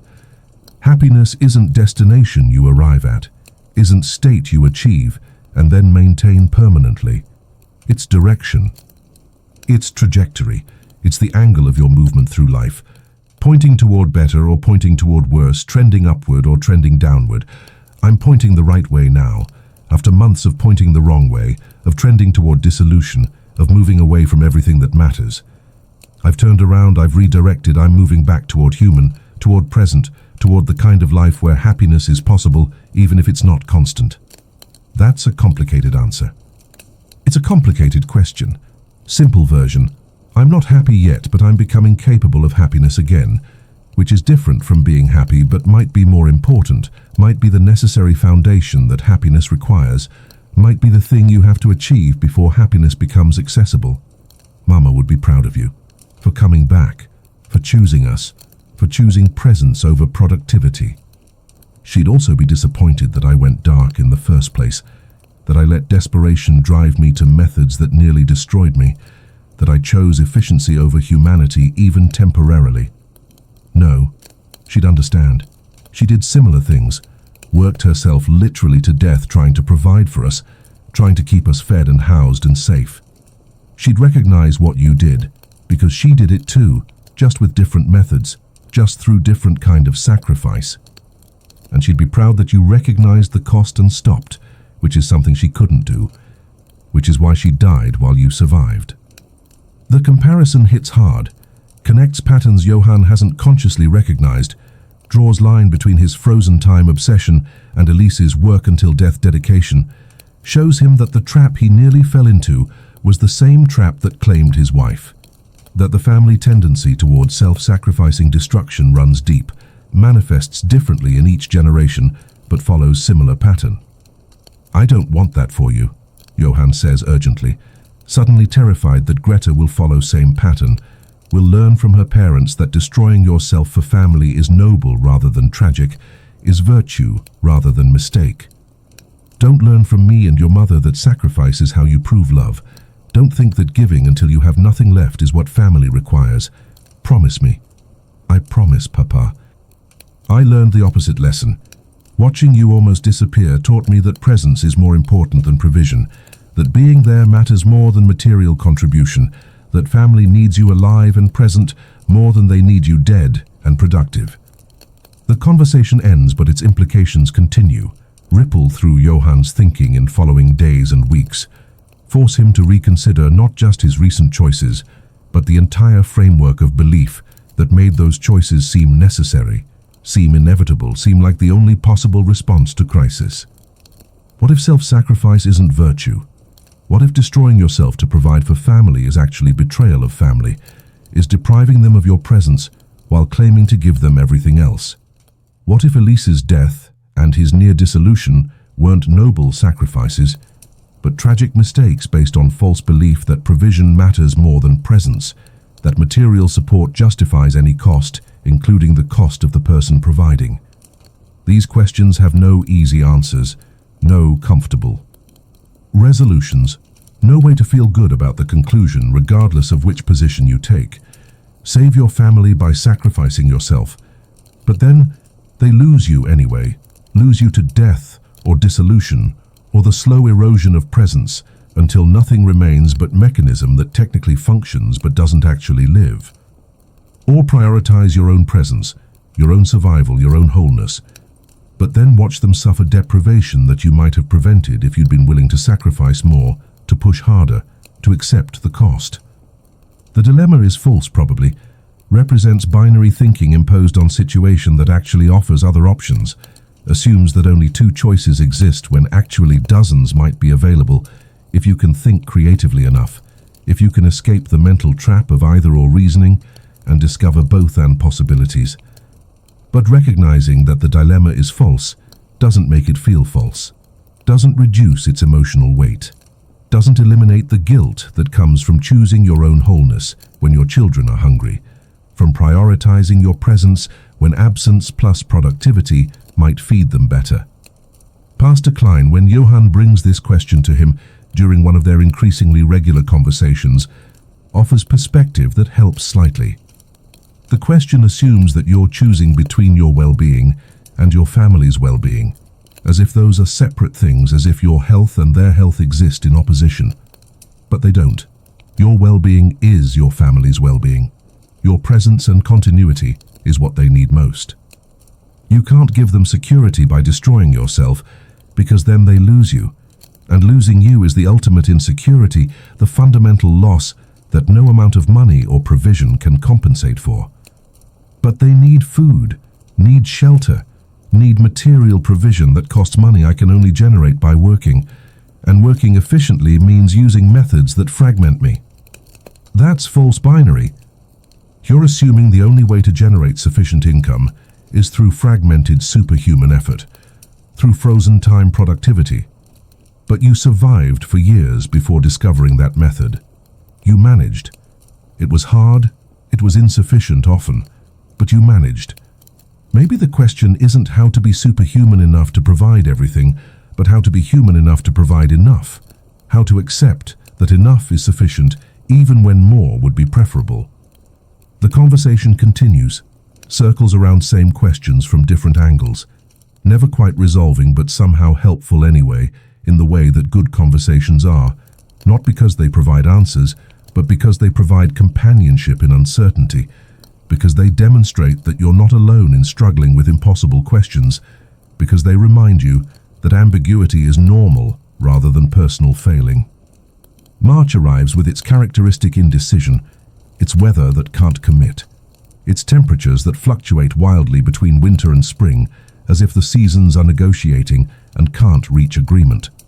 The village begins preparing for spring planting, even though snow still falls occasionally, begins planning for future, even though present remains uncertain, begins hoping for better times, even though experience suggests that better times are temporary respite rather than permanent state.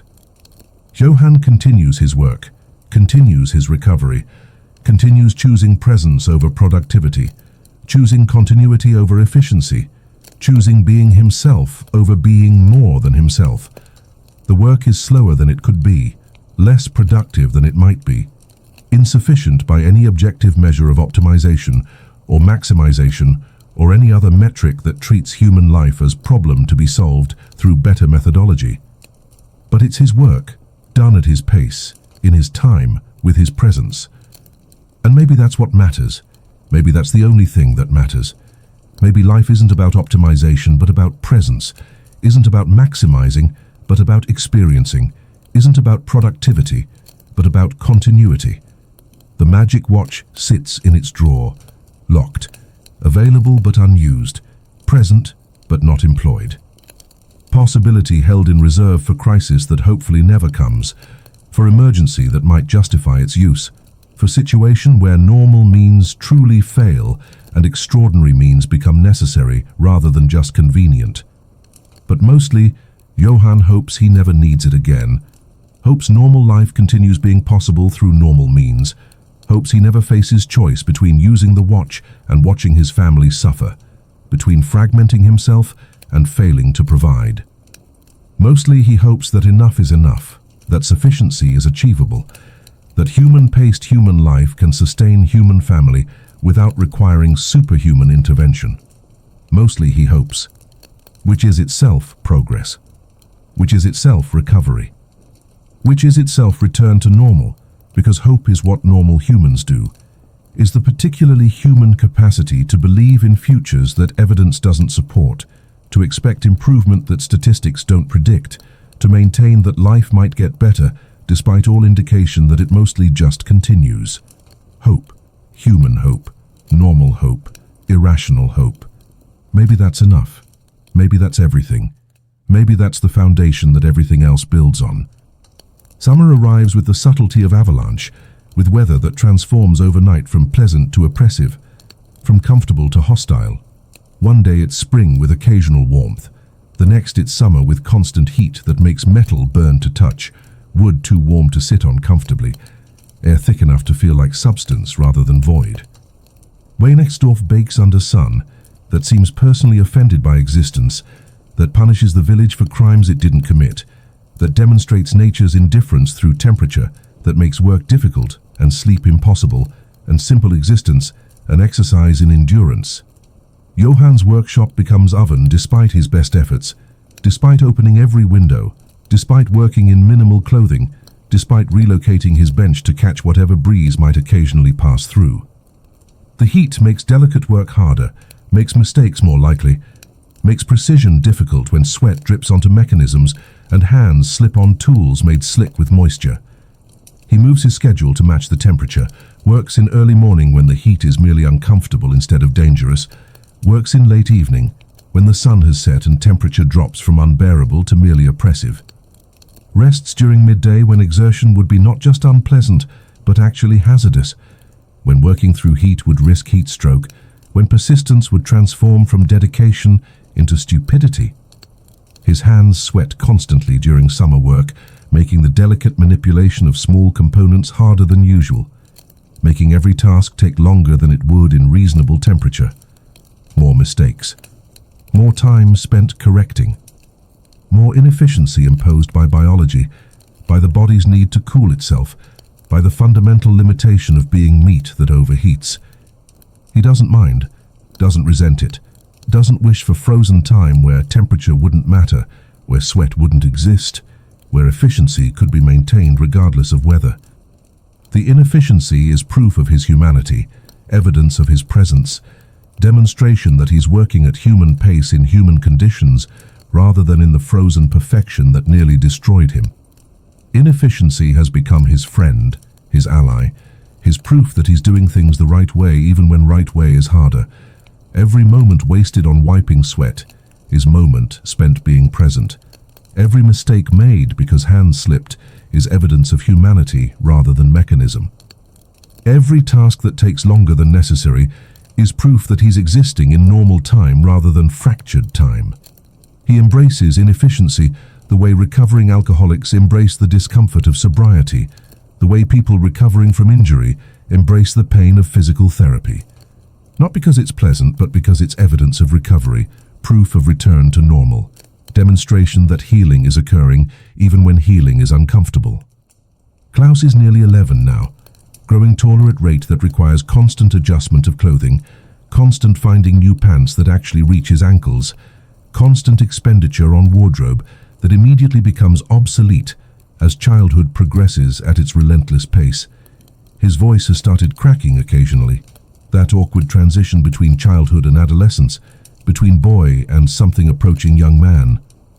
He spends his summer helping Johann in workshop, learning the trade properly and systematically, not just observing but actually doing, actually participating, actually developing skill through patient practice and careful instruction. Not because he has to, they're sufficiently stable now that child labor isn't necessary for survival, but because he wants to, because he's chosen to learn his father's craft, because he sees value in tradition and skill and the particular satisfaction that comes from creating something functional and beautiful with your own hands. Why do clocks all tick the same? Klaus asks one afternoon, adjusting gear assembly with surprising precision for someone his age, with steadiness that suggests natural aptitude, with patience that can't be taught, only encouraged. They don't, actually. Each one has its own rhythm if you listen carefully enough, but they sound similar because the mechanism is similar. Form follows function. The ticking is byproduct of escapement mechanism, releasing energy in regular increments. And since all watches use similar escapements, the sound is similar. But if you really listen, if you develop ear for it, you can distinguish between watches by their tick, can identify maker sometimes by the particular rhythm their escapement produces. But couldn't you make them different deliberately? Make one that ticks fast or slow or backwards? There it is again. That question. Backwards. The third time Klaus has raised this topic in various forms. The third time he's circled around the idea of time manipulation. The third time he's approached the subject that his father has been trying to avoid, trying to leave in past, trying to pretend doesn't still exist as possibility. You're very interested in backwards clocks, Johann observes, keeping his voice neutral, trying not to communicate the anxiety that the question triggers, trying not to reveal how direct hit this is on exactly the topic he's been avoiding.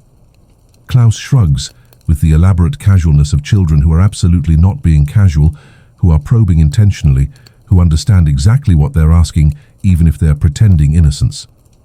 I don't know. Just seems like it would be interesting. To make time do something different, to prove that it's not fixed, not inevitable, not just one way and one speed. Time doesn't do anything, Klaus. Time just is. It exists as dimension, as framework in which events occur. We're the ones who move through it. Clocks don't control time, they just measure it. They mark its passage. They give us tools for coordinating our activities and organizing our lives. But they don't control time any more than ruler controls distance or scale controls weight. Are you sure? And there's something in the way Klaus asks it, some weight behind the question, some implication that he knows more than he's saying, that he suspects more than he's revealing. What do you know? Johann asks carefully, setting down his tools, giving Klaus his full attention, recognizing that this is conversation that matters, that can't be dismissed, or deflected, or postponed. Nothing. Too quick, too defensive, obvious lie. I remember, from Christmas a year and a half ago, when you were different. You'd be in one place, then suddenly another, like you were skipping, like time wasn't working right around you, like you were in between moments somehow. You were frightened. I was, but also curious, because if you could do something impossible, that means impossible things are possible, right? That means the world works differently than we're taught. That means there are secrets, methods, ways of doing things that most people don't know about. Johann stares at his son, at this child who's growing into young man, at this person who's too perceptive for his own good, too intelligent for comfortable parenting, too curious for safe guidance. When did Klaus become this observant? When did childhood innocence give way to this kind of penetrating analysis? I did something, Johann admits finally, because lying to Klaus seems both impossible and wrong, because his son deserves honesty even when honesty is complicated. Something I shouldn't have done. Something that bent rules. Something that nearly destroyed me. I discovered a way to work faster, to be more efficient, to accomplish things that shouldn't be possible. And it fractured me, split me across moments, made me partially absent even when I was physically present. But you stopped. Yes, because being impossible isn't worth losing what makes you real, because efficiency isn't worth trading your presence, because you can save your family through material provision, but lose them anyway if you're not actually there, if you're not actually present, if you're not actually yourself. But you could do it again, if you needed to, if there was emergency. It's not question, it's statement, observation.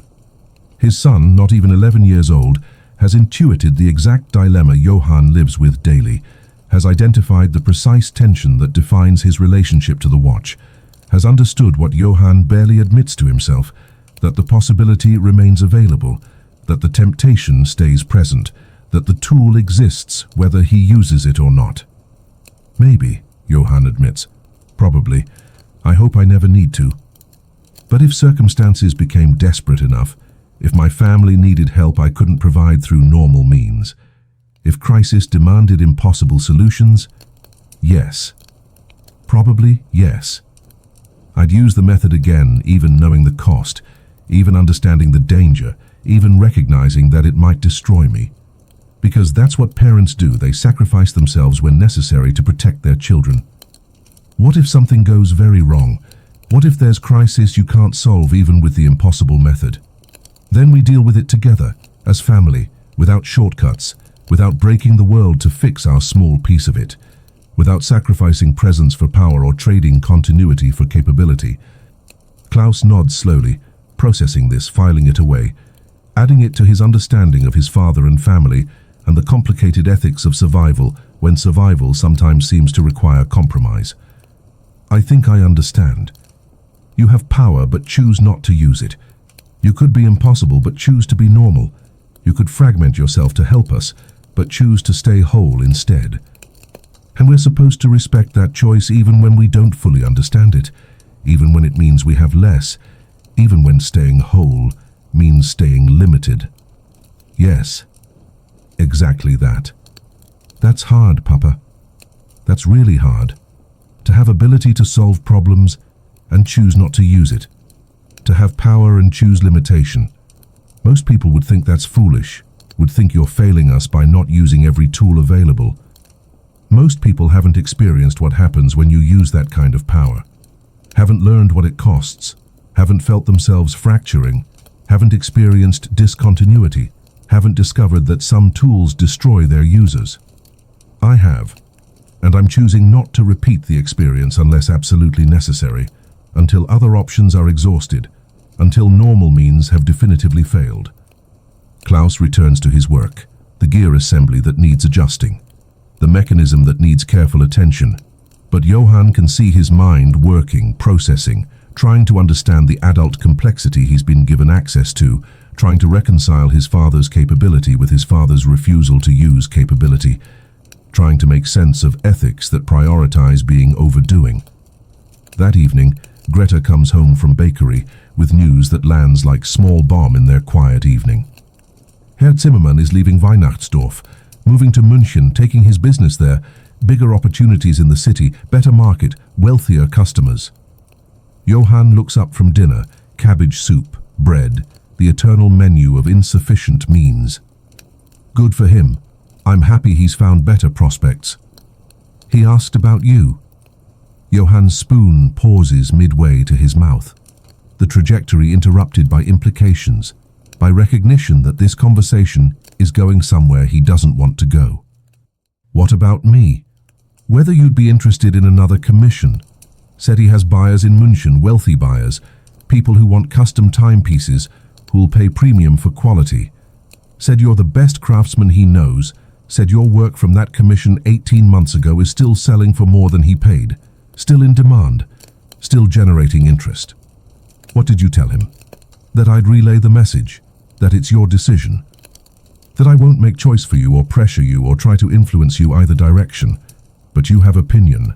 I have opinion, but it's your choice, your work, your risk, your potential reward or potential cost. Johann sets down his spoon, the soup suddenly unappetizing, his appetite destroyed by recognition that temptation has arrived wearing different mask, offering different terms, presenting itself as opportunity rather than crisis, but still fundamentally the same choice. Use the watch or don't, fragment yourself or remain whole, trade presence for provision or accept limitation. We have enough money, Greta continues, speaking carefully, trying to be neutral but unable to completely hide her preference, her concern, her desire that her father refuse, even though refusal means continued relative poverty. The 300 marks from last commission, plus what we've earned since through normal work. We're not desperate. We're not in crisis. We're stable. Not wealthy, not secure long-term, but stable. Surviving. Managing. Not yet desperate, Johann corrects quietly. But winter comes, and with winter, heating costs, increased food costs, medical costs when cold makes people sick, and we're always one disaster away from desperate, always one unexpected expense away from crisis, always one accident or illness or bad luck away from the situation where this conversation becomes different, where opportunity looks like necessity, where choosing not to accept seems like choosing to fail family. Then we'll handle it when it comes. But Papa, we don't want you to take that commission. Klaus and I, we've discussed it. We'd rather stay poor and have you present than become wealthy and lose you to the fractured existence that happens when you use that method. You discussed this? With Klaus? He's 10. He's almost 11, and he's smart, and he's seen what happens when you fragment yourself, and he's terrified of losing you again, of watching you disappear while technically remaining, of having father who's ghost instead of person. The truth hits hard, lands clean, can't be deflected or rationalized. His children have been discussing his potential choice, have been worrying about it, have formed collective opinion that prioritizes his presence over his provision. They've chosen him over money, they've chosen his wholeness over their comfort. How does he honor that? How does he respect their choice while also maintaining his responsibility to provide, to protect, to ensure their survival and well-being? How does he balance their stated preference against his internal calculation of what they need versus what they say they want? I'll tell Zimmermann no, Johann says finally. the decision forming as he speaks it, crystallizing out of the competing considerations into something approaching resolution. Relief floods his children's faces, visible and profound, the kind of relief that reveals how much anxiety they were carrying, how much they were dreading his acceptance, how much they'd been fearing that temptation would prove stronger than resolve. "Thank you," Greta whispers. "Don't thank me. I'm doing minimum requirement. Choosing you over money is barely qualifying as adequate parent, not heroic sacrifice deserving gratitude. Still, thank you. For choosing correctly. For choosing us. For choosing to stay whole and present, even though it means staying limited and insufficient." The summer continues, hot and slow and gloriously inefficient, each day stretching long with heat and work, and the accumulated moments that constitute life when life isn't being optimized, isn't being maximized, isn't being compressed into frozen increments. Johann takes small jobs, repairs mostly, work that barely pays, but that can be completed at human pace by human hands with human presence. He turns down the ambitious projects, the impossible deadlines, the tempting offers that would require either superhuman effort or the use of methods that fragment. He's becoming known as reliable but limited, as the clockmaker who does good work but can't perform miracles, as someone competent within normal parameters but incapable of extraordinary achievement. It's reputation that some would find disappointing, that ambitious people would reject, that status-conscious craftsmen would try to escape. It's reputation he's earned through conscious choice. It's reputation he maintains deliberately. It's reputation that keeps him human, that prevents him from being asked to do impossible things, that protects him from his own ambition and other people's expectations. In July, traveling circus arrives in village, 3 days of entertainment for people who have nothing, spectacle for those whose lives contain no spectacle, acrobats, animals, man who eats fire and doesn't die, the kind of impossible made possible through training and dedication and years of patient practice, rather than through shortcuts or mechanisms or the manipulation of reality itself. Klaus is entranced, begs to go, looks at his father with eyes that still sometimes contain wariness, but mostly now contain trust, contain hope, contain the normal childhood desire for wonder and entertainment. Johann takes him. They stand in the crowd, watching impossible things performed by regular people, who've trained their bodies to defy expectation, who've learned to be extraordinary through ordinary means, through dedication and time and the slow accumulation of skill. "How do they do it?" Klaus whispers, watching acrobat balance on wire strung between 2 poles, watching her move with confidence that seems supernatural, that appears effortless, even though effort is precisely what makes it possible. "Practice," Johann says, watching with his son, sharing this moment of wonder. Years of practice, falling and getting up and falling again until they learn. Training their bodies to do things bodies aren't naturally designed to do. Expanding human capability through patient effort, rather than through shortcuts. No magic? No magic. Just dedication and time and the willingness to fail repeatedly until success becomes achievable. The kind of extraordinary that's accessible to ordinary people who are willing to do extraordinary work over ordinary time. Klaus watches the acrobat complete her walk, watches the crowd applaud, watches her bow and smile and run off to prepare for next act. I think that's better than magic, because she earned it, the impossible thing. It's hers because she worked for it, because she devoted time to it, because she built capability through patient effort, rather than discovering shortcut. Johann feels something in his chest, pride mixing with relief, mixing with hope. The recognition that his son understands, that the lesson has landed, that Klaus sees value in earned capability over discovered power. You're smart, kid. Smarter than your father was at your age. Smarter than your father is now, probably. I have smart papa, when he's not being stupid about impossible methods. Johann laughs, actually laughs, genuinely laughs, the sound surprising him with its authenticity. When did he become capable of genuine laughter again? When did recovery proceed far enough that joy became accessible? They watch rest of circus together, fire eater, contortionist, strong man. Each act a small miracle performed through ordinary means, through training and sweat and the slow accumulation of skill over time.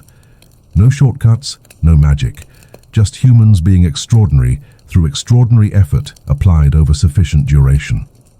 Walking home that night, Klaus asks question that reveals how much he's thought about all this, how deeply he's processed the lessons he's been given. Papa, do you still have it? The thing that let you skip, the method or mechanism or whatever it was. Johann considers lying, decides against it, chooses honesty even when honesty is complicated. Yes, I still have it. Why? Why keep it if you're not using it? I don't know, honestly. Maybe I'm afraid to destroy it because destroying it would eliminate option even for true emergencies. Maybe I'm afraid to keep it because keeping it maintains temptation. Maybe I'm just afraid. Fear of using it, fear of destroying it, fear of making wrong choice either direction. Sometimes fear is the most honest response to situations where every option carries cost that can't be fully predicted or controlled. That's okay. Being afraid is human. Being afraid means you understand the danger, means you're taking it seriously, means you're not being reckless or dismissive. When did you get so wise? I'm almost 11. That's practically ancient. Plus I have good teacher, father who made mistakes, learned from them and is willing to talk about them honestly instead of pretending he never failed. They walk through summer night together, the air finally cooling after a oppressive day. The village quiet except for distant sounds of circus packing up, preparing to move to next town, carrying their portable wonder to next audience of people who need entertainment, who need spectacle, who need reminder that impossible things are possible through dedication. And Johann Brenner realizes he's happy, not ecstatically, not dramatically, not in ways that make good stories or memorable moments, just content, present, alive in the moment he's living instead of fractured across frozen seconds. His son trusts him again. His daughter has stable work. They have food, shelter, each other. They're together and continuous and human. The magic watch sits in its drawer, patient and eternal and always available. Maybe it will stay there forever, unused, becoming relic rather than tool, becoming history rather than possibility. Maybe it won't. Maybe crisis will come that demands its use, that justifies the fragmentation, that makes the cost seem acceptable compared to alternative. But tonight, walking home with his son through summer darkness, watching fireflies create their own small miracles through bioluminescence rather than magic, Johann doesn't worry about future crises, doesn't calculate probabilities, doesn't catastrophize about disasters that haven't happened. Tonight he's just here, present, walking with Klaus, existing in continuous time, being human at human pace in human ways.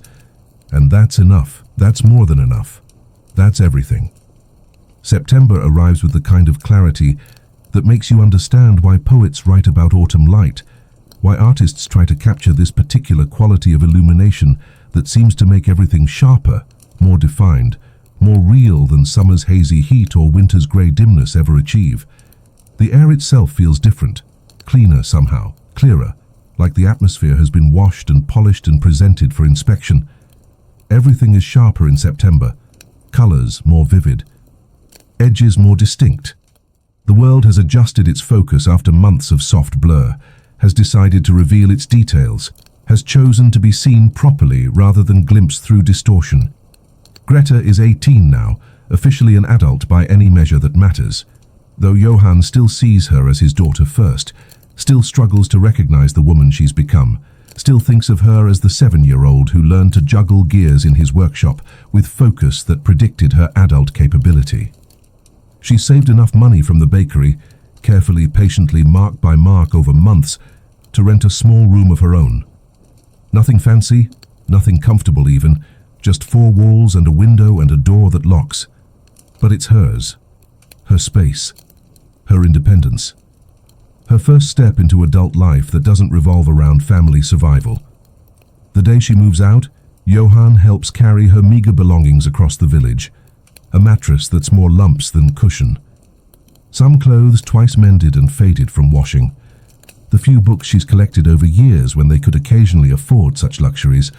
Everything she owns fits in 3 trips, 3 loads carried by father and daughter working together for the last time as members of same household.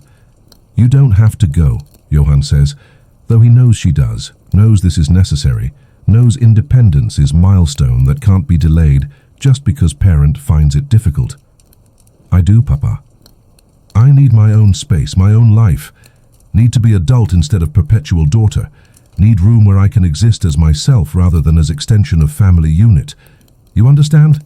You had same need at my age. Everyone does eventually. He does understand. Doesn't make it easier. Doesn't reduce the sense of loss that accompanies her departure. Doesn't eliminate the feeling that family is fragmenting. That structure he's worked so hard to maintain is dissolving despite his efforts. Will you be all right? Here, I mean, just you and Klaus now. Can you manage? We'll manage, we always manage.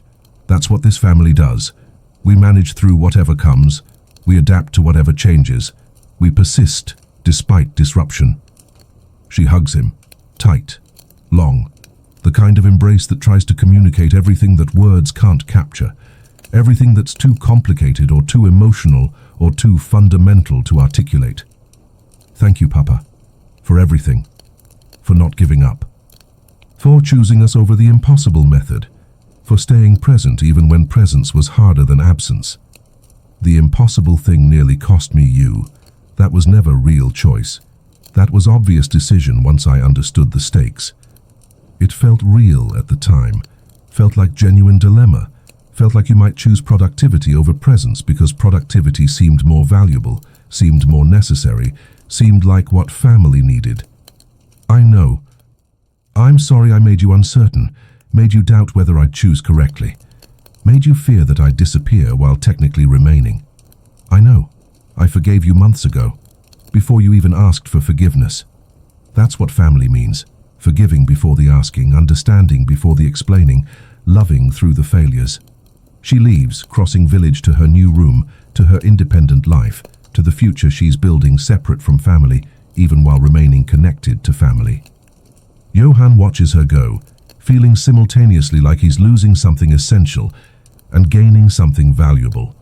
Losing daily presence of his daughter, while gaining proof that she's strong enough to stand alone, capable enough to build independent life, healthy enough to separate appropriately, rather than clinging unhealthily. That evening, alone with Klaus in the room that suddenly feels too large despite being objectively tiny, Johann feels the shift in family structure, feels the change from unit of 3 to unit of 2, feels the natural progression of life that involves children growing up and moving out and becoming independent, even as parents want them to stay close forever. Klaus, now actually 11 rather than almost 11, has become obsessed with how things work. Not just clocks, though clocks remain primary interest, but everything. He takes apart door hinge to understand leverage, to see how force multiplies through simple machine, to comprehend the physics that makes heavy door movable with light touch. Disassembles lamp to see how oil flows, how wick draws fuel, how combustion produces light. Breaks Frau Handel's coffee grinder and spends entire week rebuilding it better than original, improving the design through analysis of what worked and what didn't. He's natural engineer, Herr Weber the blacksmith observes one afternoon, watching Klaus disassemble watch mechanism with careful attention and impressive intuitive understanding of how components relate. Smart kid. Could do well if he gets proper training. Real training, formal training, the kind that leads to career rather than just craft. Training costs money. Money we don't have in quantities that support formal education. So make money, or make more money, or find ways to work smarter or more efficiently, or access opportunities you're currently refusing because you're afraid of your own capabilities. It's fair criticism, delivered bluntly as Weber delivers everything, without softening or diplomacy, or the social lubrication that makes hard truths easier to swallow. Johann has been playing it safe deliberately, consciously, as explicit strategy, taking only work he can do slowly, turning down anything ambitious, living small to stay human, choosing limitation to maintain presence. But at what cost? Is protecting himself worth limiting Klaus's future? Is maintaining his own wholeness worth restricting his son's opportunities? Is staying human worth staying insufficient when sufficiency might be achievable through methods he's choosing to avoid? These questions have no good answers, only competing priorities that can't all be satisfied simultaneously, only values that conflict when resources are limited, only choices that involve trading one good thing for another good thing with no option to have both. Over following weeks, the questions persist, accumulate, build into pressure that Johann can't ignore or dismiss or postpone. Klaus needs education, needs training, needs opportunities that poverty makes inaccessible. And Johann has the capability to generate income that would provide those opportunities, has access to method that would transform their financial situation, has tools sitting in drawer that would solve the problem if he'd just accept the cost and use it. The temptation grows as autumn progresses, as days shorten and temperatures drop, and winter's approach reminds him that heating costs are coming, that increased expenses are inevitable, that their current stability is seasonal rather than permanent, dependent on mild weather and manageable costs, rather than on actual security. In October, crisis arrives. Not dramatic crisis, not catastrophic emergency. Just the normal kind of disaster that destroys families living on margins where there's no room for error, no buffer for unexpected expenses, no resilience against ordinary misfortune. Pastor Klein falls ill. Nothing dramatic at first, just ordinary autumn illness that affects everyone sometimes. Coughing, fever, fatigue. But it doesn't improve. Days pass, then weeks, and instead of recovering, he deteriorates. The cough deepens, becomes productive, produces blood-tinged sputum that suggests something serious, something that might be consumption, might be pneumonia, might be any of dozen ailments that kill people in villages without doctors, in communities where medical care is luxury rather than assumption. He can't perform services anymore, can't counsel the bereaved or marry the hopeful or bury the dead or fulfill any of the functions that constitute pastoral work. Can barely leave his bed most days, barely eat, barely exist except in state of suffering that's painful to witness. The village needs pastor, posts the position, writes to regional church authorities, waits for applicants who might be willing to serve in tiny village that can barely pay salary, that offers no prestige, that promises nothing except hard work in difficult circumstances, serving people who need much and can give little. None come. Weeks pass. No applications arrive. No candidates express interest. Weihnachtsdorf is too small, too poor, too insignificant. Ambitious young pastors want city parishes. Established pastors want comfortable positions. No one wants tiny village that can barely pay and offers no prestige, that promises only obscurity and hardship, and the thankless work of serving people who are themselves being slowly ground down by systems indifferent to their survival. We could just do without, Herr Muller suggests at village meeting, his voice carrying resignation that suggests he's already accepted this outcome as inevitable. Share the pastoral duties among ourselves, take turns performing services, distribute the responsibilities across community rather than expecting single person to carry everything. Share how? Someone asks reasonably. None of us are ordained, none have training. None know the liturgy properly, or understand theology beyond basics we learned as children. Does God care about ordination? Does heaven require credentials? Does salvation depend on proper training rather than honest intention?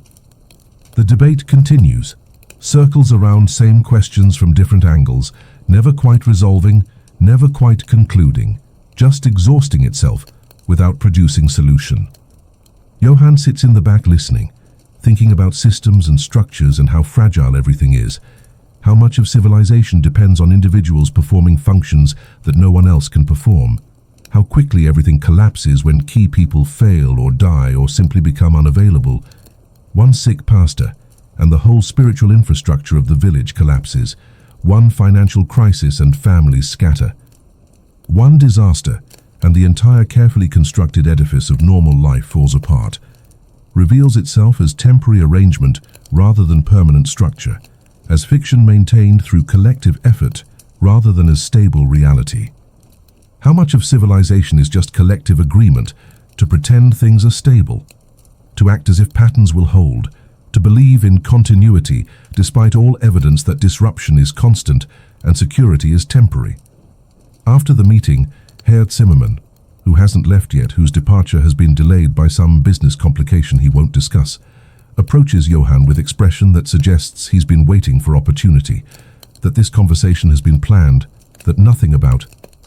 This encounter is spontaneous. Brenner, good to see you. You look better than last time, more present, more human, less like ghost operating meat remotely from great distance. Thank you. I'm recovering, slowly, imperfectly, but recovering. I heard you turned down commission I offered, through your daughter, months ago now. Yes, I turned it down. Why? Still curious about that. Still trying to understand why talented craftsmen would refuse profitable work, would choose limitation over capability, would accept poverty when wealth is accessible through methods you've already proven you possess. Personal reasons, complicated reasons, reasons that involve valuing presence over productivity, choosing wholeness over efficiency, prioritizing being over doing. Zimmermann studies him with eyes that have seen every variation of human motivation, every configuration of desire and fear that drives decision-making. You know, there are two kinds of talented people in this world. Those who use their talent fully, who push boundaries, who achieve their potential regardless of cost. And those who protect themselves from their talent, who limit their own capability, who choose safety over achievement. You've become the second kind. Is that bad thing? Being second kind? Depends. Are you happy? Are you satisfied with your choices? Are you at peace with limitation you've imposed on yourself? Johann considers the question carefully, trying to articulate something he barely understands himself. I'm present. That's different from happy, that's different from satisfied, but it's enough. It's sufficient. It's baseline from which happiness might become possible eventually, even if it's not present now. Is it though? Your son's brilliant. I've seen him working with you, seen his capability, seen his potential. Your daughter's independent now, building her own life. Your village is struggling without adequate pastoral care. You're sitting on abilities that could address multiple problems simultaneously if you just accept the cost and use them. And you're choosing not to. Choosing limitation. Choosing insufficiency. Choosing to let problems persist that you could solve. At what cost? That's question you're not asking. What would solving those problems cost? What would using those abilities require? What price would I pay? Would my family pay? Would my community pay if I became the person who solves problems through impossible methods? Maybe price worth paying. Maybe cost acceptable compared to alternative. Maybe your self-protection is actually selfishness disguised as wisdom. Is prioritizing your comfort over others' needs. Is choosing your wholeness over your family's welfare. Zimmermann leaves without waiting for response, the accusation hanging in air like smoke, like poison, like question that can't be dismissed even though it's uncomfortable, even though it touches exactly the doubt Johann tries not to acknowledge, even though it articulates the fear he works hard to suppress. Is he being selfish? Is his refusal to use the watch actually a form of selfishness, of prioritizing his own stability over his family's needs, of choosing his presence over their provision? Is wholeness that allows him to be present but keeps them poor actually serving them? Or is it serving him while he tells himself story about serving them? The questions follow him home, sit with him through evening, keep him awake through night. Staring at ceiling he's memorized through hundreds of sleepless nights, doing moral calculus that has no clear solution, trying to determine what he owes to present versus what he owes to future, what he owes to his own stability versus what he owes to his family's welfare. The watch sits in its drawer, locked, available, patient, always patient. Waiting for the crisis that seems perpetually about to arrive, for the moment when resolve weakens and circumstances press and the easier path starts looking like the wiser path, when limitation starts feeling like failure rather than choice. December comes around again like wheel, like clock. Like every inevitability, humanity pretends to be surprised by, despite experiencing it annually, despite knowing it's coming, despite having full year to prepare for arrival, that happens with perfect regularity, and yet still somehow catches everyone unprepared, still somehow feels unexpected despite being most predictable event imaginable. It's been years since the Christmas that changed everything. Years since the debt crisis that introduced him to frozen time. Years since he discovered he could stop the universe if he built the spring backwards. Years since he learned that power comes with costs that aren't apparent until you're already paying them. Years since everything that seemed solid revealed itself as temporary. The village is preparing for holiday with same rituals, same hymns, same desperate pretense that this arbitrary date means something more than the slow rotation of indifferent planet around indifferent star. Families gather what resources they have, plan meager celebrations, try to create moments of joy in midst of season that's defined more by hardship than by happiness, more by endurance than by celebration. Johann, in his new role as accidental pastor, position he never sought but accepted when no one else would, when the village needed someone and he was available and willing, even if unqualified, finds himself responsible for Christmas Eve service. No one else will do it. Pastor Klein is dying slowly in his bed, consumption having claimed him as it claims so many, lung disease having reduced him from vital man to fading presence who can barely breathe, barely speak, barely exist, except in state of suffering. The responsibility weighs on Johann strangely. He's not religious, never has been, lost what little faith he had when Elise died, and God proved unhelpful, when prayers went unanswered and miracles failed to materialize despite desperate need. But he understands ritual, understands human need for rhythm and meaning, and the ceremonies that mark time's passage, understands that sometimes presence matters more than belief, that showing up matters more than having answers, that being there for people is more important than being right about theology. Klaus is 11 now, growing fast in ways that require constant awareness, constant adjustment to fact that he's not child anymore, even though he's not quite adolescent either, occupying that liminal space between states, between definitions, between categories that no longer fit but haven't been replaced by new ones yet. Too smart for his own good, too perceptive for comfortable parenting, too aware of complexities that children shouldn't need to understand, but that poverty teaches early, that hardship makes unavoidable.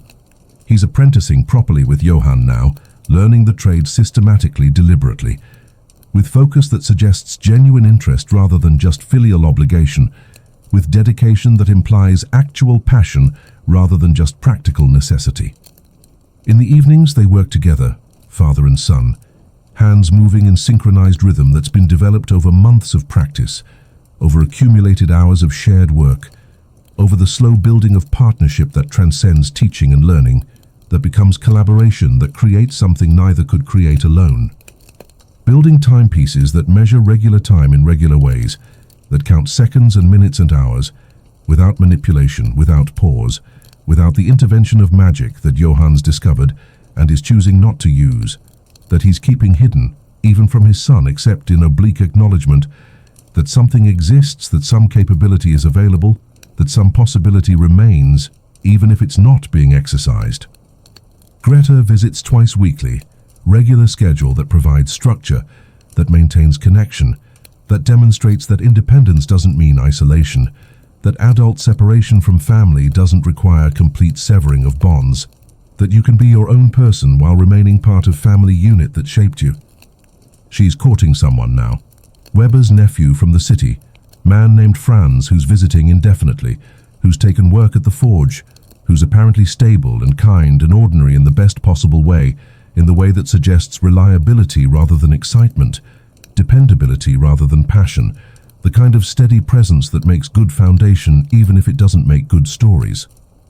"Are you happy?" Johann asks her one evening. The question simple but carrying weight of everything he wants for her, everything he fears for her, everything he hopes her life will contain. "Getting there," she says, the answer careful, measured, realistic, rather than romantic. Happiness isn't destination you arrive at and then stay forever. It's direction you're moving. It's trajectory rather than location. It's process rather than achievement. I'm pointing the right way, moving toward better rather than toward worse, trending upward even if slowly, even if with setbacks, even if imperfectly. Your mother would be proud of you. of who you've become, of how you've survived and what you've learned, and the strength you've maintained despite everything. She'd be proud of you too, for coming back from wherever you went during that commission, for choosing us over efficiency, for maintaining presence even when productivity seemed more valuable, more necessary, more like what family needed. The magical watch sits in its drawer where it's lived for months now, untouched, unused, but never quite forgotten, never quite absent from consciousness even when he's not actively thinking about it. He opens that drawer once monthly, regular ritual that serves multiple purposes, confirming it still exists, confirming it's still real, confirming that his memories of frozen time aren't delusion or breakdown or elaborate fiction his mind constructed to explain gaps in experience. He hasn't wound it in 10 months now, hasn't touched it with intent in 8, hasn't wanted to in, well, that's lie. Has wanted to constantly, daily, whenever work is difficult or problems seem intractable or normal, methods feel insufficient. But wanting and doing are different actions, require different levels of commitment, carry different consequences. 2 weeks before Christmas, disaster arrives as disaster always does, not announced, not scheduled, not considerate enough to wait for convenient moment. The textile mill catches fire at night, when only skeleton crew is working, when most workers are home sleeping, when the building is largely empty except for few unfortunate souls doing overnight shift. No one knows how it started. Arson is suspected but never proven. Accident is possible. Act of God is what people say when they mean act of bad luck, or bad management, or bad universe that doesn't care about human welfare. Doesn't matter, really. What matters is that building burns, machinery melts, 3 workers die trapped inside because exits were locked from outside to prevent theft, because profit mattered more than safety, because lives are cheaper than lost inventory in calculations made by people who never face consequences of their calculations. The mill owner surveys damage and makes calculation that's probably been prepared for months, that feels opportunistic in its speed. Insurance will cover some losses but not rebuilding. Relocation costs less than reconstruction. He's closing operations here and moving elsewhere, somewhere with cheaper labor or better infrastructure, or less regulations, or whatever combination of factors makes abandoning this community seem rational from his perspective. Which means 60 families suddenly without income, without prospects, without options except finding work that doesn't exist, or leaving village that's been their home for generations, that contains everything they know and everyone they love and all their accumulated history. Weihnachtsdorf's already fragile economy collapses like structure that's been missing key support beam and finally acknowledges the lack. Within days, the disaster cascades through the community, like disease, like poison, like the contagion of poverty, spreading from those directly affected to those indirectly affected, to those eventually affected when enough of the community is destroyed. The bakery closes because can't sell bread to people who have no money, who need charity not commerce, who require giving not selling. The tavern closes because can't serve beer to people who need food first, who must prioritize survival over entertainment, who can't afford luxury of drinking problems when they have actual problems that require sobriety to address. Shops shutter one by one like dominoes, like the cascading failure of systems designed without redundancy, without resilience, without any capacity to absorb shock or redistribute burden or maintain function when individual components fail. The village is dying. Slowly enough to watch, quickly enough to feel helpless, visibly enough that everyone knows what's happening even as they try to pretend otherwise, even as they maintain fiction that recovery is possible, that this is temporary setback rather than permanent collapse. Emergency meetings happen in church that's cold because they can't afford to heat it properly, in building that was designed for community that's dissolving, in space that feels increasingly empty as families leave, as population contracts, as the village that was never large becomes tiny, becomes remnant, becomes memory of community rather than actual community. Frantic planning produces nothing useful. Desperate proposals lead nowhere. Everyone knows the answer. People need to leave, need to go where work exists, need to abandon village that can't support them and find places that can, but no one wants to say it directly. No one wants to voice the truth that feels like betrayal, even though it's just acknowledgement of mathematics, just recognition of economics, just acceptance that some places die, and this is one of them. We need to attract new business, someone suggests without conviction, without any actual plan, without anything except desperate hope that saying words will make them true. How? We have nothing to offer, no infrastructure, no resources, no skilled workforce now that half our workers have left or are preparing to leave. No reason for business to choose here over anywhere else that's equally desperate but better located. We could petition regional government for aid, for assistance, for recognition that this is crisis requiring intervention. Have you met the regional government? They don't help communities like ours. They extract from us when we're functional. They ignore us when we're failing. They're not solution, they're part of the problem. We could all leave, abandon the village entirely. Scatter to cities where there's work, where there's opportunity, where survival doesn't require constant struggle and daily calculation of whether we can afford to continue existing. Silence follows this suggestion, because it's the truth everyone's been avoiding. The solution everyone knows is coming, the outcome everyone can see approaching like slow-motion disaster, like avalanche. You can watch descending but can't prevent or escape, like fate disguised as choice. Weihnachtsdorf will become ghost town, empty buildings, overgrown streets, memory of human habitation with no humans left to remember, like dozens of other villages scattered across countryside, evidence of civilization's precarity, proof that what seems permanent is actually temporary, that what feels solid is actually fragile. Johann sits in these meetings listening, watching his community dissolve, thinking about systems and fragility, and how quickly everything falls apart when any key component fails, when any critical support is removed, when any essential function ceases. After one particularly bleak session, where no solutions were proposed and many farewells were implied, Herr Zimmermann, who's still here somehow, whose departure keeps getting delayed, whose presence seems increasingly odd given that he claimed months ago he was leaving, approaches Johann with expression that's too knowing, too prepared, too much like someone who's been planning conversation rather than initiating it spontaneously. "You could fix this," Zimmermann says quietly, voice low enough that others can't hear, private enough to be conspiracy rather than public discussion. "How?" "I'm clockmaker. I have no authority, no resources, no ability to create jobs or attract business or solve community-wide economic crisis. You know how. The impossible method, the technique you used for that commission. You could work impossibly fast, create goods to sell, generate income, bring money into community, save everyone through your productivity. That's for personal crises, not community disasters, not situations involving entire village, not problems that large or complex or systemic. Why not? Crisis is crisis regardless of scale. You have ability to work beyond human limitations. You've proven this.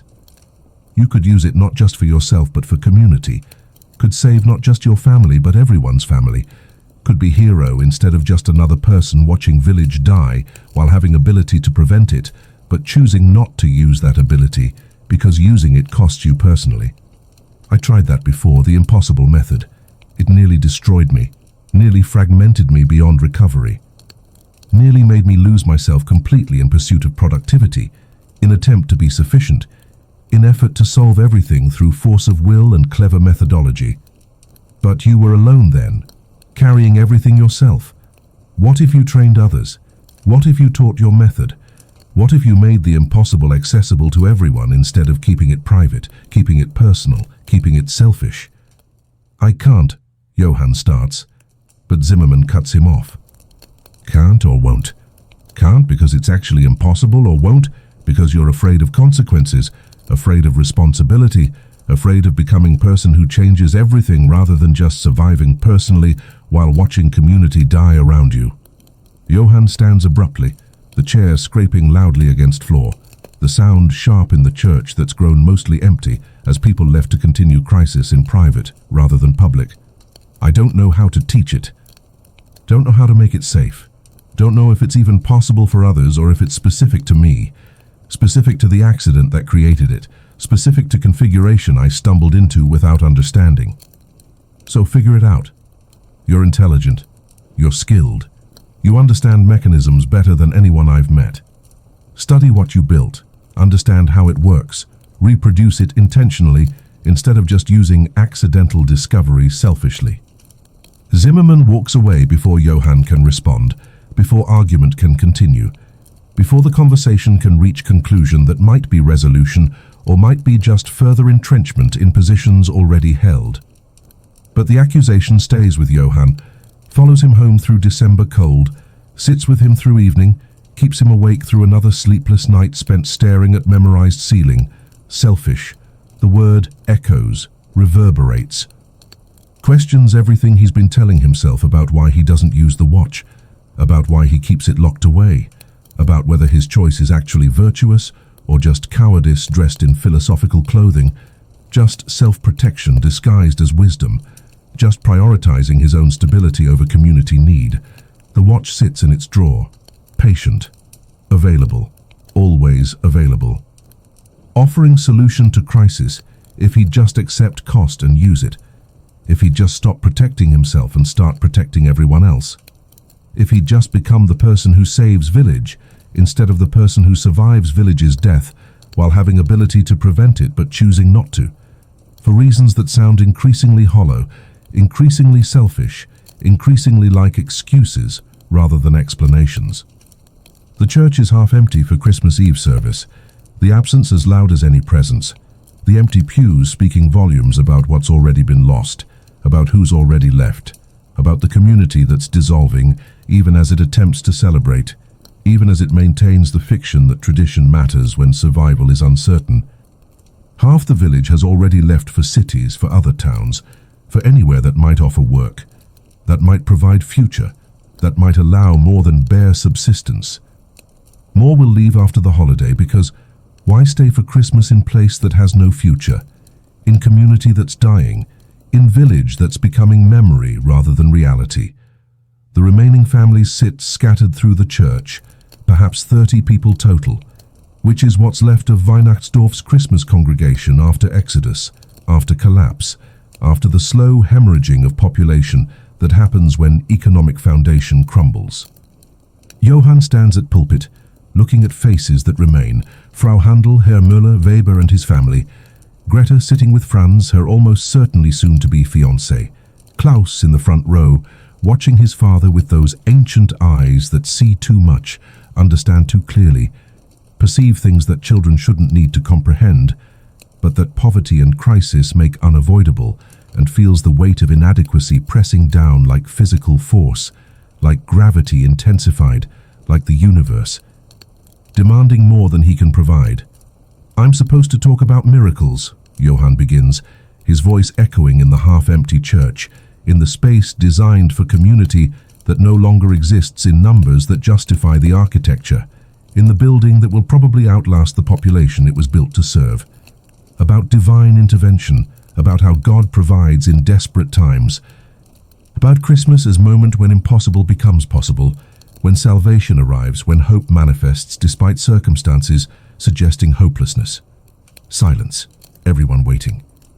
Hoping he'll have answers, magic words, some revelation that makes disaster make sense, some framework that provides meaning to suffering, some explanation that justifies continued faith despite overwhelming evidence that faith is misplaced, that hope is delusion, that meaning is fiction we impose on indifferent universe. "I don't believe in miracles," he continues, the honesty brutal, the confession inappropriate probably for person standing at pulpit on Christmas Eve, but unavoidable because lying seems worse than disappointing, seems more harmful than admitting limitation. Not the divine kind anyway, not the kind that come from outside without cost, that solve problems without requiring effort, that transform situations through supernatural intervention rather than human action. I don't believe God reaches down and fixes things. Don't believe heaven intervenes when prayer reaches sufficient volume or desperation reaches sufficient depth. Uncomfortable, shifting in the pews. This isn't the message they wanted. This is the truth they already know but were hoping someone would contradict, would deny, would provide alternative to through eloquent theology or comforting fiction.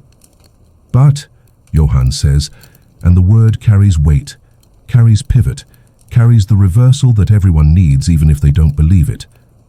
I do believe in human miracles, the kind we make ourselves, the kind that require sacrifice and choice and presence, the kind that cost everything and might not work, but that we attempt anyway because attempting is what makes us human rather than just meat that suffers, because trying is what separates us from animals that simply endure until they die.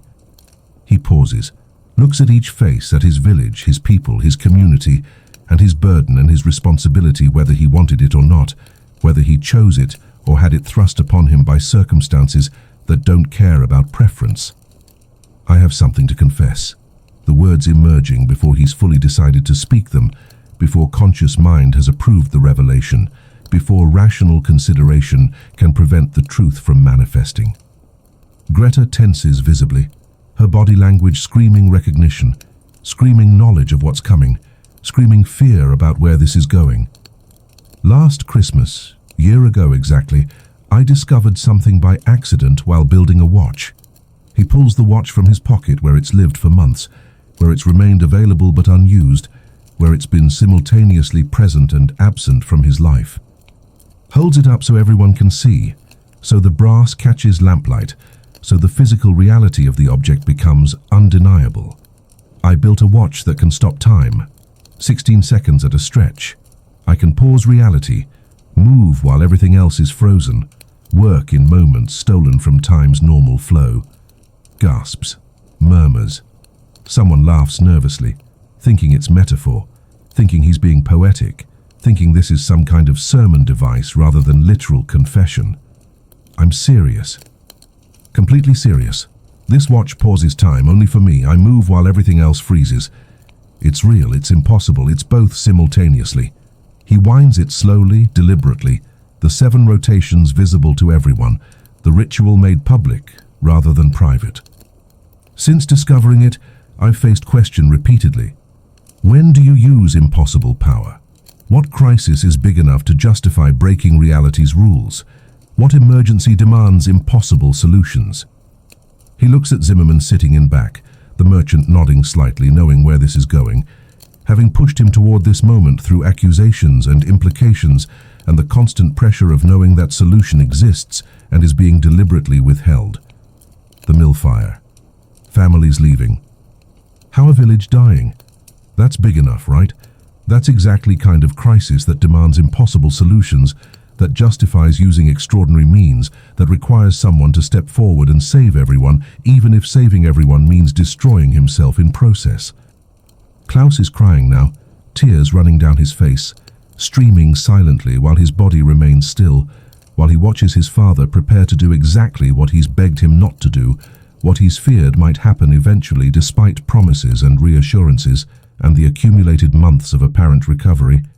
I could use this watch right now, could work impossibly fast through frozen moments, could create wealth in compressed time, could generate income that saves village, that creates new economic foundation, that makes leaving unnecessary and staying viable, could be the hero this community needs. Johann winds the watch fully, his thumb on the stem, hovering, hesitating between pressing and not pressing, between power and restraint. The church is absolutely silent now, completely still, everyone barely breathing because they recognize this as moment that matters, as decision that will define what happens next, as choice that will determine not just Johann's fate, but potentially the entire community's future. Or, he says, and the word breaks the tension like hammer through glass, I could choose differently, could refuse to perform this miracle, could decline to save everyone at cost of destroying myself, could admit that some crises don't have solutions and some villages die, and sometimes there is no hero, because heroism isn't sustainable, because saving everyone means destroying the person doing the saving, because some rescues aren't rescues at all, but just trading one kind of death for another.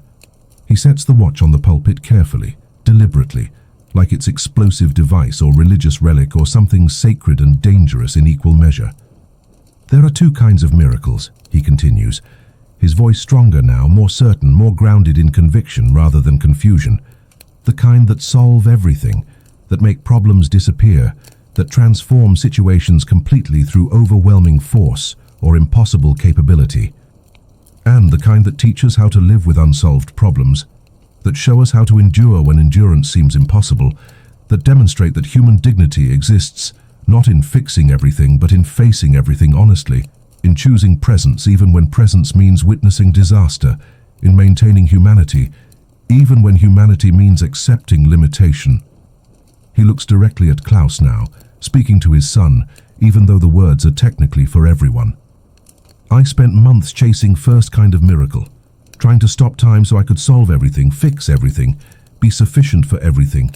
It broke me, made me absent while technically present, turned me into ghost my own son was afraid of because I was fragmenting myself, trying to be everything for everyone, trying to solve all problems through sheer determination and impossible methodology. His voice breaks, emotion overwhelming control, grief for lost possibilities mixing with gratitude for survived crisis. I'm sorry, Klaus, for becoming that, for making you witness my dissolution, for prioritizing solving over being, fixing over presence, productivity over humanity. He picks up the watch again, this thing that's been both salvation and damnation, that's provided and cost in proportions impossible to calculate, that's solution and problem merged into single object. So here's my sermon, my Christmas message, my pastoral wisdom such as it is. Sometimes the miracle is choosing not to perform one. Sometimes saving everyone means destroying yourself, and then they've lost you anyway and nothing is actually saved, just redistributed. Sometimes, his voice breaks again, sometimes the most faithful thing you can do is admit you can't fix everything. Admit you're not sufficient for every crisis.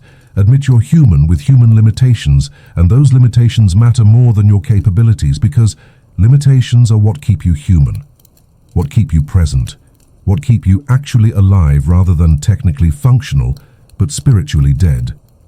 The church remains silent. Completely. Absolutely. The kind of silence that comes when people are processing truth, that undermines everything they thought they wanted, that challenges every assumption about what help looks like, that forces reconsideration of what salvation actually means. This village is dying, Johann says, the brutal honesty landing hard, landing clean, impossible to soften or sugarcoat. The mill won't rebuild, jobs won't return, families will continue leaving. That's reality. That's economics. That's the cold mathematics of survival in a world that doesn't care about our preferences, doesn't honor our traditions, doesn't preserve things just because we love them. Frau Handel is crying now, openly, the tears streaming down her face as she hears her fears confirmed, as she recognizes that hope she was clinging to is actually delusion, as she accepts that the village she's lived in her entire life is ending. Weber, too. Strongman blacksmith, person who makes living through physical force and practical skill. He's crying because he's watching everything he knows dissolve, watching the world he understood transform into something unrecognizable.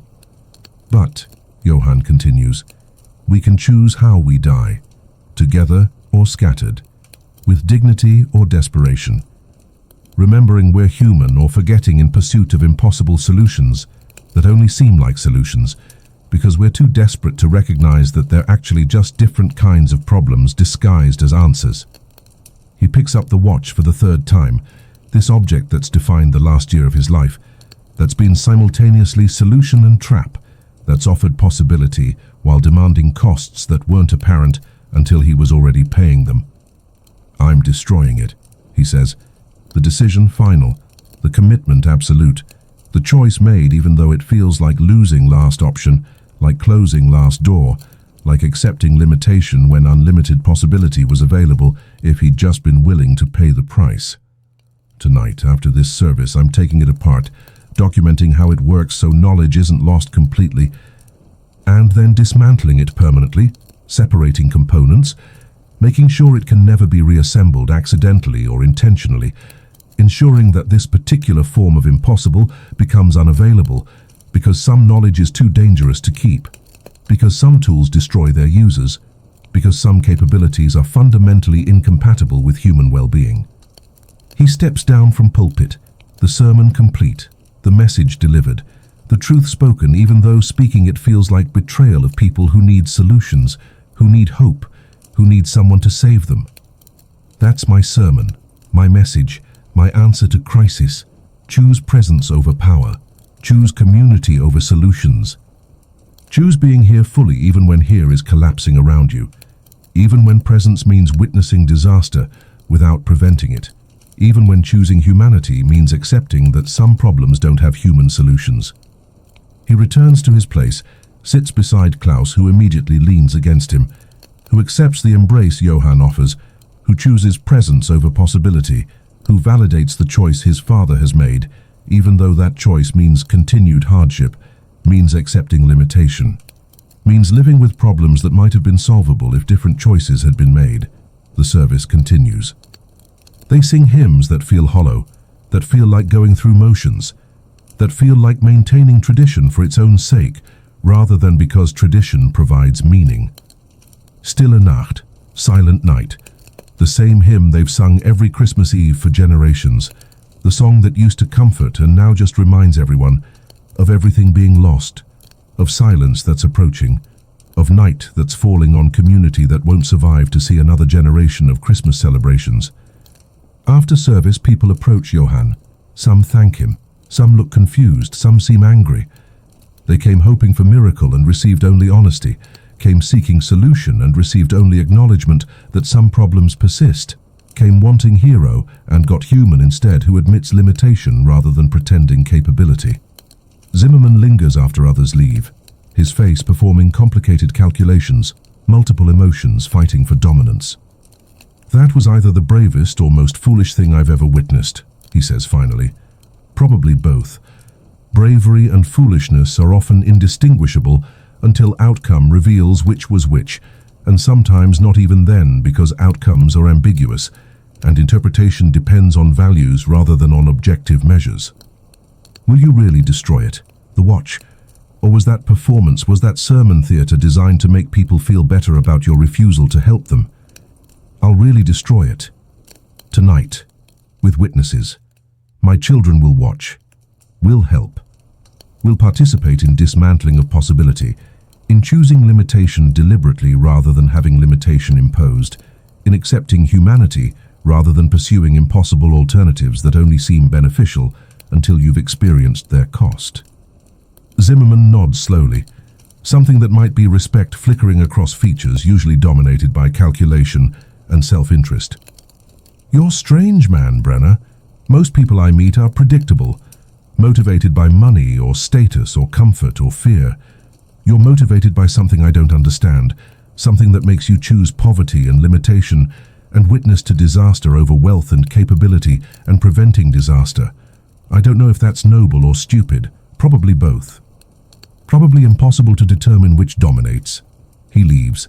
The church empties except for Johann, Greta, Klaus, his family, his reason, his judge. "Are you sure?" Greta asks, voice careful, trying not to influence but unable to completely hide her hope that the answer is yes, that this decision is final, that her father won't change his mind when crisis deepens, or when desperation increases, or when the easier path starts looking like the wiser path. "Yes, as sure as I can be about anything. As certain as anyone can be when choosing between options that all carry cost, when trading one set of problems for different set of problems, when accepting known limitation over unknown capability because known limitation is at least familiar, is at least something I understand how to live with." They walk to the workshop together, the three of them, family united in purpose, even if purpose feels like surrender, even if choice feels like failure, even if accepting limitation feels like giving up rather than choosing wisely. In the workshop, Johann sets the watch on his bench. His children gather close, witnessing, participating, becoming part of decision rather than just recipients of its consequences. He gathers tools, screwdrivers, magnifying glass, paper for documenting, determination to do this completely, to leave nothing ambiguous, to make the choice irreversible, so that future desperation can't undo present resolve. He opens the watch methodically, carefully, with all the precision his trade has taught him. The mechanism gleams under lamplight, intricate, impossible, beautiful in its wrongness, elegant in its violation of rules that should be inviolable. He sketches it carefully, completely, every detail preserved on paper. If someone needs to rebuild this someday, if crisis comes that genuinely justifies this power, if situation arises where fragmenting yourself actually makes sense rather than just seeming to make sense from perspective of desperation, they can. The knowledge won't die. The possibility won't be eliminated completely. Just made harder to access, requiring conscious choice and deliberate effort, rather than being immediately available in moment of weakness. Then he begins disassembly. Each piece removed carefully, set aside deliberately, the watch coming apart in reverse of its creation, possibility being dismantled component by component until nothing remains except scattered pieces that separately are just metal and springs and gears that together were miracle and curse in equal measure. When it's done, 57 components lie scattered across his workbench. Gears and springs and screws and case pieces, the architecture of impossible reduced to elements, transformed from functional device into inert materials. No magic remaining. Just metal that used to be magic. Just pieces that used to be possibility. "It's done," Johann says, the words feeling simultaneously like accomplishment and loss, like victory and defeat, like choosing correctly and losing anyway, because correct choices don't guarantee good outcomes, just guarantee that you maintained integrity while outcomes happened around you.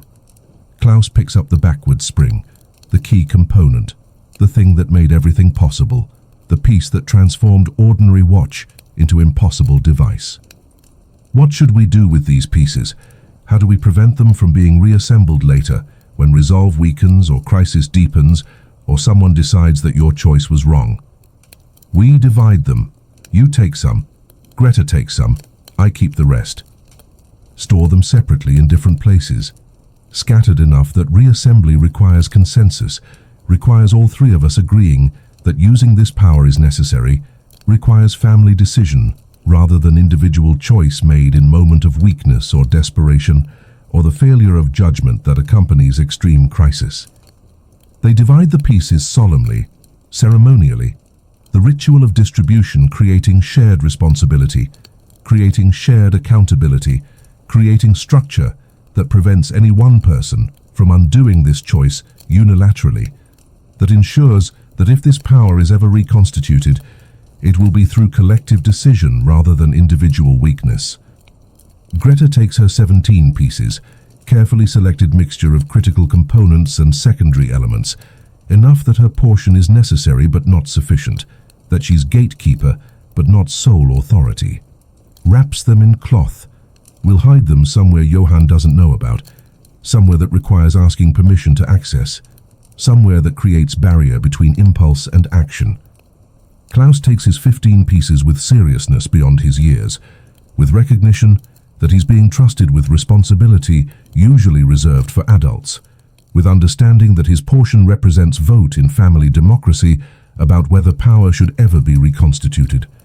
We'll bury them probably, somewhere in the garden or the forest or some location where retrieval requires effort, where accessing them can't be done impulsively or secretly.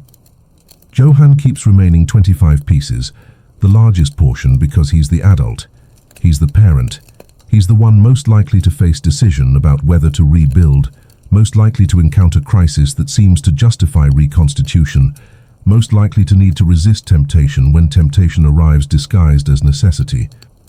"I feel like something important just happened," Klaus says, holding his cloth-wrapped bundle like it's treasure or curse or both, like it's responsibility he never asked for, but accepts anyway, because that's what family means, that's what growing up requires, that's what loving someone demands. "It did," Johann confirms. "We chose limitation over power, mortality over godhood, being human over being extraordinary. That's always important choice, always significant decision, always the kind of thing that defines who you are rather than just what you accomplish." They stand together in the workshop, family united by shared choice, by collective decision, by the understanding that they've just given up something that might have saved them, might have saved everyone, might have prevented disaster, or at least mitigated it, but that keeping it would have cost something more valuable than whatever it could have provided. Outside, somewhere in the village, a clock strikes midnight. Christmas begins officially, arbitrarily, a date that means everything and nothing, that carries weight only because humans agree to give it weight, that matters only because we've decided it matters, rather than because it possesses inherent significance. The magic watch no longer exists as functional object.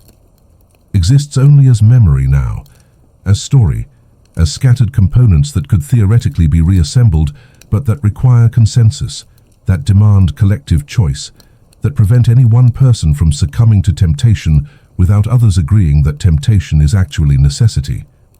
Johann feels simultaneously lighter and heavier. Lighter because the weight of possibility has been removed. Heavier because limitation has been chosen deliberately rather than imposed. Because he's accepted that some problems will persist unsolved, that some crises will continue unaddressed, that some suffering will happen that he might have prevented if he'd made different choices. But he's here, present, continuous, with his children who trust him again, who recognize him again, who see him as father rather than as ghost or mechanism or something that looks human but operates according to inhuman principles. And maybe that's enough. Maybe that's the only miracle that ever really mattered.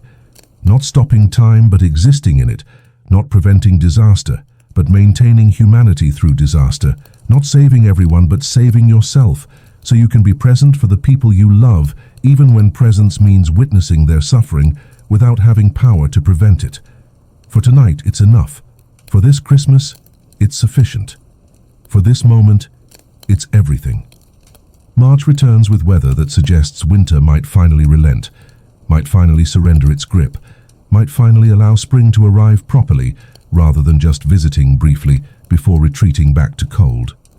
The tentative warmth feels significant somehow, feels symbolic, feels like the universe acknowledging that seasons change even when you think they won't, that transitions happen even when you're convinced you're stuck permanently in current state. Weihnachtsdorf continues its slow dissolution, continues losing families week by week, continues transforming from village into remnant, from community into memory. 8 families remain now where once there were perhaps 50. 8 households.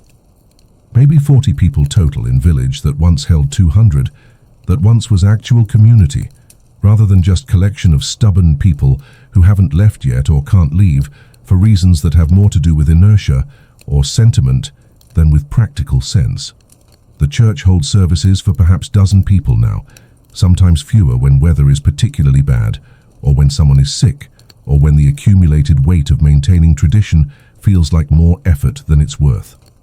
Johann continues performing his accidental pastoral duties because someone needs to, and he's available and willing even if still unqualified, even if still uncertain whether he's helping or just participating in elaborate fiction that pretending matters will make things matter. The money from the Christmas Commission year ago is nearly exhausted, spent on necessities and small improvements and the daily costs of simply existing when existence costs more than income provides. They're approaching poverty again, not the desperate poverty of the debt crisis, but the normal poverty of people whose labor doesn't generate sufficient return, whose skills don't command adequate wages, whose position in economic hierarchy means perpetual insufficiency no matter how hard they work. Johann takes whatever commissions are available, which increasingly means very few, which means long stretches where no work comes, and he occupies himself with repairs and maintenance and the kinds of tasks that fill time without generating income, that maintain capability without producing value, that keep skills sharp without putting food on table. Klaus continues learning the trade, continues developing his considerable aptitude, continues becoming clockmaker, even though future of clockmaking is uncertain, even though industrialization is making individual craftsmen increasingly obsolete, even though the skills he's learning might be valuable in a world that's passing, that's being replaced by mass production and factory work and processes that don't require individual mastery so much as reliable repetition. But the learning continues because tradition matters even when economics doesn't support tradition, because family connection matters even when practical value is questionable, because passing down knowledge is what parents do even when knowledge being passed might be increasingly useless in a world being created by forces neither parent nor child can control. Why do we keep learning this? Klaus asks one afternoon, fitting together gear assembly with precision that speaks to his natural aptitude, that demonstrates he's absorbed lessons well, that proves he could be excellent clockmaker if world still needed individual clockmakers rather than just factory workers operating machines. If the mills are closing and the factories are moving and everything is changing to mass production instead of individual craft, why are we learning skills that won't matter in the world we're inheriting? It's a good question. Fair question. The kind of question that deserves honest answer rather than comfortable fiction or reassuring lies that adults tell children to avoid addressing reality's harshness. Because, Johann says carefully, trying to articulate something he barely understands himself, some knowledge is worth having regardless of its economic value, worth preserving regardless of whether it generates income, worth passing down regardless of whether the world values it. Because knowing how things work, really work, at fundamental level of mechanism and principle, makes you different kind of person than just knowing how to operate things, makes you understand rather than just use, makes you capable of innovation rather than just replication. That sounds like something you tell yourself to feel better about teaching me useless skills, Klaus says, with the brutal honesty that 11-year-olds haven't learned to soften yet, haven't learned to disguise as politeness or consideration or social grace. It probably is something I tell myself, probably as rationalization for passing down tradition that might not survive another generation, for teaching skills that world doesn't value anymore. But that doesn't make it untrue. Rationalizations can be honest. Justifications can be valid even when they're also convenient. The question isn't whether I'm telling myself comforting story, but whether the story is true despite being comforting.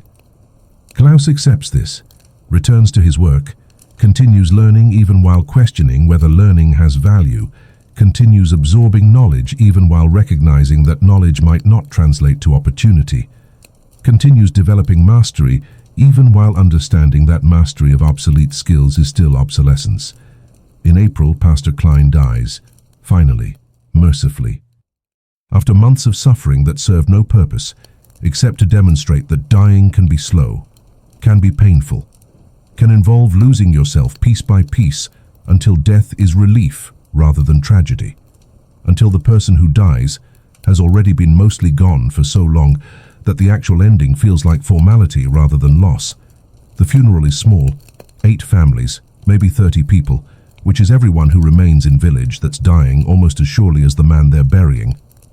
Johann performs the service because there's no one else, because he's been filling this role for months anyway, because someone needs to speak words over the dead, even if those words feel hollow, even if meaning has been eroded by repetition and doubt, and the accumulated evidence that rituals don't actually do anything except make living people feel slightly better about fundamental powerlessness in face of death. They bury him next to church in ground that's still partially frozen, that requires considerable effort to dig, that resists accepting another body as if Earth itself is tired of receiving the dead, as if cemetery is full not physically but spiritually, as if even the soil recognizes that this community is ending. After the burial, the village meets again to discuss pastoral vacancy. Same conversation as before. Same lack of solutions. No applications have arrived. No candidates have expressed interest. Weihnachtsdorf is too small, too poor, too dying to attract anyone who has better options. Johann could continue, Frau Handel suggests without much enthusiasm. Recognition that this is least bad option rather than good option. That having unordained amateur is better than having nobody, even if only marginally better. I'm not ordained, Johann reminds them unnecessarily. I'm not trained. I don't have theological education or ecclesiastical authority, or any qualification beyond willingness to show up and say words over the dead and perform marriages and baptisms when those are needed, which is increasingly rarely, Since there are almost no children being born in village without young people, since there are almost no marriages in community where everyone eligible has already married or left. Does God care about credentials? Herr Müller asks, repeating question from months ago, from previous discussion about this same problem. Does faith require official training? The church cares about credentials. The regional authorities care. The legal system cares about whether marriages and baptisms are performed by authorized individuals. Whether God cares is a theological question I can't answer, and frankly don't think about much, since I'm not confident God exists or pays attention if he does exist. This honesty probably disqualifies him from pastoral role, probably violates basic requirement that pastors believe in what they're representing, probably means he shouldn't be performing these functions. But no one objects, because everyone understands that having pastor who admits doubt is better than having no pastor at all. That honesty about uncertainty is preferable to comforting lies delivered with false confidence. Continue for now, Weber says. The practical voice as always, the person who deals with reality rather than with ideals. Johann continues performing pastoral duties. We petition the church for someone ordained. If someone comes, wonderful. If no one comes, we adapt. We adjust, we accept that some forms are maintained by unqualified people, because qualified people aren't available, and the forms still matter, even when performed imperfectly. So it's decided. Johann continues as accidental pastor for community that's dissolving, performing rituals for people who are leaving, maintaining traditions that might not outlast his tenure, being spiritual leader despite lacking spirituality, despite doubting theology, despite being utterly unqualified except in most important way. He shows up, he's present, he performs function that needs performing regardless of whether he's ideal person to perform it. In May, Greta announces her engagement to Franz. Not surprising, they've been courting for months, their relationship progressing with steady predictability that suggests stable foundation rather than passionate romance, that promises reliability rather than excitement, that offers the kind of partnership that might actually last because it's built on compatible values and mutual respect, rather than on intensity that burns bright and burns out quickly. Are you happy? Johann asks her. Same question as before, same need to know that she's choosing correctly, that she's building life she wants rather than just accepting life that's available. Yes, she says, simpler answer than before, more certain than previous careful articulation about direction versus destination. Not deliriously happy, not the fairy tale version, but genuinely satisfied with choice I'm making, genuinely excited about future I'm building, genuinely grateful for partner I've found who sees me and values me and chooses me daily, rather than just having chosen me once and then assuming that choice is permanent without continued effort. That's good. That's what your mother and I had. Not passionate romance that makes good stories, but steady partnership that makes good life. Not intensity that exhausts, but compatibility that sustains. Not the kind of love that poets write about, but the kind that actually functions when reality imposes difficulties that passionate feelings can't solve. I wish she could be here, for the wedding, for this transition, for the advice she'd give that I need and that you can't provide because you're not woman, because you don't understand what daughter needs from mother in moments like this. I wish that too, more than I can articulate, more than I allow myself to feel most of the time, because if I let myself fully experience her absence, it would immobilize me, would make continuing impossible, would open grief that I've carefully contained, because containing it is only way I know to survive it. They're quiet together, father and daughter, both missing woman who connected them, who would have been bridge between them, but whose absence means they must connect directly, must find their own way to relationship that doesn't have her as intermediary. That requires them to figure out how to love each other without her guidance. The wedding will be small, Greta says eventually, practical considerations intruding on emotional moment as they always do, as they must when resources are limited and celebration must be carefully calibrated to what's affordable. Very small, just family and closest friends. We can't afford elaborate ceremony, don't want elaborate ceremony even if we could afford it. Just want to be married, to make commitment official, to start building life together, rather than continuing to postpone while waiting for ideal circumstances that will never arrive. Small is good, small is appropriate. Small focuses attention on what matters, the commitment, rather than on ceremony that's just decoration, just social performance, just the expensive elaboration that makes weddings memorable for wrong reasons. The wedding is planned for June, for early summer when weather should be pleasant, when the village will still have enough people to witness, when hope still exists that this community might persist, even though all evidence suggests otherwise, even though everyone knows that marriages celebrated in dying villages are often preludes to leaving those villages, to building lives elsewhere, to continuing in locations that offer future rather than just history. Johann works on wedding gift in his spare moments, in the hours between other work, in the time he used to spend using frozen moments, but now spends just being present, just existing continuously, just occupying duration without manipulating it. A clock, not a watch, but a proper clock for their new home, for the household Greta and Franz are establishing. Mantle clock, elegant but not ostentatious, beautiful but not showy, the kind of piece that's both functional and decorative, that serves purpose while also being pleasant to look at. He builds it carefully, lovingly, with all the attention he'd give to commissioned work, even though this is gift rather than commerce, is love manifested through craft rather than skill employed for payment. Every gear fitted precisely, every surface finished properly, every mechanism calibrated to keep accurate time, not through frozen moments, but through honest mechanics, through proper design and careful execution, and the patient application of knowledge accumulated over decades. It takes him 6 weeks of intermittent work to complete, 6 weeks of finding time between other obligations, 6 weeks of prioritizing gift over paid work, because some things matter more than income, because some expressions of love require sacrifice of practical concerns, because being father means giving gifts that cost something, that represent actual investment rather than just convenient gestures. When it's finished, the clock is genuinely beautiful. Mahogany case, brass fittings, white enamel face with black Roman numerals, the kind of aesthetic that's classic rather than trendy, that will look appropriate decades from now rather than dated next year. It keeps time accurately, reliably, without the intervention of magic, without any shortcuts or cheating or manipulation of reality.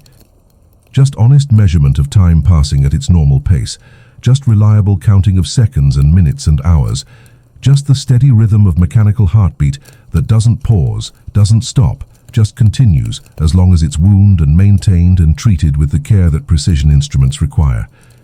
He presents it to Greta week before wedding, private moment rather than public ceremony. Father giving daughter gift that represents everything he couldn't say, everything he doesn't know how to articulate, everything that love means when words are insufficient.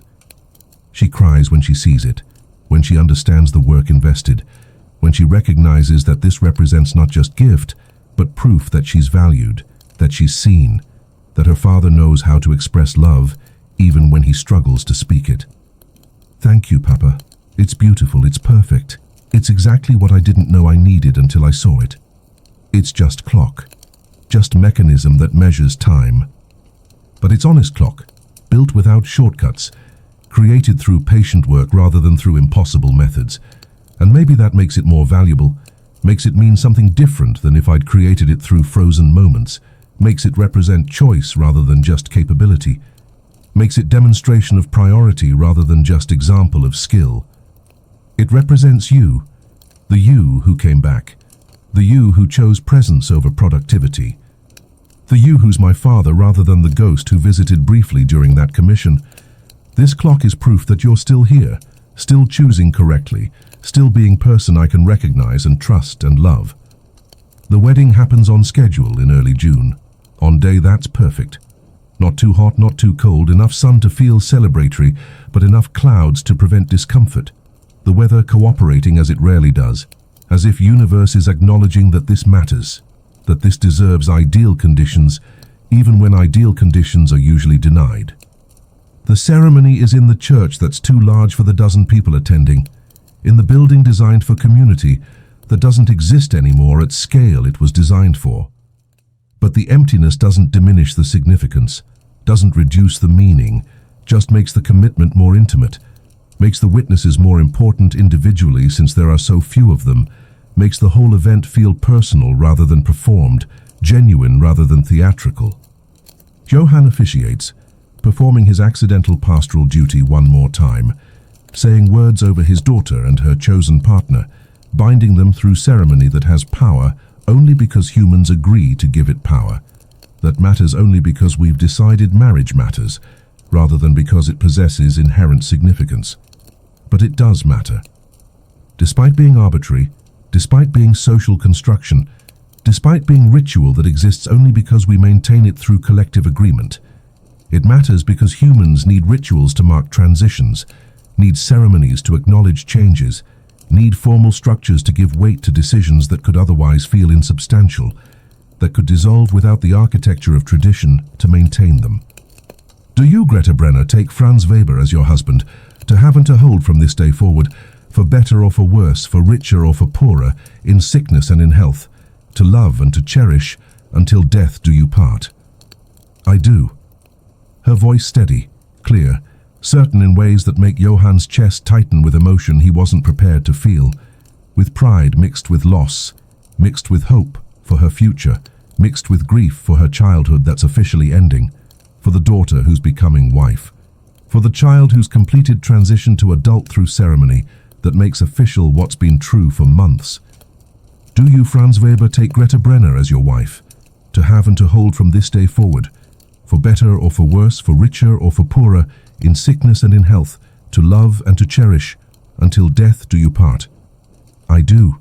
His voice strong, confident, the voice of someone who knows what he's choosing, who understands what commitment means, who's entering this with eyes open rather than with romantic delusion, who's choosing partnership rather than just following passion. Then by the power vested in me by... Johann pauses, recognizing the absurdity mid-sentence, the fact that he has no actual power vested, no legitimate authority, no official standing except that community has agreed to pretend he does because pretending is necessary when reality doesn't provide proper options. By common agreement and community witness, I pronounce you husband and wife. May your partnership be marked by presence, by continuity, by the steady accumulation of shared moments that constitute actual life, rather than just its dramatic highlights. May you choose each other daily, rather than just having chosen each other once. May your love be sustainable, rather than just intense, functional rather than just passionate, the kind that actually lasts because it's built on compatible values rather than just on compatible chemistry. It's not traditional wedding blessing. Probably violates expected format, but it's honest, which seems more important than being conventional, more valuable than following script, more meaningful than saying words that sound right but feel empty. They kiss. Everyone applauds. The dozen witnesses celebrate with enthusiasm disproportionate to their numbers, making noise that fills the too large church, that creates moment of joy in midst of community dissolution, that proves celebration is still possible, even when circumstances suggest despair is more appropriate response. The reception is at Weber's house, the only space large enough to accommodate everyone who remains, the only location where gathering feels comfortable rather than awkward. Food that represents weeks of careful saving and planning, that demonstrates love through resource allocation, that proves celebration matters enough to justify expense, even when expense is hardship. Johann watches his daughter dance with her new husband, watches Klaus talk with other children who are leaving soon with their families, watches community that's dissolving still manage to create moment of normalcy, still manage to pretend that futures exist, still manage to maintain fiction, that life continues normally even when normal has been fundamentally disrupted. She'll be leaving, Weber says, appearing beside Johann with beer that Johann accepts, even though he rarely drinks, even though alcohol and his personality don't combine well, even though he prefers clarity over the comfortable blur that drinking provides. I know. Franz has work prospects in the city. Opportunities here don't exist. They'll stay until autumn, probably. Then leave like everyone else, like everyone who has options, like everyone who isn't trapped by circumstance or sentiment or the inability to imagine life elsewhere. Will you leave? You and Klaus? The question lands hard, forces confrontation with possibility Johann has been avoiding, has been refusing to fully consider, has been treating as hypothetical rather than as actual choice that will need making eventually, probably soon. I don't know. Leaving means abandoning my father's workshop, my grandfather's workshop, 4 generations of Brenner clockmakers ending because I'm not stubborn enough or foolish enough to stay in place that can't support the trade anymore. Staying means watching Klaus grow up without opportunities, without future, without the possibilities that cities offer and dying villages deny. That's not answer. That's just articulating the dilemma. Because I don't have answer. Because every option carries cost I don't want to pay. Because choosing means accepting consequences I'd rather avoid. Because being adult means making impossible choices, where every option feels simultaneously right and wrong, where there's no clear path, where you just have to choose something and live with whatever results from choosing. Welcome to being human. That's what we do, make impossible choices with insufficient information, and then cope with consequences while pretending we knew what we were doing, while maintaining fiction that our decisions were rational rather than just necessary, while acting like we're in control when actually we're just responding to forces we can't influence, much less control. The reception continues. People drink. People laugh. People maintain the elaborate fiction that celebration means things are fine, that one good day compensates for months of bad days, that joy is possible, therefore everything is tolerable. Johann watches and feels simultaneously present and distant, connected and separate, part of community and observer of community, the particular doubled consciousness that comes from being person who's supposed to lead people who are all failing together, who's supposed to provide spiritual guidance when he doesn't believe in spiritual anything, who's supposed to represent hope when he's not convinced hope is rational. Klaus finds him later, after sun has set and celebration has mellowed into quiet conversations, after energy has faded and what remains is just pleasant exhaustion, just satisfaction at having created moment worth remembering, even if moment exists in context of general dissolution. Papa, are we going to stay in the village, or are we leaving like everyone else? Johann looks at his son, at this child who's becoming young man, who deserves honest answer, even when honest answer is unsatisfying. I don't know yet. We need to decide soon. Can't postpone indefinitely. But I don't know what's right, don't know what serves you better. Staying in place I understand, in trade I know, but that offers no future. Or leaving for city where I'm just another unskilled worker among thousands. Where my expertise is worthless and my age is disadvantage. And starting over means starting at bottom despite decades of experience that city doesn't value. What if we stayed but different? What if we stayed but changed what staying means? What do you mean? I mean, what if we stopped pretending village will recover, stopped pretending things will return to how they were, stopped pretending that staying means maintaining tradition exactly as it's always been? What if we adapted, changed the trade to match new reality instead of trying to preserve old trade in reality where it doesn't fit anymore? It's good question, insightful question. The kind of question that reveals Klaus's thinking beyond immediate situation, is seeing possibilities Johann hasn't considered, is approaching problem from angle that adult experience hasn't foreclosed yet. How would we adapt? What would changing the trade mean? I don't know exactly, but maybe instead of making individual custom pieces that nobody can afford, we could do something else. Repairs exclusively maybe, becoming service rather than creation. Or teaching, passing down knowledge to whoever wants to learn even if they never become professional clockmakers. Or documentation, writing down everything we know so knowledge persists even if practice doesn't. Or something I haven't thought of, something that uses our skills but applies them differently. That honors tradition while acknowledging it can't continue unchanged, that finds way to persist through transformation rather than dying through stubborn refusal to adapt. Johann stares at his son with something approaching awe, with recognition that Klaus has surpassed him in certain kinds of thinking, has developed flexibility Johann lacks, has learned to imagine possibilities rather than just choosing between existing options. That's smart. That's really smart. That's seeing beyond binary choice between staying as we were or leaving everything, seeing third option that involves staying but transformed. I don't know if it's feasible. Don't know if there's actually market for what you're describing, if people actually want services we could provide, if adaptation is genuine solution or just comfortable delusion that lets me avoid hard choice. But it's worth considering, worth exploring, worth treating as actual option rather than just impossible fantasy. We don't have to decide tonight, don't have to commit to anything immediately. Just have to acknowledge that choices exist, that we're not trapped, that even when all options seem bad, there might be options we haven't noticed because we've been too focused on obvious choices to see creative alternatives. They stand together at edge of celebration.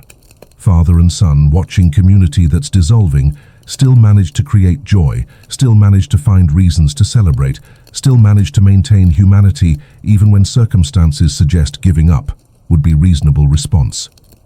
The summer continues after Greta's wedding, hot and slow and marked by increasing emptiness as more families leave, as more houses stand vacant, as more evidence accumulates that Weihnachtsdorf is ending not through dramatic disaster, but through slow economic strangulation, through the quiet death that happens when places become unsustainable, when communities can't support their populations, when the mathematics of survival don't work out, and people drift away gradually until almost nobody remains. By August, only 6 families are left.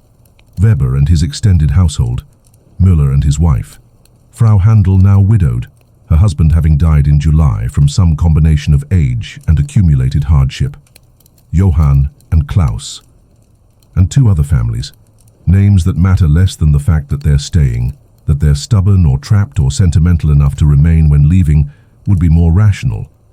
The church holds services for perhaps 8 people now, sometimes fewer. The pastoral duties have become almost ceremonial, almost performance art, maintaining structure that serves diminishing function, that exists more because abandoning it would feel like final admission of defeat than because it provides meaningful spiritual support to remaining population.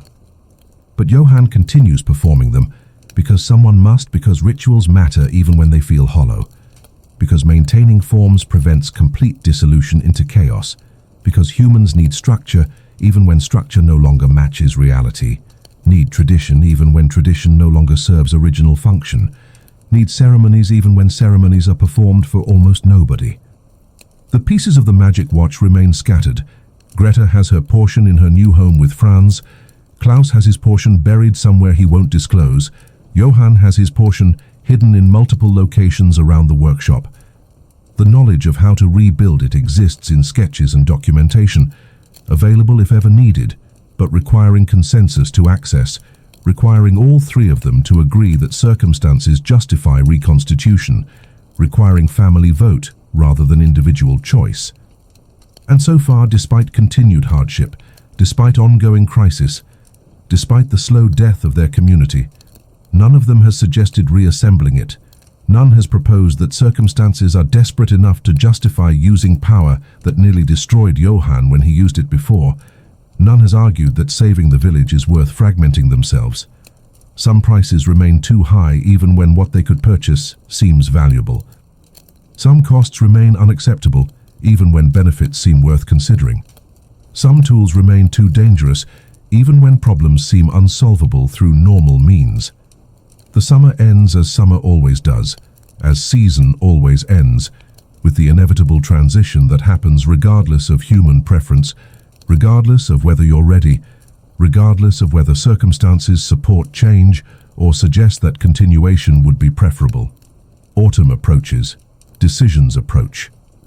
The question of staying versus leaving becomes increasingly urgent as winter approaches, as heating costs loom, as the mathematics of survival become less forgiving, as the reality that 6 families cannot sustain village infrastructure becomes undeniable.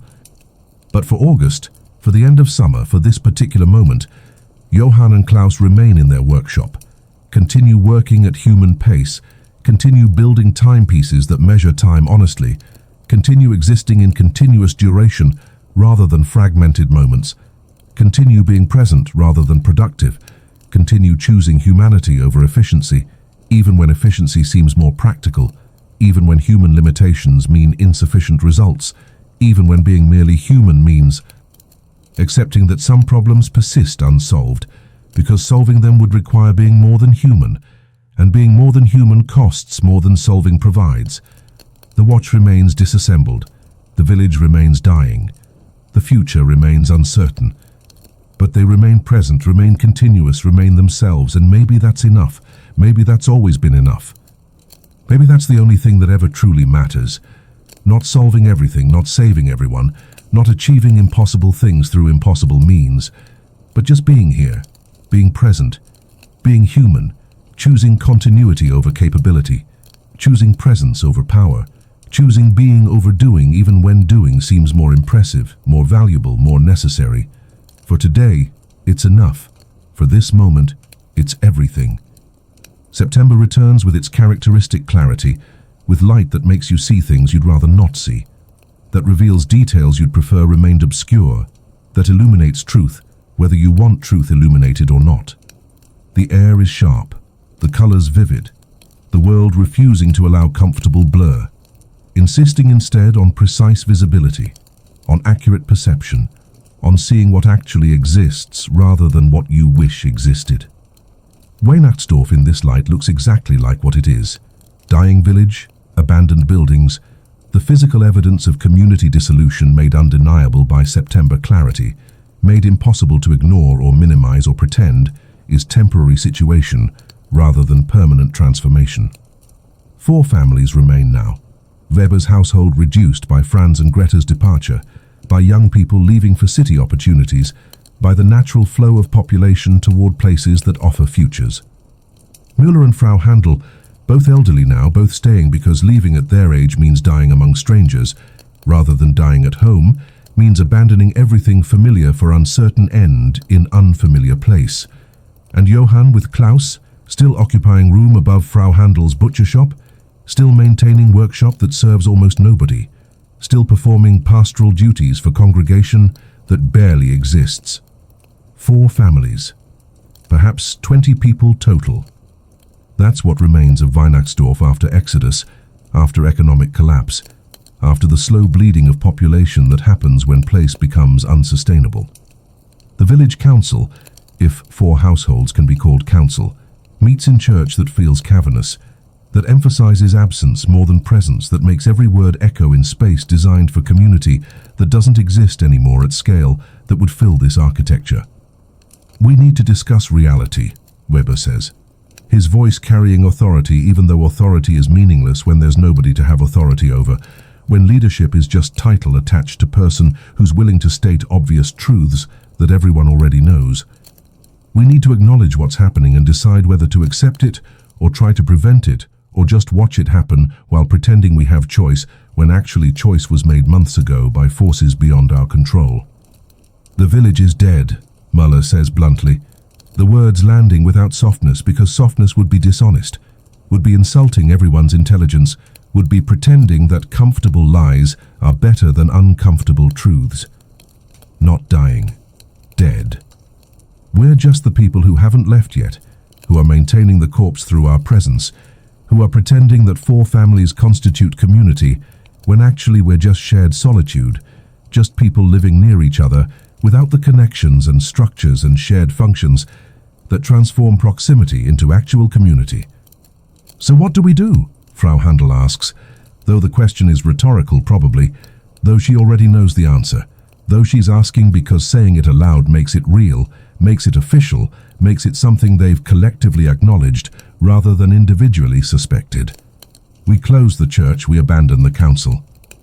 We accept that Weihnachtsdorf as village has ended, and what remains is just geographic location, where some people still happen to reside without being community in any meaningful sense. We stop pretending that maintaining forms creates substance. Stop acting like performing rituals creates meaning.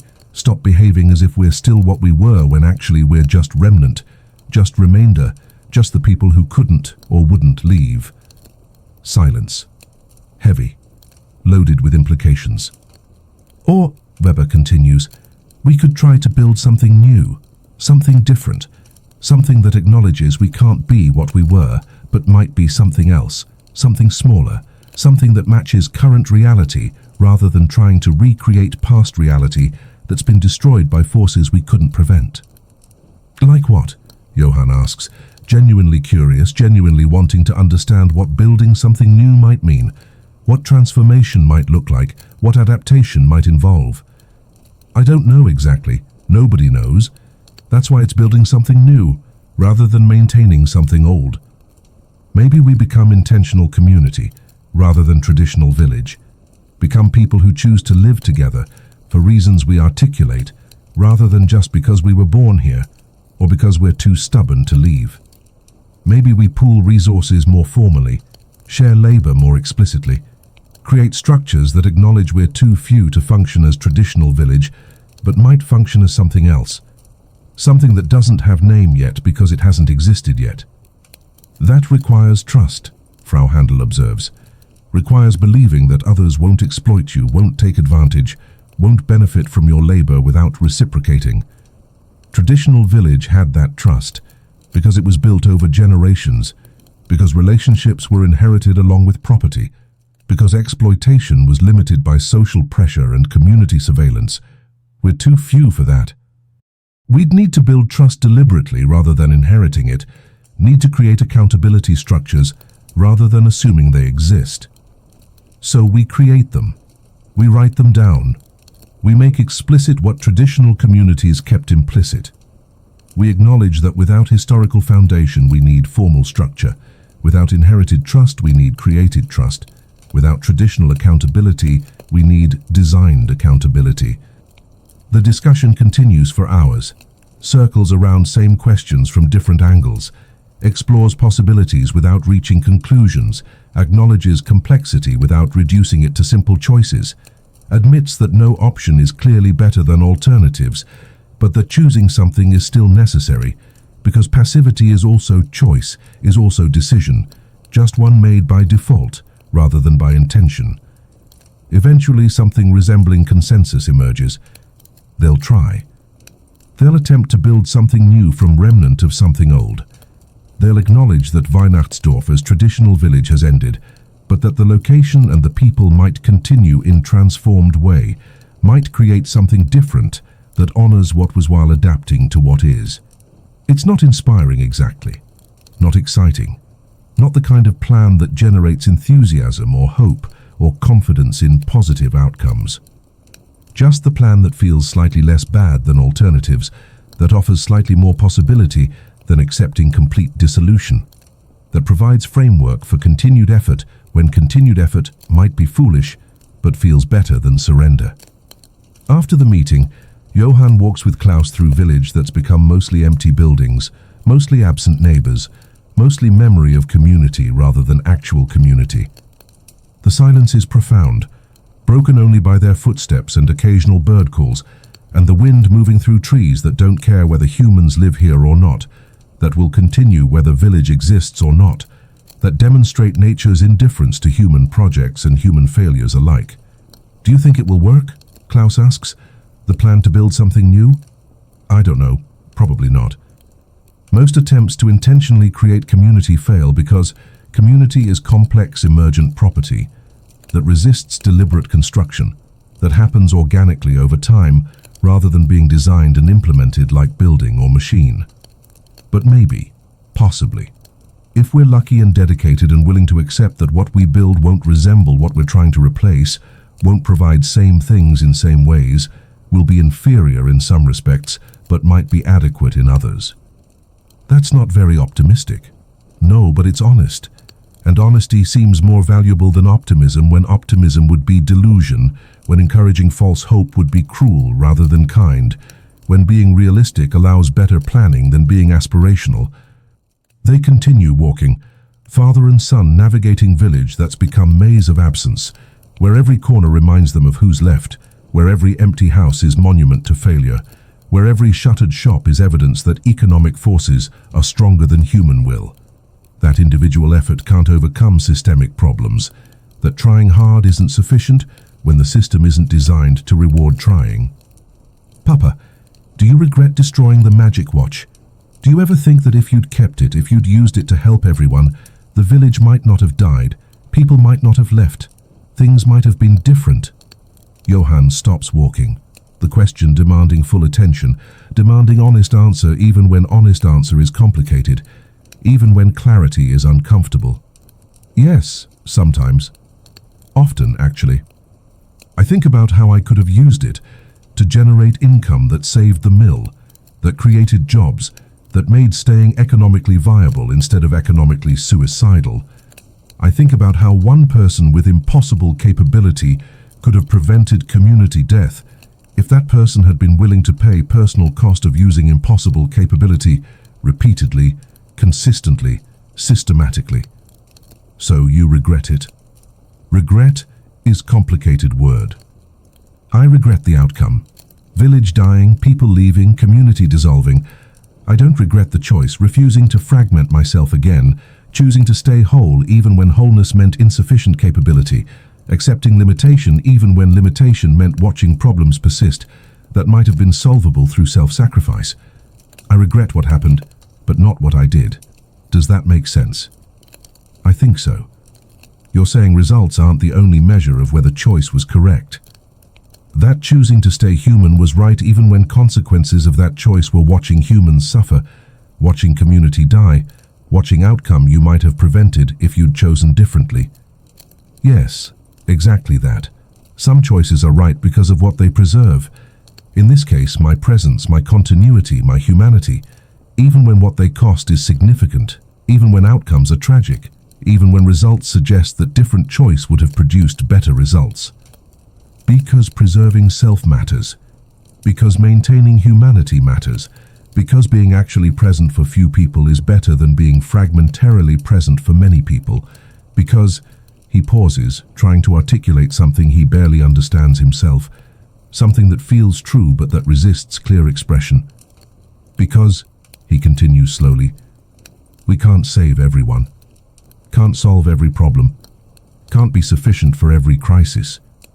And pretending we can leads to destroying ourselves in pursuit of impossible sufficiency, leads to fragmenting ourselves across so many obligations that we're not actually present for any of them, leads to being everywhere superficially rather than anywhere deeply. So choosing where to direct limited capability matters. Choosing what to protect matters. Choosing to preserve self so that self can be genuinely present for a small circle of people who depend on you matters more than being inadequately present for a large circle of people who might benefit from your fragmentary assistance. Klaus considers this, processing, trying to integrate adult complexity into understanding that's still forming, still developing, still learning that some questions don't have clean answers, that some choices involve trading one good thing for another good thing with no option to have both. I'm glad you destroyed it, Klaus says finally. I'm sad the village died, but I'm glad you stayed whole. I'm glad you're my father in ways I can recognize, rather than ghost who visits between productive moments. I'm glad you chose me over everyone else, even when everyone else's need was real and urgent, and maybe more important in aggregate than one child's need for present father. Johann hugs his son, the gesture sudden and necessary, the physical contact communicating what words can't fully capture, what gratitude and love and relief all mixed together into something that transcends language, that requires touch rather than speech. Thank you for understanding, for accepting my choice even when choice cost you things too, cost you stable community, cost you village you knew, cost you the future you might have had if I'd chosen differently. We're still here together. That's what matters. We'll figure out the rest, we always do. They continue walking, eventually returning to their room, to their space, to the small corner of world they're maintaining through presence and effort and stubborn refusal to surrender completely, even when partial surrender might be rational.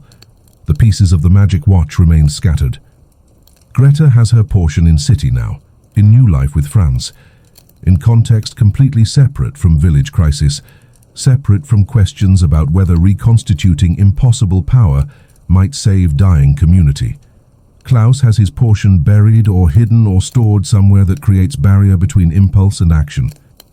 Johann has his portion distributed across multiple locations, separated enough that reassembly requires conscious choice across time, requires sustained commitment rather than momentary weakness, requires decision made in clarity rather than just reaction made in crisis. And none of them has suggested bringing the pieces together. None has proposed that circumstances justify reconstitution. None has argued that village death is crisis sufficient to warrant using power that nearly destroyed Johann when he used it for smaller crisis, personal crisis, family crisis, rather than community crisis. Because some prices remain too high, regardless of what they could purchase. Because some tools remain too dangerous regardless of how severe the problem.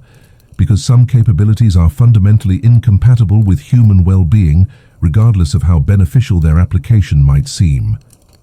The watch stays scattered. The village continues dying. The future remains uncertain, but Johann and Klaus remain present, remain continuous, remain themselves. Choosing limitation over capability. Choosing humanity over efficiency. Choosing being here fully over being everywhere partially. And as autumn deepens, as days shorten, as winter approaches with its increased demands and decreased options, that choice feels increasingly like the only choice that ever really mattered, the only decision that actually defines who you are, rather than what you accomplish. The only commitment that transcends circumstance and persists regardless of outcomes. They're here, they're present, they're continuous. That's enough, has to be enough, is enough. December arrives one more time, completing second full cycle since Johann discovered the watch, since he learned to stop time, since everything changed and then changed back, since he went away and returned, since the world revealed itself as more flexible and more fragile than he'd imagined. 2 years, 2 Christmases. 2 complete rotations through seasons that bring you back to starting point, but never to same starting point, never to unchanged position, always to place that looks similar, but exists in different context, means different things, carries different weight. Weihnachtsdorf in this 2nd December is barely recognizable as village in any traditional sense. 3 families now. Weber's household, Johann and Klaus and Frau Handel, living alone in building too large for one person, but that she can't bear to leave because leaving means admitting her husband's death was recent instead of years ago, means accepting that she's truly alone instead of just temporarily alone while he's away. 3 families, maybe 12 people total. That's what remains after 2 years of dissolution, after economic collapse and gradual exodus, and all the forces that kill villages slowly, that make places unsustainable not through dramatic disaster, but through quiet erosion, through the accumulated effect of small problems that individually are manageable, but collectively are catastrophic. The church hasn't held regular service in 2 months. Johann gave up the pretense of weekly gatherings when attendance dropped below threshold, where gathering felt meaningful rather than performative, when maintaining ritual started feeling more like denial than like faith, when structure became more burden than support. But Christmas still matters, still demands acknowledgement, still requires something, even if that something is just recognition that this date marks passage of time, marks another year survived or endured or simply experienced, marks continuity, even when continuity is painful, even when persistence feels more like failure than success. So Johann plans service for Christmas Eve. Not in church. Heating that space for 3 families seems wasteful, seems like prioritizing symbol over substance, seems like honoring form while ignoring function. Instead, in Weber's house, in space that's warm and intimate and scaled to actual community size rather than to idealized community size, scaled to reality rather than to aspiration. Klaus is 12 now, more young man than boy, growing in ways that suggest adulthood approaching, that indicate transition happening whether anyone's ready or not. He's become genuinely skilled clockmaker in his own right, has absorbed lessons well, has developed intuition that can't be taught, only encouraged, has reached level where he sometimes sees solutions Johann misses, sometimes improves designs Johann creates, sometimes contributes rather than just learns. "What will you talk about?" Klaus asks few days before Christmas, watching his father prepare notes for service that will be attended by maybe 10 people, that will be performed in living room rather than church, that will be ceremony without most of ceremony's traditional trappings. "I don't know yet. Haven't decided. Probably something about persistence, about continuing when continuation seems pointless, about finding meaning in remnant, in remainder, in what's left after everything else has dissolved or departed or died. That sounds depressing. It is depressing. Reality is depressing sometimes. Question isn't whether to acknowledge depression, but how to acknowledge it honestly, while also acknowledging that persistence is possible despite depression. That meaning can exist despite circumstances suggesting meaninglessness, that we can choose to continue even when continuing seems irrational. Why do we continue then if it's irrational, if there's no good reason? Because we're human.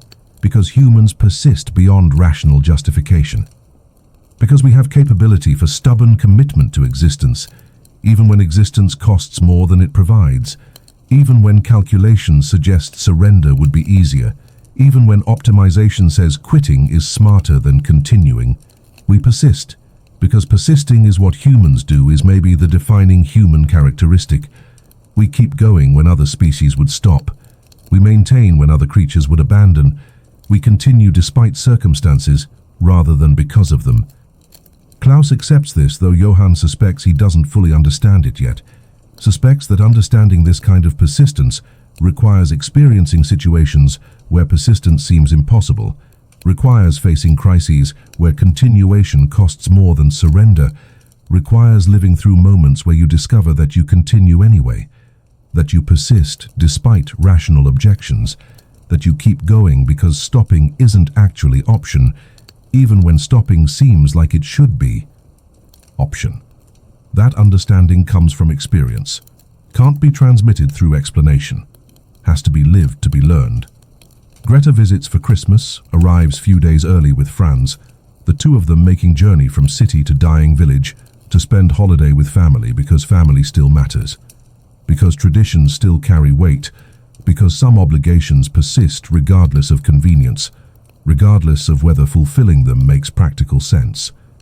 She looks different, happier, more settled, the kind of different that comes from building life that fits rather than just enduring life that doesn't, from creating situation that works rather than accepting situation that doesn't. City life agrees with her, provides opportunities she never had in village, offers future that wasn't accessible in place with no futures. "You look good," Johann tells her, meaning it. Feeling complicated mix of emotions. Pride that she's thriving, sadness that thriving required leaving, recognition that her success is evidence of village's failure, that her flourishing happened because she escaped, that what's good for her individually reflects what's bad for community collectively. I am good. We're good. City is hard in different ways, but possible in ways village wasn't. Challenging but not impossible, demanding but not exhausting, in that existential way where you're fighting just to maintain position rather than actually building toward anything. They talk for hours, catching up on months of separation, sharing experiences that have accumulated since last visit, maintaining connection across distance that geography creates and intention bridges, that physical separation could dissolve if they let it, but that they maintain through deliberate effort, through choosing to stay family, even when family no longer shares location. Christmas Eve arrives with weather that's perfect for the season, snow falling gently, temperature cold but not brutal, the kind of conditions that match imagination of ideal Christmas, that fulfill expectations created by tradition and art and collective cultural memory of how this season should look and feel. The service happens at Weber's house as planned. Everyone who remains in village is present, 12 people total, sitting in living room that's decorated minimally but warmly, that feels intimate rather than insufficient, that matches scale to reality rather than trying to maintain pretense of community that doesn't exist at sufficient size to fill traditional spaces. Johann stands before this remnant, this remainder, this fragment of what once was, and searches for words that honor truth without destroying what little hope remains, that acknowledge reality without suggesting despair is only rational response. 2 years ago, he begins, I stood in church and confessed about magic watch I'd built, about power I'd discovered, about capability I had to stop time and work in frozen moments. I promised to destroy it. To dismantle impossible capability because using it was fragmenting me, was making me absent even when present, was costing pieces of myself that I couldn't afford to trade, even for the benefits that trading them provided. Silence. Everyone remembers.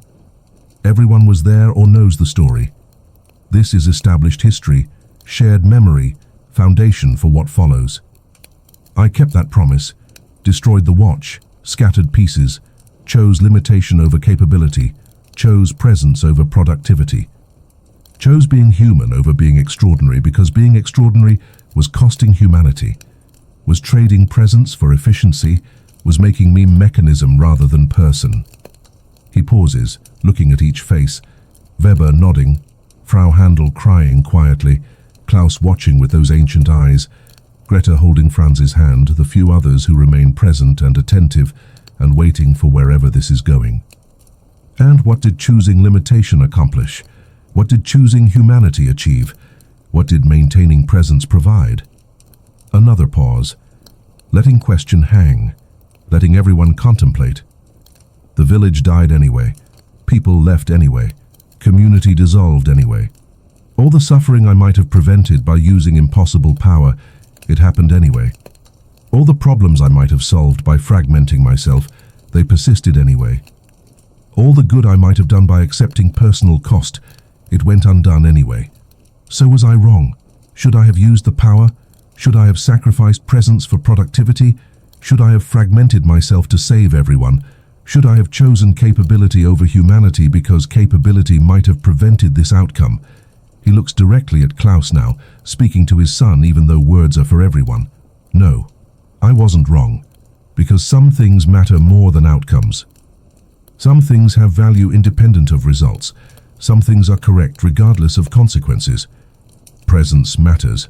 Being actually here, being genuinely available, being continuously connected to people you love, that matters more than solving their problems, more than preventing their suffering, more than providing material benefits through personal dissolution. It matters more because it's what makes us human, what makes us more than just efficient machines, what makes relationships real rather than just functional. This village died. That's true. That's painful. That's loss that all of us feel. But it didn't die because I refused to use impossible power. It died because economic forces are stronger than individual capability, because systemic problems can't be solved by personal heroism, because some situations have no solution available to individuals regardless of capability, regardless of willingness to sacrifice, regardless of extraordinary effort. And during these 2 years while village was dying, I was present for my children. I was actually here, not fragmented across frozen moments, not divided between productivity and presence, not choosing efficiency over humanity. Klaus and Greta can confirm this or deny it. They're the ones who lived with me, who experienced my presence or absence, who know whether my choice to destroy watch was correct regardless of whether outcome suggests it was. Greta speaks, her voice clear and firm. You were present, Papa. You came back from wherever that commission took you. You became person I could recognize again, father I could trust again, human I could love rather than mechanism I had to fear. And that mattered more than anything you might have provided materially if you'd chosen differently, mattered more than security you might have generated, mattered more than problems you might have solved. Thank you, Johann says quietly. Then to everyone, that's my message. That's my Christmas sermon. Not that everything works out. Not that choosing correctly guarantees good outcomes. Not that presence prevents disaster, or that humanity solves problems, or that being real instead of being efficient makes everything fine. Just that some things matter regardless of outcomes, some choices are correct regardless of results, some values persist regardless of consequences, and presence is one of them.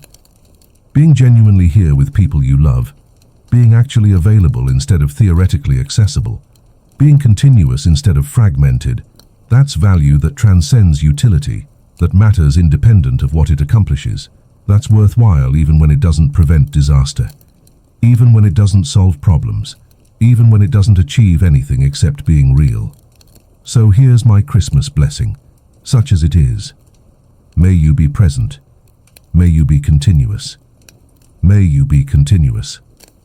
May you be actually here rather than theoretically available. May you choose humanity over efficiency, when choosing efficiency would mean losing humanity. May you value being over doing, even when doing seems more important. May you persist, not because persistence is rational, but because persistence is human. Is what we do, is how we honor ourselves and each other, and the brief time we have together in this difficult world. The silence that follows is profound, heavy with recognition, laden with acceptance. No one expected inspiring sermon that makes everything feel better. No one wanted comfortable lies about how everything will improve if you just have faith, or try harder, or maintain positive attitude. They wanted honesty, they got honesty, and honesty, even painful honesty, even depressing honesty, is better than comforting fiction. They sing together, the 12 of them, the remnant, the remainder, the fragment that persists. Stille Nacht one more time, the same hymn that's been sung for generations, that will probably be sung for generations more, even after this village is completely abandoned, even after no one remembers Weihnachtsdorf existed, even after every structure has collapsed, and every person has died, and every story has been forgotten. The song persists, independent of circumstances. The tradition continues regardless of whether continuing makes sense. The ritual happens because humans need rituals, need structure, need the comfort of repetition, even when repetition doesn't change anything, except provide continuity, provide connection to past and future, provide sense of participating in something larger than immediate moment. After singing, after the service concludes, after formal ceremony gives way to informal gathering, people linger, talk, share food that represents careful saving and planning, maintain connection that's become increasingly precious as their numbers dwindle, as their community contracts, as the circle of people who constitute their world shrinks from village to neighborhood, to family, to individuals who happen to share geography without sharing much else. Zimmerman appears, unexpectedly. Johann hadn't known he was still in the area, hadn't seen him in months, assumed he'd finally left for München or wherever his business took him. But he's here, sitting in corner watching the gathering with his usual expression of calculation mixed with something that might be sentiment, might be nostalgia, might be the recognition that even merchants who deal in cold mathematics sometimes value things that can't be measured in marks and pfennigs. Brenner, he says, approaching after most others have left, after only family remains. Good sermon, honest sermon, the kind most pastors can't deliver because honesty threatens faith, and faith is their product, their commodity, their reason for employment. Thank you, I think. That might be compliment or might be criticism. Hard to tell with you. Both, probably. Most true things are both compliment and criticism, depending on perspective, depending on what you value, depending on whether you prioritize comfort over accuracy or accuracy over comfort. What are you still doing here? Thought you left months ago. Thought your business was in the city. That staying in dying village made no sense for someone who trades in commerce and profit. I did leave. I've been leaving for 2 years, always about to depart permanently, always finding one more reason to return, one more piece of business to conclude, one more connection to maintain. But this time I'm actually leaving, actually permanently. Came back one more time to close final accounts, to settle final obligations, to say goodbye to a place that mattered more than I expected it to, that taught me things I didn't want to learn, but needed to learn anyway. What did it teach you? Zimmerman considers carefully, choosing words with unusual precision, that some things can't be saved through clever thinking or sufficient capital or efficient methodology, that some situations have no solution available through commerce or calculation or any of the tools I've spent my life mastering. That watching community die despite having resources to potentially prevent it is lesson in humility, is recognition of limitation, is acknowledgement that individual capability is insufficient when systemic forces are overwhelming. Heavy lesson, necessary lesson, lesson I needed. Lesson that will make me different kind of merchant going forward, will make me recognize that not everything is opportunity, that not everything can be optimized, that some situations demand presence rather than productivity, demand witnessing rather than fixing, demand acceptance rather than intervention. He stands, preparing to leave, to depart finally, and actually, and permanently. For what it's worth, Brenner, I think you chose correctly. About the watch. About refusing to use it to save village. About prioritizing your presence over community salvation. I thought you were wrong at the time, thought you were selfish or cowardly or both. But watching everything dissolve anyway, despite best efforts by everyone who remained, watching the inexorable operation of forces that individuals can't prevent, regardless of capability, I understand now. You couldn't have saved this place. You could only have destroyed yourself trying. And your children needed you whole more than village needed you fragmented. That was correct calculation, even though it didn't feel like calculation, even though it felt like failure, even though outcome suggests otherwise. He leaves before Johann can respond, before gratitude or argument or any other reaction can be expressed. Just walks out into snowy night, into his next venture, into future that doesn't include Weihnachtsdorf, because Weihnachtsdorf increasingly doesn't include future, increasingly exists only as past, as memory, as place that was, but isn't anymore. Johann sits with his family, Klaus, Greta, Franz, in quiet that follows gathering, in peaceful exhaustion that comes after maintaining ceremony, after performing ritual, after doing the work of keeping everyone connected, even when connection requires effort, requires intention, requires choice rather than happening automatically. What happens now? Klaus asks, the question that's been hanging unspoken for months, the question that everyone knows needs asking but that no one wanted to ask during holiday, during moment of celebration, during time that's supposed to be about present rather than about future. I don't know completely, but I have thoughts, have been developing plan, or maybe not plan but direction, maybe not strategy but intention. He pauses, organizing thoughts, trying to articulate something he's been developing slowly over months of watching village die, over accumulated experience of witnessing dissolution while maintaining presence. We stay, you and me. We stay here even though staying makes no economic sense, even though staying means poverty, even though staying means isolation. We stay and we transform what staying means. How? We become archivists, documentarians, preservers of knowledge. We don't try to maintain clockmaking as commercial enterprise because commercial market doesn't exist. Instead, we document everything we know, every technique, every principle, every insight accumulated over generations of Brenner clockmakers. We write it down comprehensively, completely, permanently. We create archive that persists even when practice doesn't, that preserves knowledge even when application becomes impossible, that honors tradition by recording it rather than by trying to perpetuate it, unchanged in world that's changed too much to support unchanged perpetuation. Klaus listens intently, processing, considering. And income? How do we survive while documenting? Repairs. Only repairs. The essential service that people need regardless of economic conditions, that continues as long as people have watches that break and can't afford to replace. We become service rather than creation, become maintenance rather than manufacture, become the people who keep existing things working rather than making new things that nobody can afford. That's small ambition.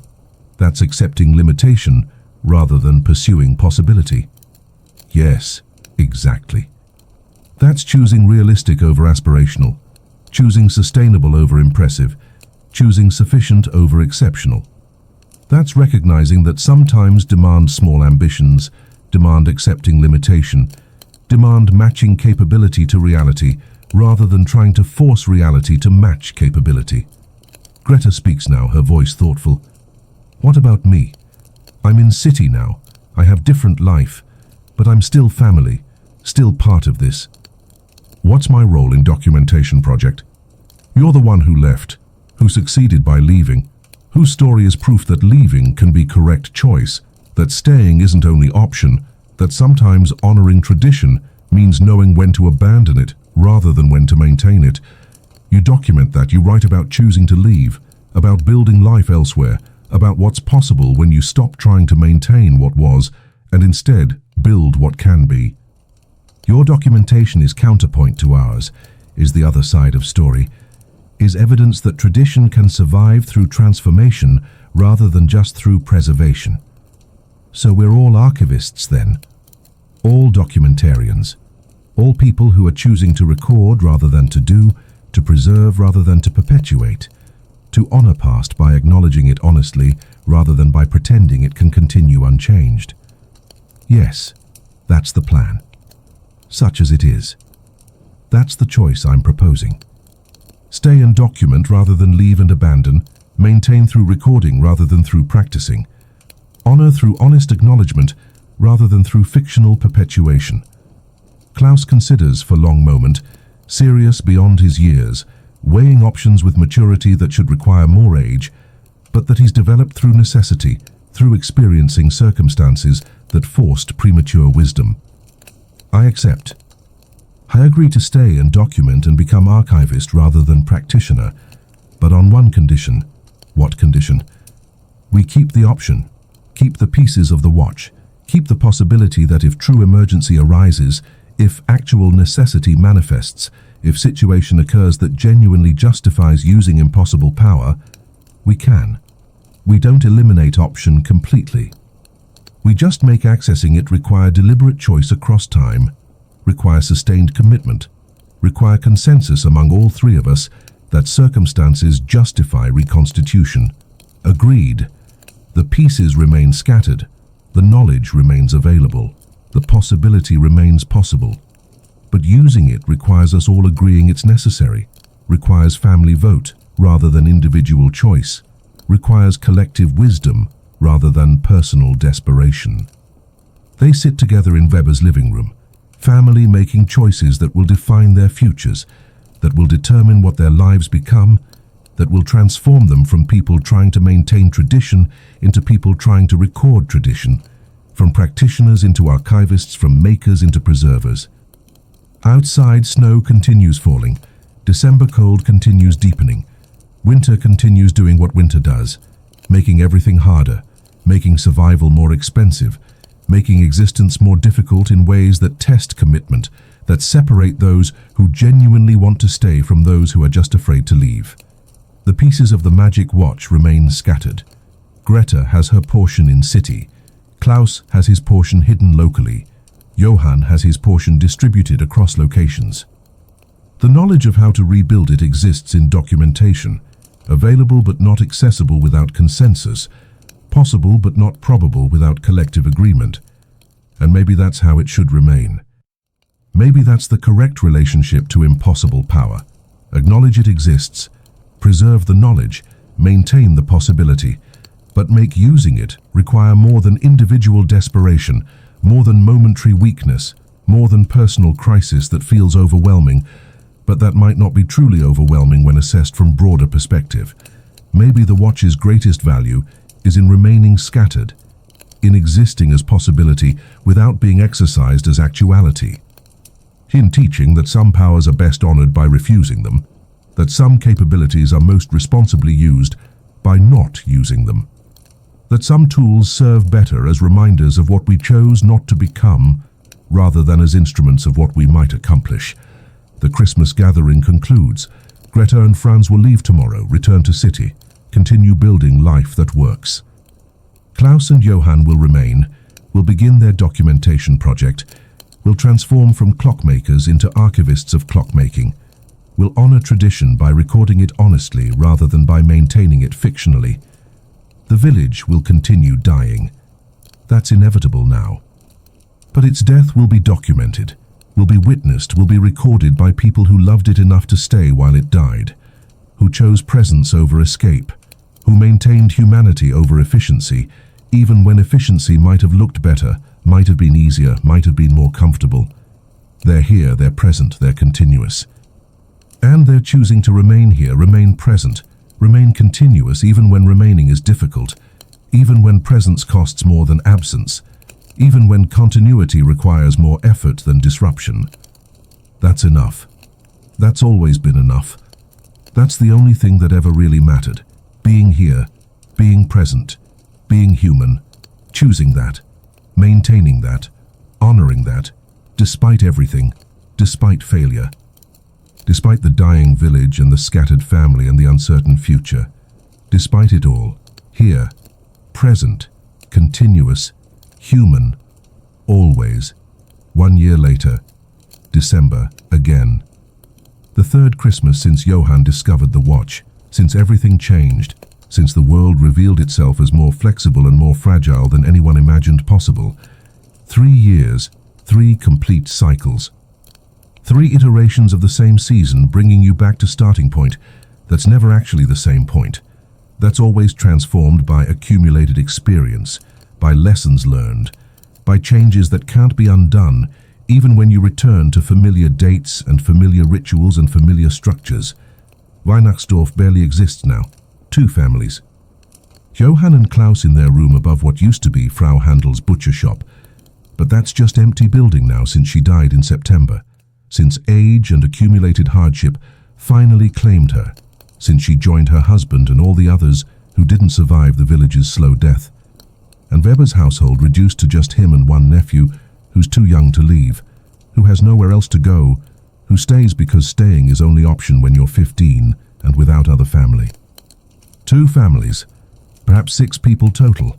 That's what remains of Weihnachtsdorf after 3 years of exodus, after complete economic collapse, after the total dissolution of everything that made this place function as community rather than just as geographic location, where some people happen to live without connecting, without forming bonds, without creating anything resembling actual community.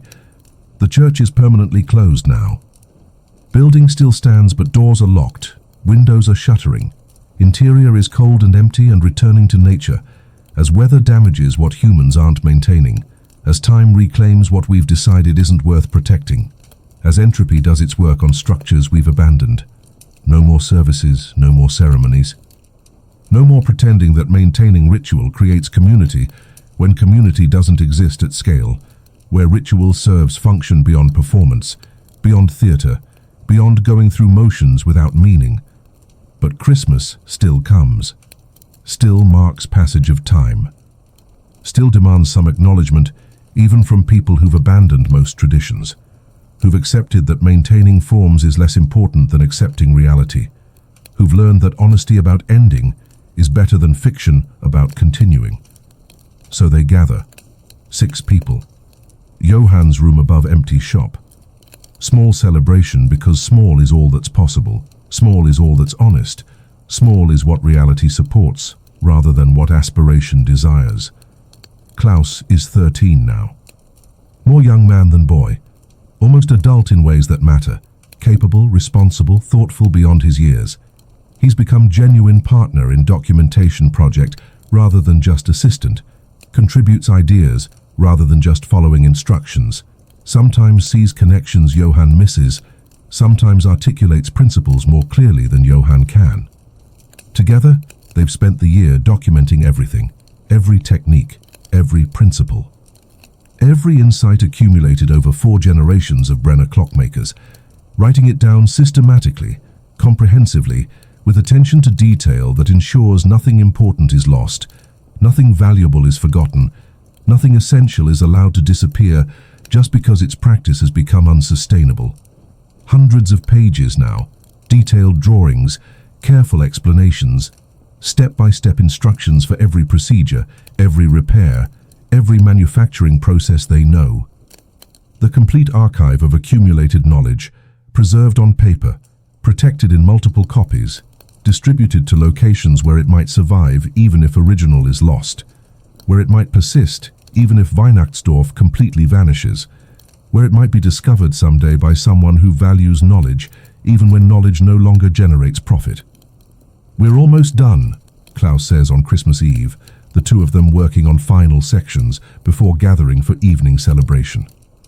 Another month maybe, 2 at most. Then the documentation is complete. Everything we know is recorded. The archive is finished. Then what? Johann asks, curious about his son's thinking, interested in perspective that's younger, that's less bound by history, that might see possibilities Johann can't perceive. Then we decide whether to stay or to leave. Whether to remain in village that's dead except for us, or to join Greta in city. To pursue opportunities that exist elsewhere, To accept that staying here serves no purpose except symbolic one, that remaining is just stubbornness rather than dedication, that we've honored tradition sufficiently and can now move forward into different kind of life. You want to leave. I want options, want to consider possibilities. Want to acknowledge that staying was correct choice while documentation needed doing, but might become incorrect choice once documentation is complete, once the work that justified staying has been accomplished, once the purpose has been fulfilled. It's fair assessment, mature assessment. The kind of thinking that recognizes situations change, that correct choice in one context becomes incorrect choice in different context, that wisdom involves recognizing transitions rather than maintaining positions past their appropriate time. We'll discuss it, Johann promises, after documentation is complete, after we've fulfilled commitment we made, after we've honored tradition by recording it honestly and completely. Then we'll consider what comes next, whether that's staying or leaving, whether that's continuing as we've been or transforming into something different. That evening they gather, Johann Klaus Weber, his young nephew whose name is Jakob, and two others who've arrived unexpectedly, Greta and Franz, who've made journey from city to dying village one more time, who've chosen to spend Christmas in place that's ending rather than in place that's thriving, who've prioritized family connection over convenience, who've demonstrated that some bonds persist regardless of circumstance. "How you came?" Johann says, surprised and moved, emotions surfacing despite his usual control, despite his tendency toward restraint, despite his habit of containing feeling rather than expressing it. "Of course we came," Greta says, embracing him. "It's Christmas, it's family. Some things matter more than whether gathering makes practical sense, more than whether celebrating requires effort, more than whether honoring tradition is convenient or comfortable." They share meal together, simple food but prepared with care. Basic ingredients transformed through attention into something that feels special, that tastes like celebration even when celebration is modest, that demonstrates love through effort rather than through expense. After eating, after conversation has wandered through topics both significant and trivial, after the comfortable silence of people who know each other well enough that silence isn't awkward, Greta speaks. "Papa, I have something to tell you, something important. Something that changes things." She pauses, nervous in ways she rarely shows, uncertain in ways that suggest whatever she's about to say matters deeply. "I'm pregnant. We're pregnant. Franz and I, baby, will come in summer. You're going to be grandfather." The words land with weight, with significance, with the recognition that life continues, that new generation is coming, that the pattern repeats even when circumstances suggest discontinuation, even when context suggests ending, even when everything about their situation implies cessation rather than continuation. Johann feels emotion overwhelming his usual control, joy and fear and hope and anxiety, all mixed together, all competing for dominance, all true simultaneously in ways that make response complicated, that make simple congratulations feel insufficient. That's wonderful, that's terrifying, that's both simultaneously. I'm happy for you, I'm worried for you. I'm grateful that life continues, that family extends forward, that we're not just ending but also beginning. I'm concerned about bringing new life into a world that's difficult, that's uncertain, that doesn't seem to be improving despite hopes and efforts and the accumulated work of people who want better futures for their children. That's exactly right response, Greta says, smiling through tears that might be happy or might be anxious or might be both. Every parent feels that. The joy of new life mixed with terror about bringing someone into a world that's hard, that's uncertain, that might not deserve another human subjected to its difficulties, but we do it anyway. We continue anyway. We bring new life despite circumstances because continuing is what humans do, is how we honor ourselves and each other, and the possibility that maybe, despite everything, things might be different for them, might be better for them, might work out in ways we can't predict or control or guarantee. You'll be good, mother, you'll be good parents. You've learned from your own experience, learned what matters and what doesn't, learned to prioritize presence over provision, connection over correction, being there over being perfect. That's foundation. That's what matters. Everything else is improvisation. is figuring out as you go, is accepting that nobody really knows what they're doing, and everybody is just making informed guesses while trying not to damage too severely the small humans they're responsible for. They talk for hours, planning and dreaming and acknowledging fears, discussing practical matters and philosophical questions, balancing hope with realism, balancing excitement with caution, balancing the joy of new life with the reality of difficult world that new life is entering. Eventually, conversation circles back to documentation project, to what comes after, to what happens once the archive is complete. I want you to consider something, Greta says carefully. Both of you. Consider moving to city, to be near us, to be present for grandchild in ways that distance makes difficult, to pursue opportunities that exist there instead of remaining here where opportunities don't exist except in symbolic ways, except in forms that satisfy sentiment rather than supporting actual life. Klaus speaks before Johann can respond. I've been thinking same thing. Once documentation is complete, staying here serves primarily symbolic function. We've honored tradition by recording it. We've maintained presence while village died. We've witnessed and documented and been here.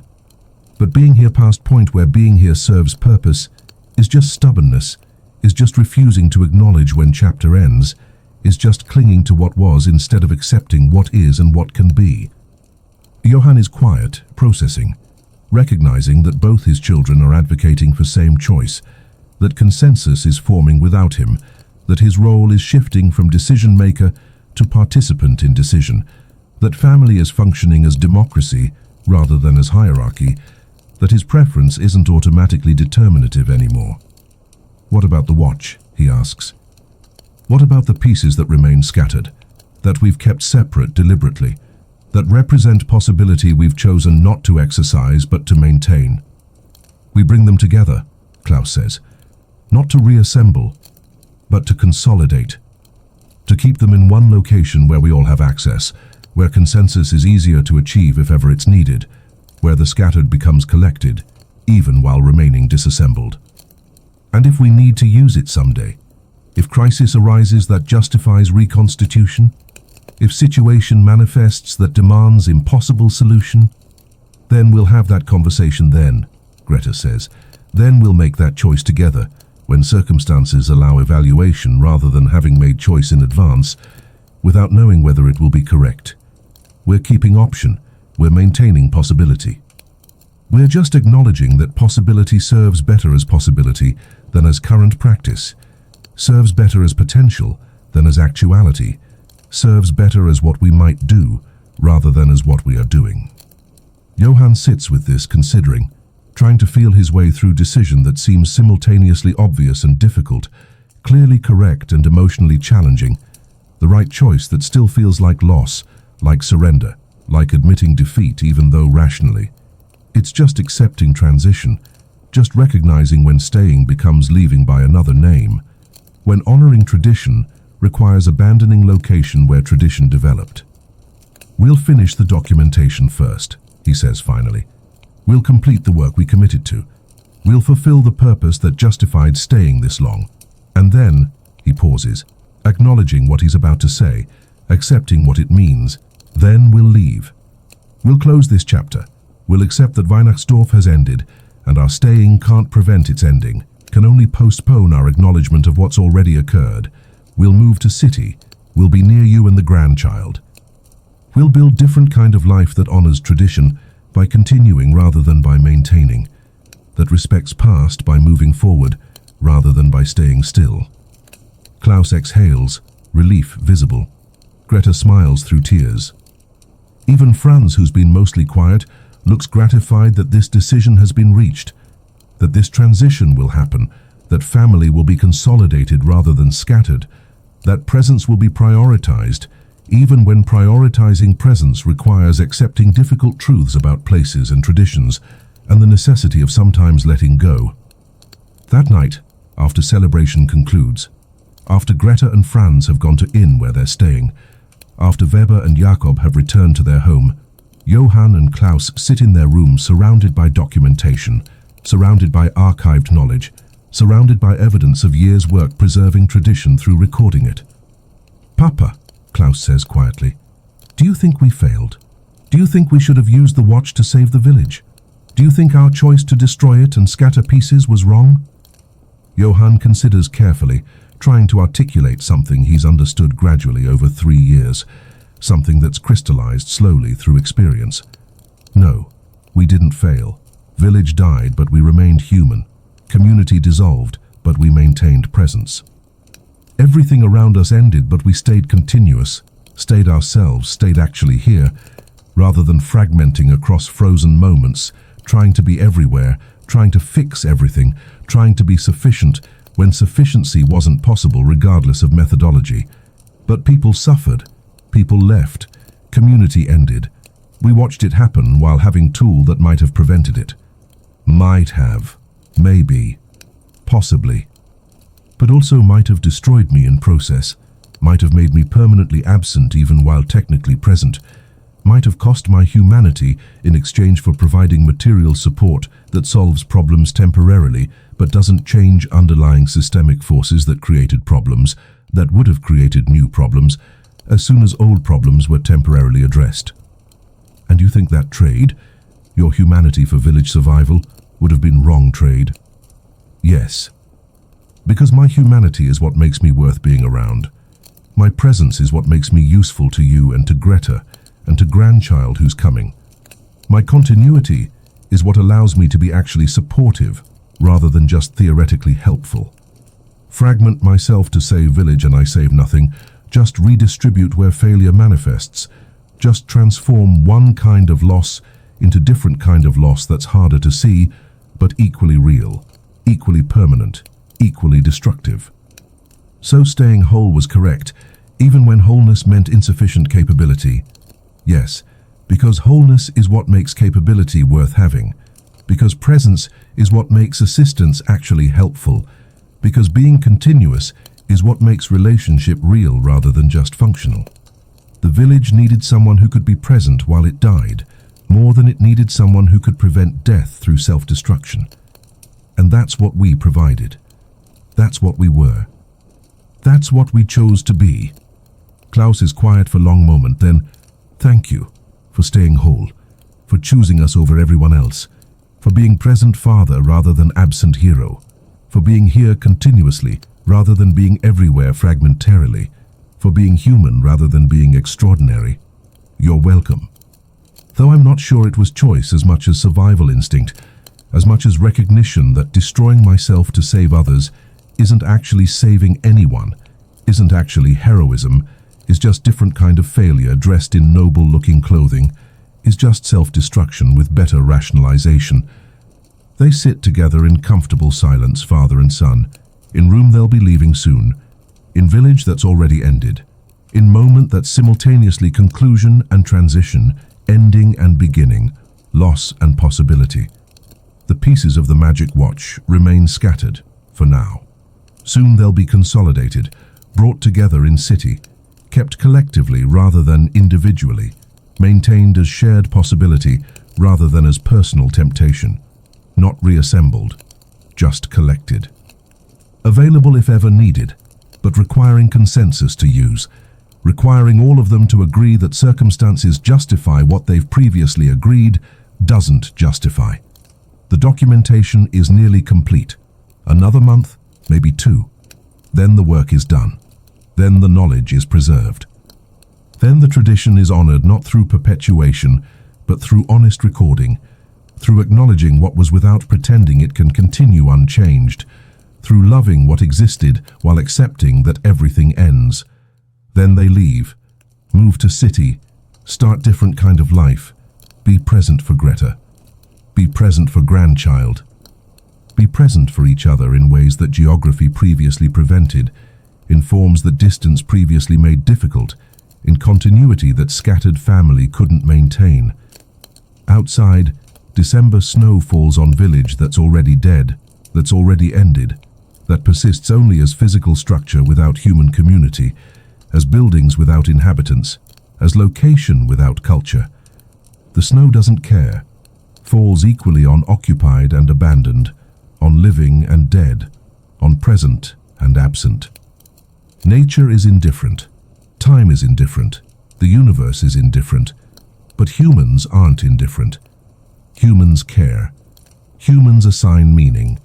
Humans create significance through attention and intention, and the choice to value some things over other things, to prioritize some outcomes over other outcomes, to honor some principles despite costs they impose. And Johann Brenner, clockmaker and failed pastor and accidental archivist and soon-to-be grandfather, has chosen to care about presence over productivity, about continuity over capability, about being human over being extraordinary, about staying whole over being sufficient, about being actually here rather than theoretically everywhere. That choice defined the last 3 years. That choice will define whatever comes next. That choice is who he became when everything else was taken away, when all his other identities were stripped, when nothing remained except the choice about how to be, how to exist, how to honor himself and his family and his humanity. He chose presence. He chose continuity. He chose being here. And that was enough. That was always enough. That was the only thing that ever really mattered. The magic watch, scattered, disassembled, dormant, represents different choice. Represents power and capability, and the possibility of being more than human. Represents efficiency and productivity and accomplishment. But Johann chose humanity instead. Chose limitation instead. Chose being present over being powerful. And sitting here with his son in this room they'll be leaving, in this village that's already ended, in this moment that marks transition from what was to what will be, he knows with absolute certainty he chose correctly. Not because outcomes were good. Village died anyway, community dissolved anyway. Everything he might have saved was lost anyway. But because some choices are correct regardless of outcomes. Some values matter regardless of results. Some principles persist regardless of consequences. Presence matters. Continuity matters. Being human matters. Choosing that. Honoring that. Living that. Despite everything. Despite failure. Despite loss. Always choosing to be here. Always choosing to be present. Always choosing to be human. That's the miracle. Not stopping time, not preventing disaster. Not saving everyone, but being here. Being present. Being continuous, being real. That's enough. That's everything. That's all that ever truly mattered. And Johann Brenner, having learned this lesson slowly and painfully over 3 difficult years, carries it forward into whatever comes next, into the city with his son, into presence with his daughter and her family, into the future that's uncertain, but that he'll face while being actually here, actually present, actually continuous, actually human. The watch remains scattered. The village remains dead, the tradition remains recorded, but Johann remains whole, remains present, remains himself. And that finally and completely and absolutely is enough.